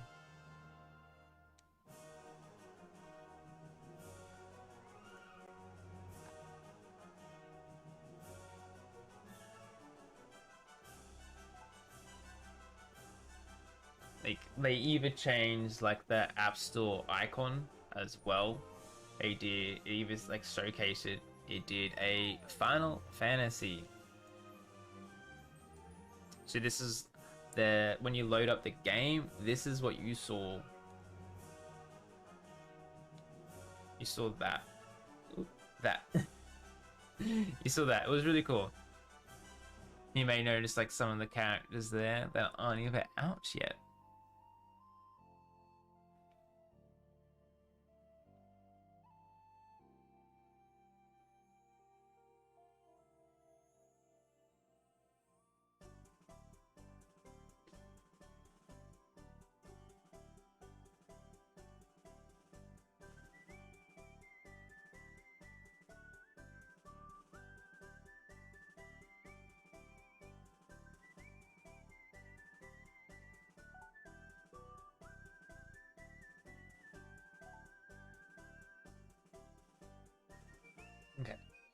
I'm going to do a few more of the event ones, and then I'm going to end the stream because we're going for quite a few hours now, answering everyone's questions, showing you future content. I hope you very enjoyed it, as it is 3 o'clock AM my time right now.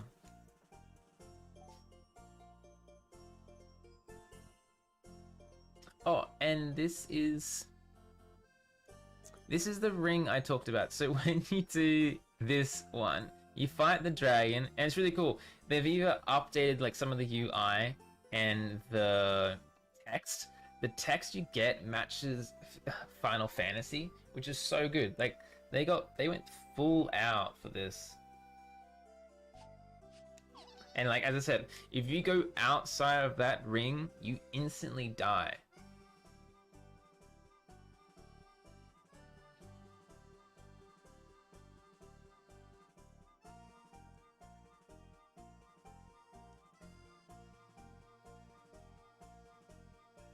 Like it was so cool. They full on made like a production Nelly video about this update. It brought a lot of players in as well.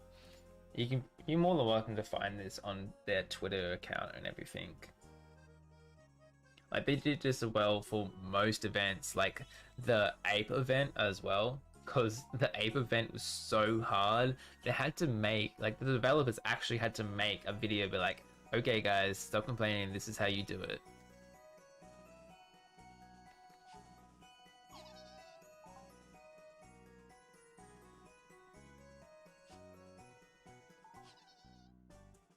Alright. Yeah.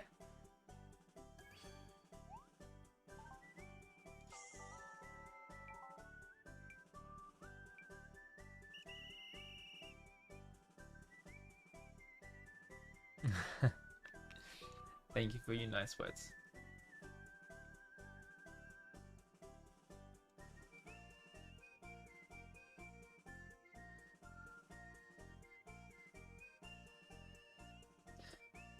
So many jellies have been killed.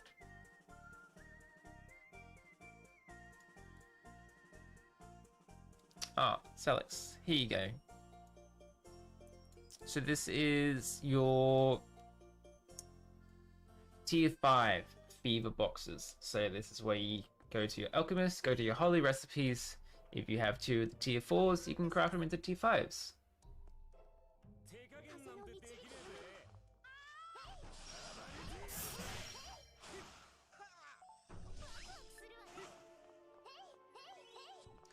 So again, once the holy tower is done, this type of event should come out. Don't remember how long the holy tower lasts for. I'll have to go to my little sticky note for that one and figure out.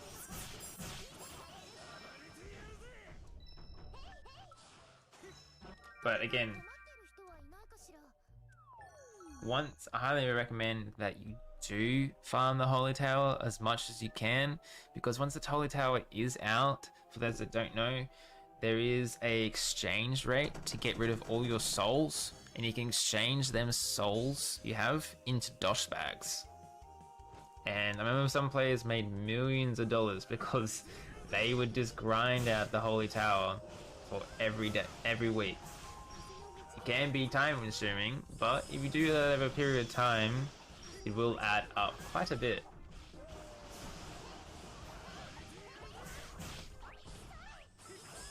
The same goes for like if you do your daily runs and you go to your shop stores and you buy everything like the papayas and everything like that. I can sell for quite a bit later on.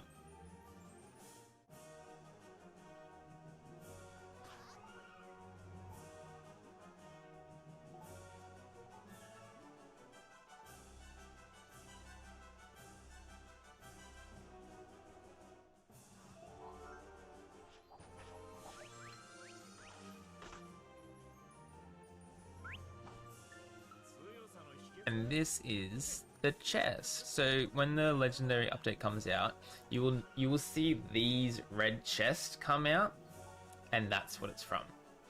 So there you go. So every time you kill like a crown moths, you have a chance of getting. But just so you know, every monster has a certain chance. It's just the crown ones have a higher chance, but not every monster has a different how do I say it, like table of like accessories they can have. So you just can't get like a carrot will give you all damn recipe, all the legendaries. They're only limited to certain ones, so you have to really go around the field and start killing everything, and they have a certain drop rate.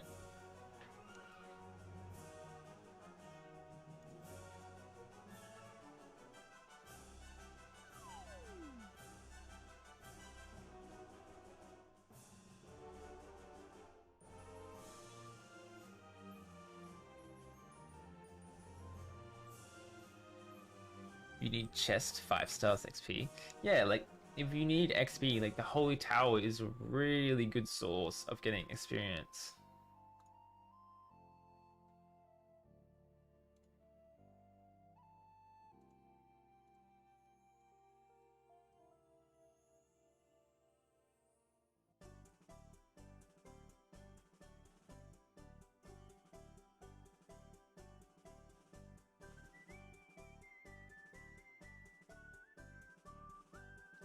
I've done 21,000.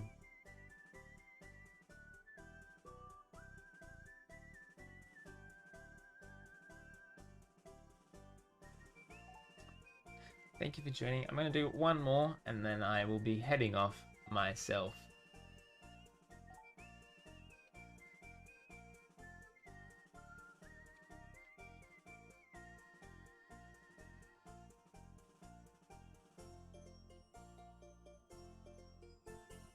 So I'll be doing my last room for the stream.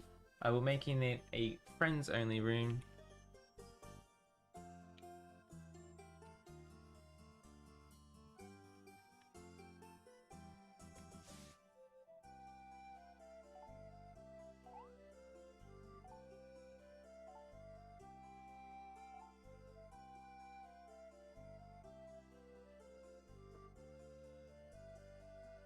Hey, welcome to the stream. I'm just finishing up really shortly. Damn, how long have I been on? 4 hours since my normal time. I stream all the time on Sunday, Australian Eastern Standard Time, which is 11 p.m. It's mainly around 8 p.m. for all my other people. Sadly, everyone is all in the US or the Philippines. Sadly, my Australian audience over here is a miserable 0.01%. So that's a bit rough. So thanks for the USA and the Philippines people that watch my content. Thank you.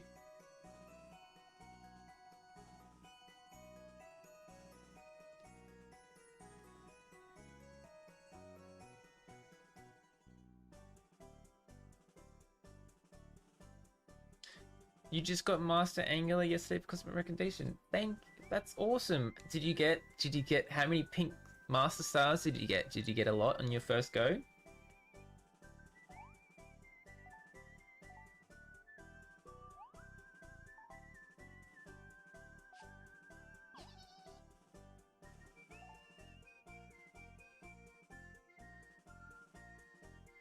Ah, Tifa. Abby. Everyone is slowly getting out of bed right now while I go to bed. You finished the Master Angular set? Nice.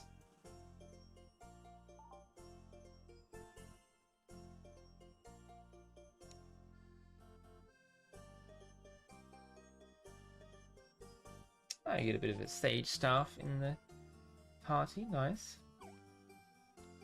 I like this guy's aesthetic. I like his hair and his mustache. Kind of looks like some kind of butler or something.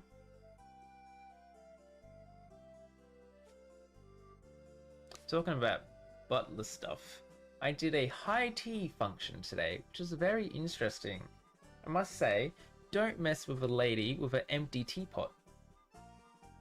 I didn't, but they are thirsty. They want their tea. And it's really hard. Like, you just think like holding teapots is very easy, but when you do it for multiple hours, it gets very hard. And you have to hold the teapot a certain way. Slouch. Oh, man.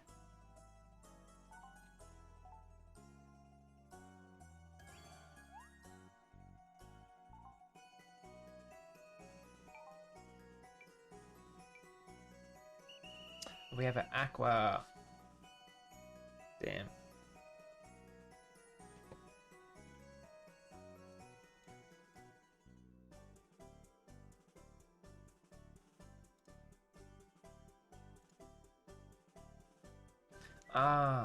So with the Master Legendary, there was 24. With probably the next future update coming out, there is 24 to collect. Now, the one thing to note, I believe once you get to 24, you get the 25th one, and then you have all of them.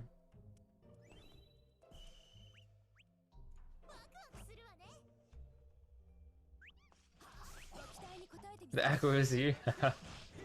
Rip my frames. But anyway, glad to have you, mate.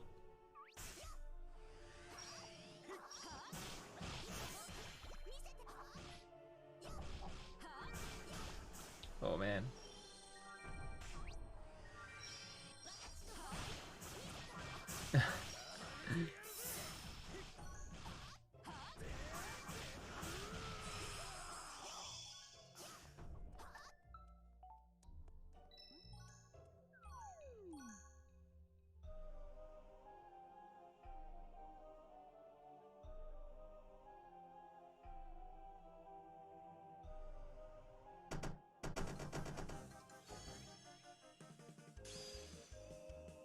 Alright.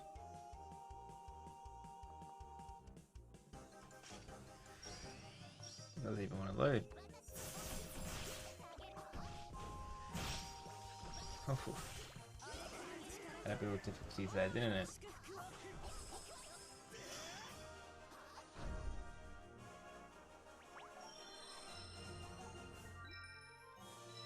Hello.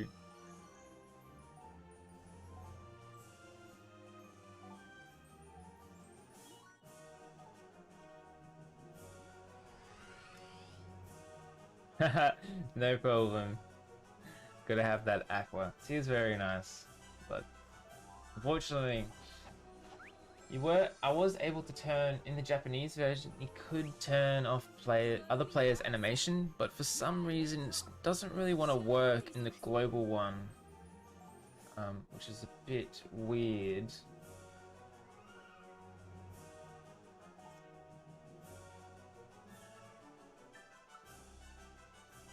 You probably get this brown jelly later, because this should be just part 1, as events normally of this type have part 1 and part 2.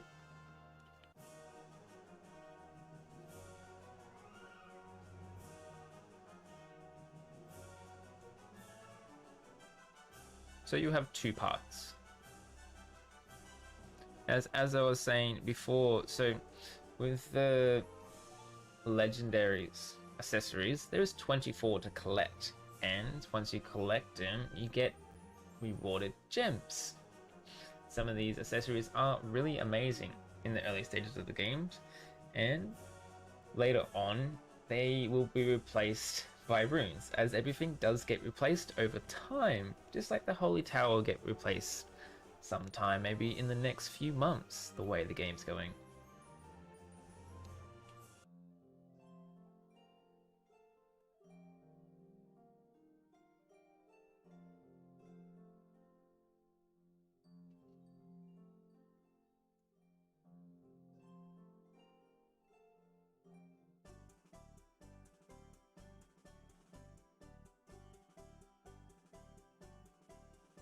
We did a fair big chunk of the event, I must say. And I got quite a bit. I made a bit of money there as well. I've got 20,000, which isn't much, but it lasts me one more day. Now, for you that are still here, thank you all. And thank you for the ones that joined. Thank you so much for joining the stream. I hope I answered some of your questions. I hope I had a lot of information to go through while I was playing the game. This is one of my streams. I normally do it on a Sunday at Australian Eastern Standard Time at 11 p.m. So I'm sadly for this one, I didn't do any of the gacha pulls, but maybe when there's the next character, which may be coming up very shortly, and it may be one of my favorite girls, Layla, which is the little cute girl, the 5-star hunter, which she is a DPS slash healer character, and she's really, really good. Really good passives as well if you feel like characters, or could either be a fire character coming up very shortly, which it's already in the files. What we have Ruby, which is a fire archer, or it may either be the Final Fantasy one, or it may either be Crow, which is that other archer. He is a 5-star as always, and he is Earth. If you don't have Fang or Kiba, I do recommend that you can get Crow. Unfortunately, his weapon can't be promoted into a 6-star, so you will fall short on that, but he can poison enemies, which is cool, and he has a very good playstyle. Again, thank you for next time, and Goose out, Ja online there, and bye! Quack!